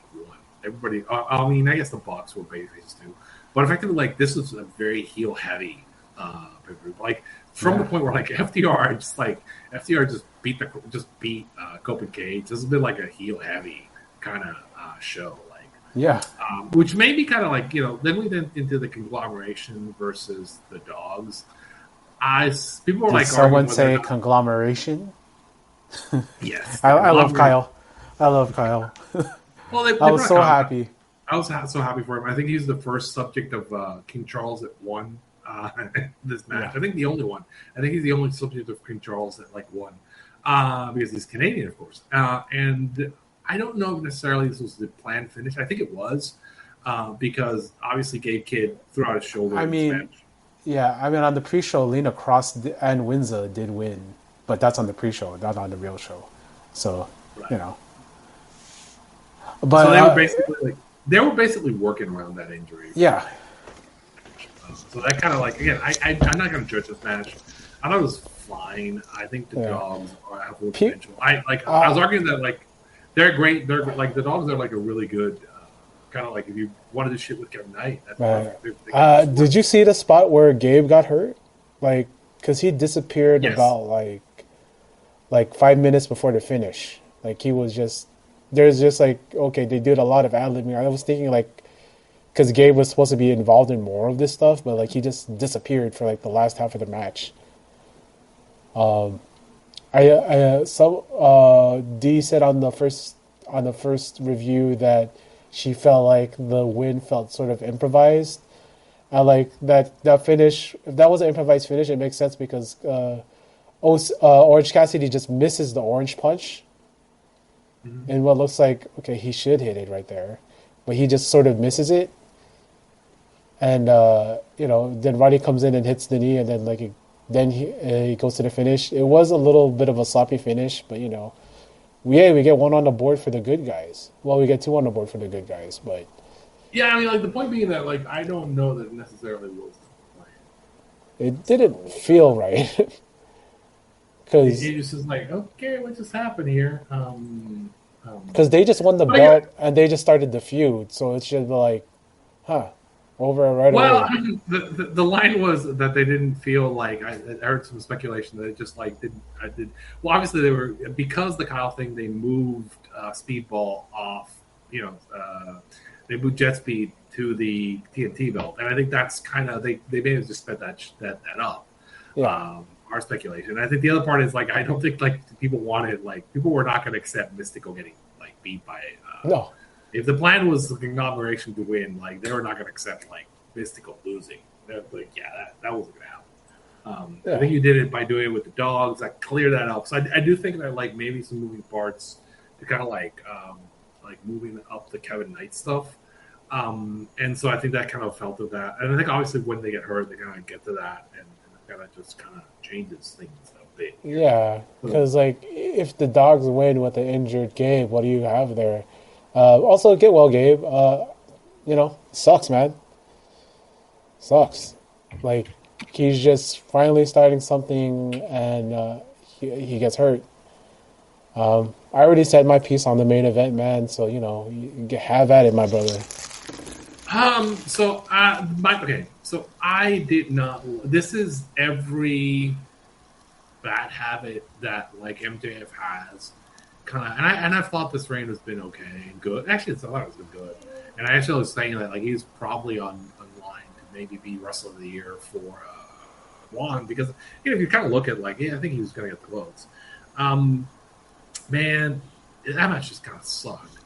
And I'm going to point something out. Like, okay, and this is like a really stupid thing. They put out the table hard cam side. So there's the table, which obviously is the finish, right? It's hard cam side. I can see it. I'm not biting on any single finish that you do because the table's there, right? So that was really sloppy and poor, and they should have fucking done that. To really, like put it on the other side. Do something, but like putting that table hard cam side was just so fucking dumb. Because again, I'm like looking at the table. Every time I see the table, I'm like, yeah, this is not a finish. I thought Kenny kind of looked sloppy in that match, and kind of like he didn't look like he was necessarily in the best shape. He wasn't Kenny Omega that we saw versus Swerve. It wasn't, and it was sharp. And I think the other part is like again, what they think they're going to do is what they're going to do, why not just do a straight to Q finish, right? They did the whole. They do the fast speed rough bump. They do the long count. They do the low blow. They do 2 ring spots and a table spot to do the pin. And I'm like watching, and I'm like, God, what the fuck? Like, dude, sometimes just do the Q, right? Like, he's a heel champion. Just fucking like you're already running a heel heavy. You're running a heel heavy show. You're trying to maybe kind of like do something, and obviously because Kenny got the visual pin, and like it was really kind of like, they had to kill him to beat him. And if you're gonna do that, just fucking do it DQ. Why not? There's 2 refs in there. Just do it. Like the ref was really definitive. Just he did it. Disqualify. And like I was like, but like the fans would go unhappy. I'm like, dude, but you just did a heel show. You're literally like killing the elite one by one. And just sometimes like you either have to shoot or get off the phone. I did not enjoy that match. I did not. Yeah. From the referee, I was like, this is just silly nonsense. And I was like, I thought it was a dub, but I mean, this is just purpose. When it gets like that level of silly nonsense, just like if you're gonna do it, at least there was some like rumors like, oh, they wanted to have like Swerve involved in the finish. Thankfully, Swerve was in Texas doing a fan fest. Thankfully. So essentially, he swerved out of the way of that. And then like we heard like a little whispers out there, like that maybe the plan was similar to what MJF had pitched to the Bang Bang Gang, where he would beat everybody in the Bang Bang Gang, and that was the whole storyline. Allegedly he pitched that maybe he just beats everybody in the Elite, and he hasn't done a Roman Reigns tribute yet, so maybe he stacks up Matt and Nick in a triple threat. You think that could happen? Yeah, I mean, so MJF is pitching Bob Holly. He's doing Bob Holly pitches. Yeah, man. I just beat everybody. How about I just win? How about I just win, baby? So let's get back to the thread. So there's a rumor, right, that what the plan may be, because I was watching the show and like as the heels kept winning, everything are they gonna maybe put it on Kenny? Because there was a rumor kind of like there was some politics going on and Kenny might want to might have pushed for him to win the ball. I do think. I mean, again, Kenny was made to look strong in this match, and MJF was made to look weak, and you're trying to get 18. So the argument is, right, or the rumor is that Darby's winning Wednesday. And if you look at it holistically, and you look at this pay-per-view as a very heel-heavy kind of pay-per-view to set something up, and the setup is for Darby to win. Dynamite's in Seattle. It's Darby. There was at one point supposedly a title win for Darby last year. It didn't happen because of things, Everest, some other things getting in the way. Yeah. And I do think that you could do it. It is we've talked at length about WWE and the issues they're having, and I think that if you wanted to knock them off the news cycle and just kind of like, and we just saw like we're watching this and we're watching this after Raw, and don't you love a promo that's a go home promo where CM Punk apologizes for everything he said? I'm watching this promo and I'm like Roman comes out, he's doing this, and it's as quiet as a church. Like you can't hear a noise, and I'm like, what in the world? And they're both going like you're a nepo baby. We're both. It just we're both hypocrites. We're both hypocrites, and then they do the whole thing where like they do the Tony Soprano. Like, why did they do the Tony Soprano cut? Like Netflix just cuts it in the middle of the promo while in the ring. And I'm like, they didn't. I'm like, it just boggles my mind. It was just like it's just really bad. I just thought it was really bad.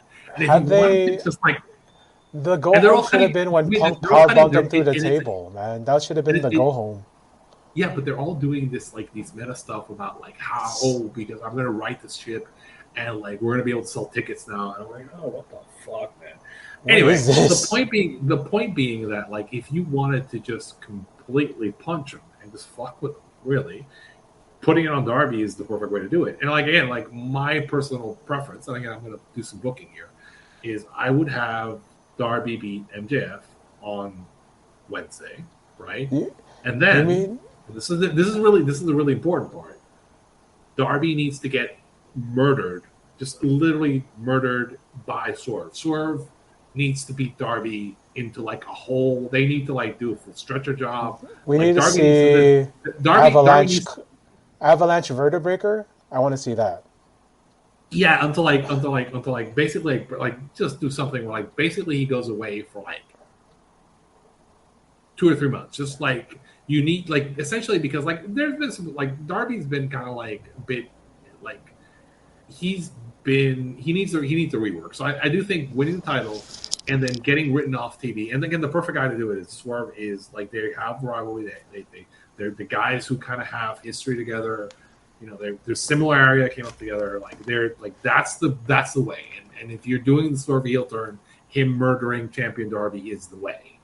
And you can kind of like play on that. Like it needs to like look like if people have never seen it, the Swerve, my favorite Swerve match, right? And one of my favorite matches of all time is the Hell of War. And I need to feel Darby needs to die like AR Fox died in the Hell of War match. That's the kind of finish I want. And I think it would be helpful because it gets him off TV it gets Darby the title win, excites the fan base, screws with WWE, and gets Darby off TV for a while to reset his character, right? Yeah, it solves so many issues that are there that can be solved with just basically like you send Darby away so he can finish like getting Sting Jr. ready, so we can have like I love like if you haven't seen Sting Jr. is like he may have something. I saw him live, man. He has this charisma, like in person. We can have Darby come back and work with like as a tag with like Sting Jr. Right, and you can do the full thing where there's things you can do with this. Like there's places you can go. I think that the right call, if that is the call, if that is what they're actually going to do on Wednesday, then my grade on this pay-per-view will improve because essentially this pay-per-view felt like setup, right? Yeah. 2 to 3 months, that's long enough for Sting Jr. to grow the hair out, right? That should be long enough. Yeah, I know. Keep the look, man. The look he has now is really good. He like just keep working it. Like just keep sending the show doing that. Anyway, I didn't like this. As I said, I didn't like this pay-per-view, but I will concede that it may be it may not like the story that's being told may not be over. And if that's the case, I like said that at the end. It's like I did not like it. I thought that the main was.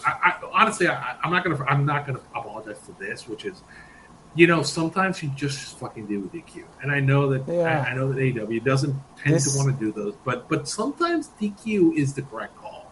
Yeah, I'm gonna say this, like going with a heel heavy pay-per-view the week of WrestleMania, when you could have stolen the week by doing something like that, fans would have been like, oh yeah, that was so cool with Bub. I mean, good things happen, sure, some cool spots happen, but like they didn't necessarily steal the week, but they still have a chance. Like, yeah, I mean, as I said, like I think the way, right, is effectively like do it so that you, yeah, I mean that's what I'm saying. Like essentially, you want to do it so that if you give that big babyface win now as the denouement, like as the final act of that pay-per-view, it's a whole different story, right? In terms of like what we're doing. Yeah, there's very interesting roads they can go. So it was cool to see, you know, I'm going to go back to the TNT gauntlet. Pac is back in his full final form. So there was tweaks. So Pac was wearing like, he was pale and he's wearing silver tights. So that was a new look for him. It was like dark silver tights. It's like shiny tights. I like the look. I actually like really enjoyed the look. But I just want to point out. He looked like he was out of like he looked like an orc or something out of like a Conan the Barbarian book. That's what he looked like to me, which is a good look for this guy. I love Pac. Pac, absolutely one of my favorites, and then he pulled off that black arrow like with the extra mass, and he can still pull it off.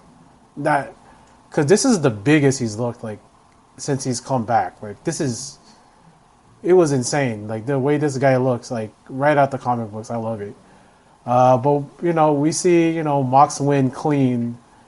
I'm not entirely sure where they go with Mox after this, or like who they throw to him. He'll probably have a bunch of more like non-title or title matches until Will's ready for him. But it's pretty the two top guys are Mox and Max.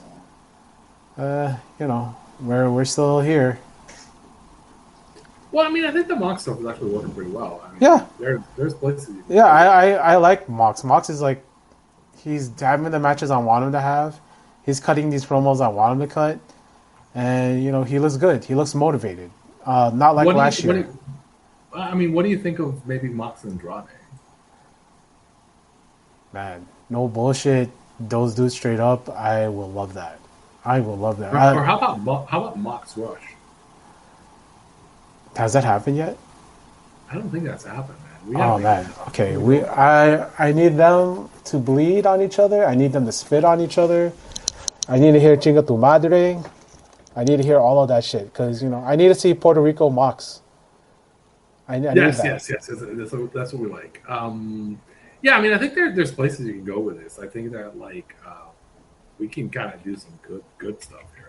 Yeah, there's a lot of options. How about Mystical? You see, the problem is like if you do Mystical, I was having this conversation. Like, there's an argument for me that like, why not? Like, if we're getting crazy, why not put the belt on one of the top belts on Mystical? He's available. If he's there, he's available. Like, he is he's arguably the biggest strong wrestler. So why not just put the belt on? Yeah, let him get La Mystica. I mean, Mox taps out. Everybody taps out to La Mystica, so why not? I mean, he's tapped out to Kyle O'Reilly. You think he's not going to tap out to La Mystica? Come on, man. Yeah, it's especially if they do a Grand Slam the Mexico City again. It's good. That'd be a perfect way to use the Continental belt. I think that there's interesting ways they can go. I think the first thing is they have those two title matches set up for Wednesday, the TBS title and the world title match. Mm-hmm. They're building this up as like Willow is injured. Dropping the belt to Camille would be very interesting. I mean, like as I said, like I think there is some brand synergies going on. And it's fine. I mean, I think it is a TV title, so TV title being used for brand synergy with your TV partner, fine. I have no problem with it. Ultimately, maybe you do it, maybe you don't. I mean, like, it does open you up to the possibility of like, okay, so you have somebody beat her later after that, which I do think would be kind of interesting. Like, which babyface do you put it on? Yeah, that'd be very interesting. I think there's also a space for Wardlow and DCF to just be that guy that's still the bodyguard for Callis. I think last time he got injured doing his return run-in, that he ripped his pectoral muscles beating up Swerve. So that's what we're dealing with him. Injury bugs for some guys in AEW. Wardlow. We just learned like a week ago, like Mark Quinn already got hurt again. Sometimes I do think it reminds me of like I think I mentioned it before. I was doing the whole thing, and it happens in basketball too, where like I was looking at like the difference between guys getting big and guys being flexible. And you gotta like one of the things that like from the historical me reading his stuff with the historical wrestlers, all the historical wrestlers, luchadors who had like long careers. A lot of them did a lot of the body weight stuff and like the flexibility stuff versus like body weight resistance training. And again, I've seen it also in basketball with like Tim Duncan and like Dirk Nowitzki, the guys who did that and kept themselves lighter. And I do think it is interesting that we see a lot of guys who've gotten like lighter recently who are doing like really good work. Right? I think Jericho came back lighter. MJF has gotten lighter. He's a good guy to point out on that. And he's not the only one. There's a couple guys who've gotten like more trim and look more like real. Like there's a difference between like show builds and like real fighter builds. And I do think that like guys need to kind of like somebody needs to like get in these guys' ears. And I know that what they're trying to do in terms of getting bigger, but I do think that they need to understand that like there's a trade-off. I mean, I think Max is a good case. Well, I think Max got too big at one point, and now that he's like at a lighter build, it's helped him. I do think it's helped him. I do want to say this, like Darby's been doing a lot of. Darby's been doing a lot more. He's been getting bigger. I think he does because Sting Jr. is like a personal trainer in his civilian life. So I think like having him and because you've seen like Darby's put on some mass like lately. You could see it in his shoulders. They're bigger. So a lot of guys are figuring out the right way to train. But not everybody can be Pac and look like that and be able to do like the Black Arrow and Phoenix splashes. It's that guy's a freak. It's interesting. I was going to point like that's evidence for like, hey, maybe Darby's winning the belt because like they do like to get their champions to bulk up a little bit. Yeah, because if you look at him, like he of course like next to Andrade, not everybody's going to look, but he's put on size. Like if you compare that to their first matches they had when Andrade's first run, where he looked emaciated, but now he's solid. We talked a little bit about Lucha. I watched the match with Neon and Mystical Sky Team versus Volador Jr. and El Clone. El Clone is becoming something in Mexico City, like similar to what Hologram was doing, but it's bigger. I'm going to drop again. I'm going to drop some historical Lucha knowledge. One thing that is an indicator of when you have a guy like Clone, right? One of the ways that you signal that, he's a guy, right, is he has a historical rival. He has a rival, right? They have an Apuestas match, and you expect the babyface to win, but no. Hologram cannot beat Clone. Clone needs to beat Hologram and take his mask. Hologram can be the Black Shadow here. Yes, he can be Black Shadow, and Clone can be like the heel Santo, being the babyface and setting. Now, the key thing on this is like, history is like somebody needs to help. Like once Clone beats Hologram, right? Somebody needs to help because he's gonna be defenseless. Clone's gonna try to steal his mask, which is the Santo move, the heel Santo move. And somebody needs to be the Blue Demon who comes in and helps and punches Clone out of the ring. Like, I mean, there's many people you can do that, but like somebody, maybe you could do Andrade or something. Well, no, he's kind of already like it'd be something like maybe Dorado, somebody who needs that. I need to become a legend, because I do think everything I've seen from Clone is this dude just like he just jumps off the page. He's really good. I would. Yeah. Hologram's a nice guy, like a nice little worker. Clone jumps off the page, right? Also, like I'm not gonna say who like the other like alias is, but he can also cut promos. But like Clone has not cut a promo one time, but his charisma comes off the page without showing any of his face. But once he showed the eyes, like there was like a shift when he took off the visor. Like Samuel Luthor came out to watch him. To watch him. Now, like, I mean, I think he has the kid. I mean, he has. And again, I'm not. I want to be clear. I like Hologram a lot, right? This is important to say. man, Clone looks like, again, it's one when you see one of these guys and you're like, oh shit, this guy right has something. Hey, It's like discovering you're discovering plutonium by accident. You're like, ooh, oh hey, man. what's that? This is just like, King and Armor King, but like, the situation might be a little bit like Sin Cara Negro, where, Sin Cara Negro became Sin Cara. It might be that kind of situation. But I mean, but again, Sin Cara. I mean, we're talking which Sin Cara? We're talking about Mexico because there's so many. There's so many. But you watch Super Viernes, right? Yes, I do. So what do you think about the card this week? What did you think about the card?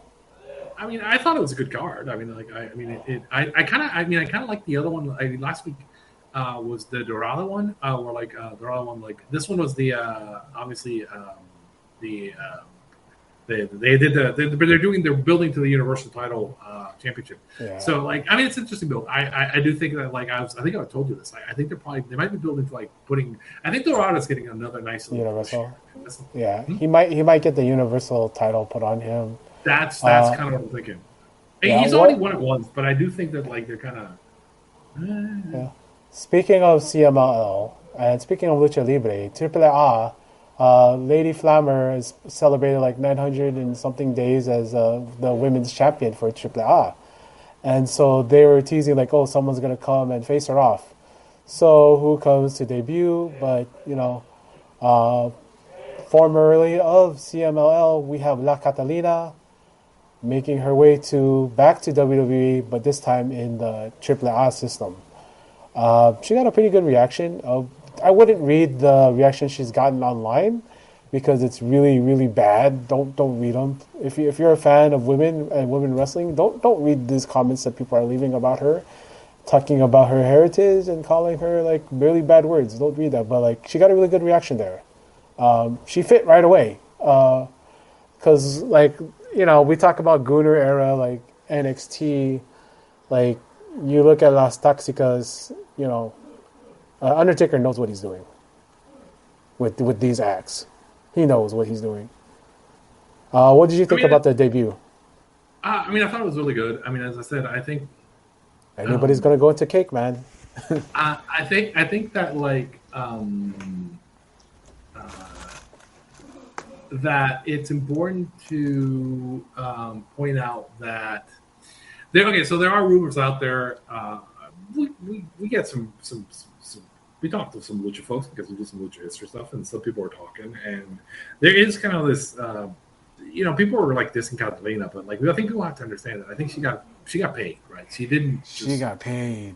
She got good money for I don't think she's going to be the last one. And if we're hearing about Soberano Jr., being late to shows and being held up am I going to get paid?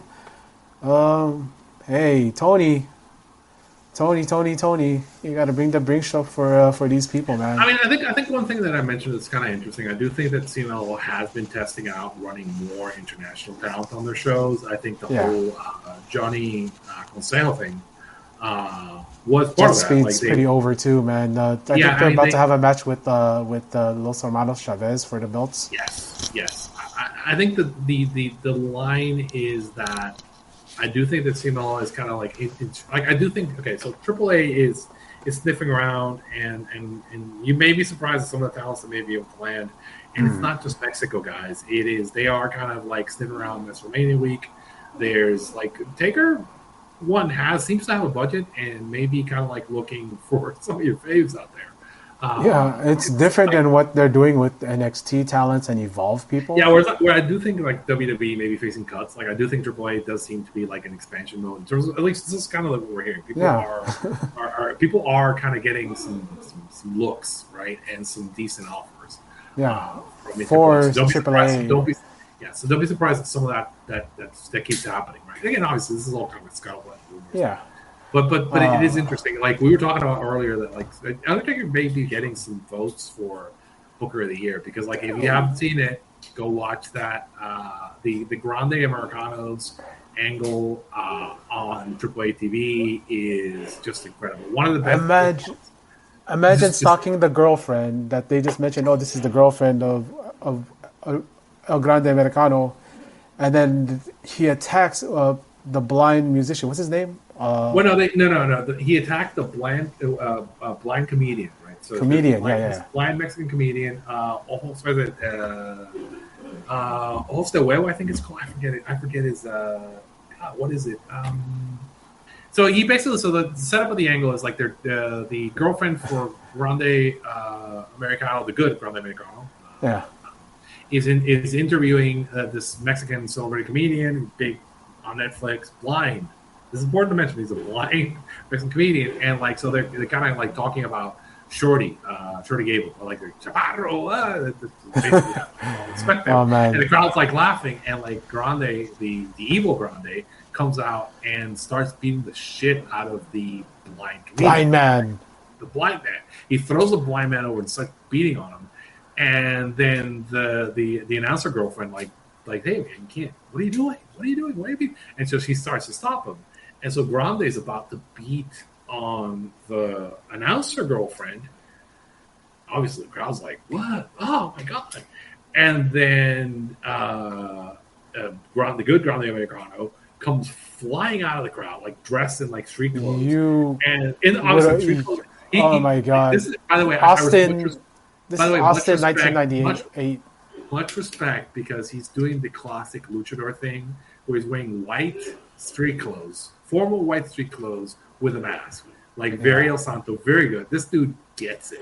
Like, I'm not gonna say his name because like I'm not too trash, but he knows what he's doing. He feels like a star, and they have this wild brawl where they just like throw each other around, like beat the crowd. They're gouging eyes, they're fish hooking. It feels like and the crowd is just like nuclear. It is just I'm watching this and going like. See, I mean, I think that one thing I pointed out when Borash Taker kind of took over. Un Chaparro. Oh my god, that's hilarious. I mean, like obviously the bar was in hell because it was Conan. Conan was not even. But these guys get it, and so the show at this point, it is like if you watch it, it's a really good lucha show. You can actually watch it. If you're like, oh, it's not like, dude, it's lucha. I've watched 80s lucha, 90s lucha. It's lucha, right? This is classic triple. This is classic triple A, man. You like people are like wax poetic about Los Gringos Locos. What do you think El Grande Americano original is, man? This is Art Barr. This is Art Barr wearing the Love Machine mask and doing backstrokes, brother. Yes.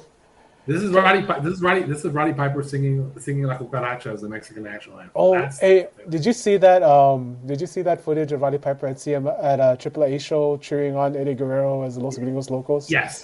Cheering on Art and Eddie, like doing their shtick. Art and like, they're this guy. So, because like obviously like it's heel heat, right?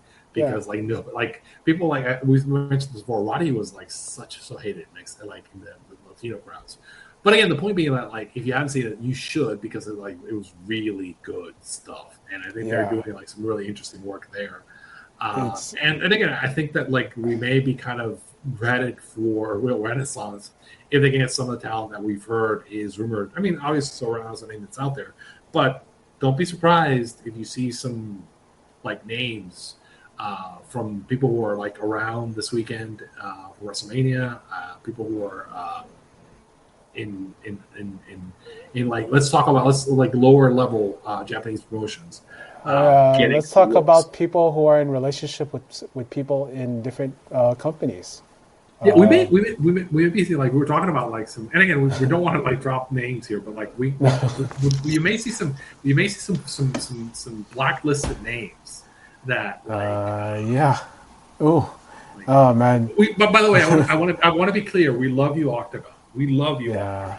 So we don't want to get you on the bad side, but you know, let's. I think that we covered a lot that we're going to cover.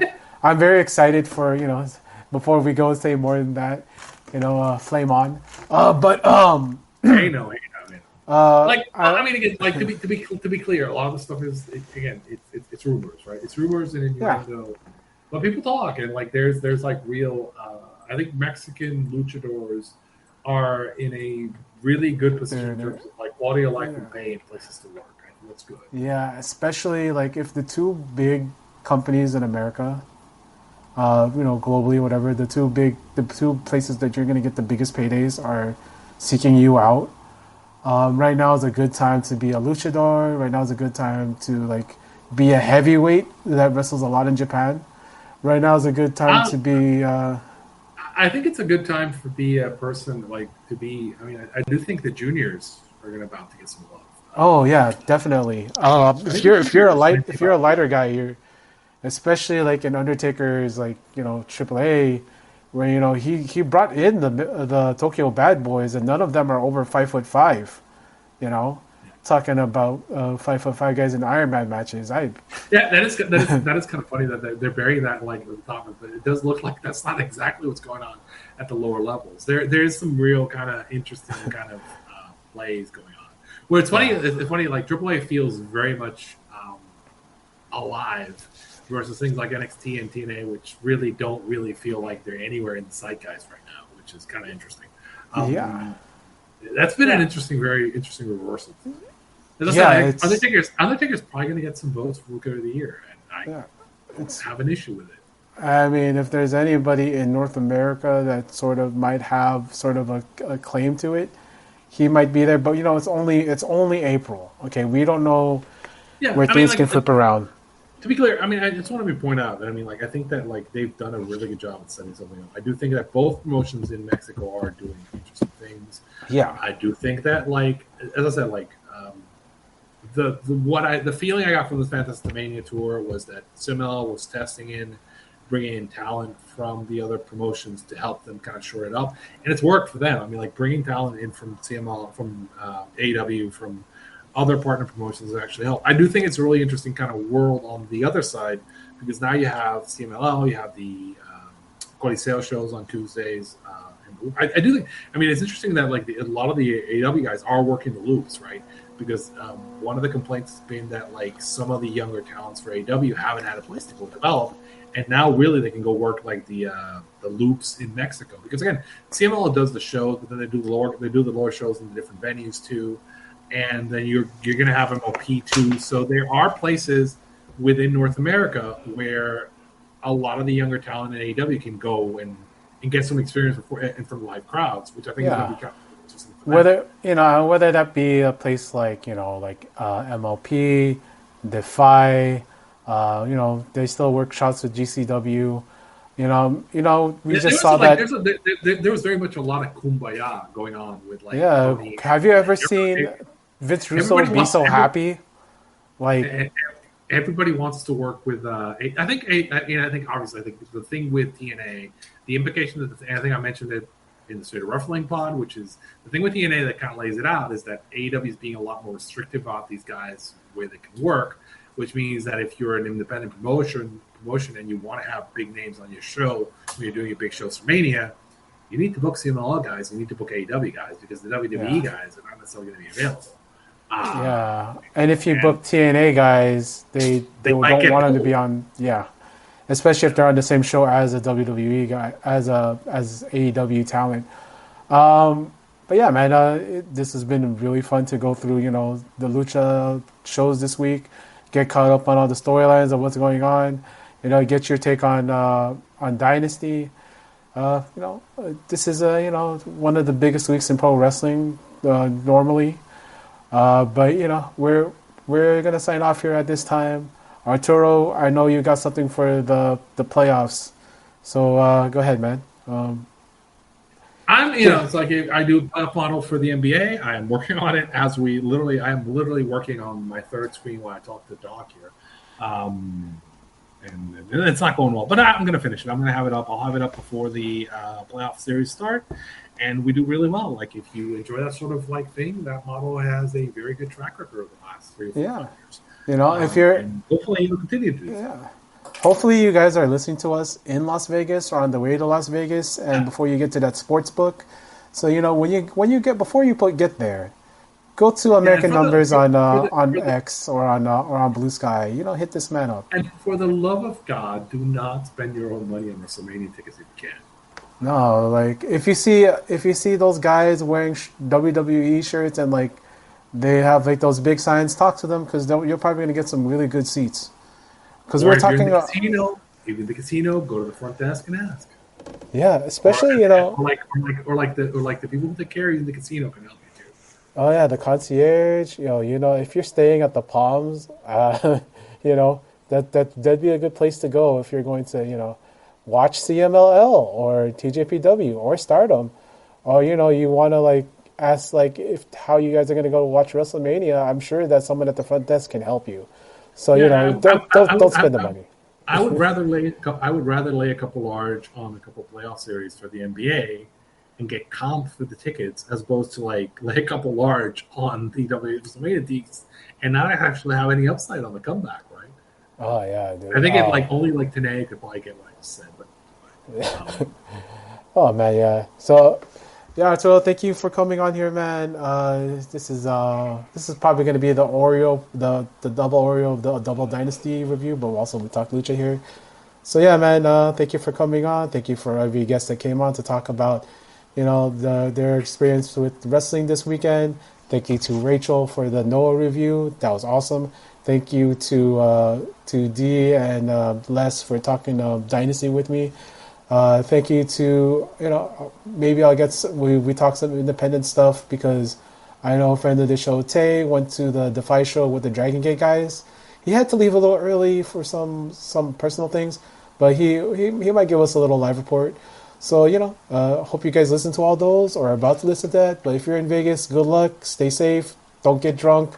If you get drunk, that's why there's car services. Sometimes that limo will take you to the strip club where Disco Inferno is, so you can cut the Cody promo on him if you want, and he'll probably love it. So enjoy yourselves. This is one of the biggest weeks in pro wrestling, so there's a lot to watch. You don't have to watch the Evil Empire if you don't want to. You don't have to watch Tony Khan wrestling if you don't have to, because there's so many choices out there. Go ahead and watch them. Please enjoy yourself. And as I always say, see you next time.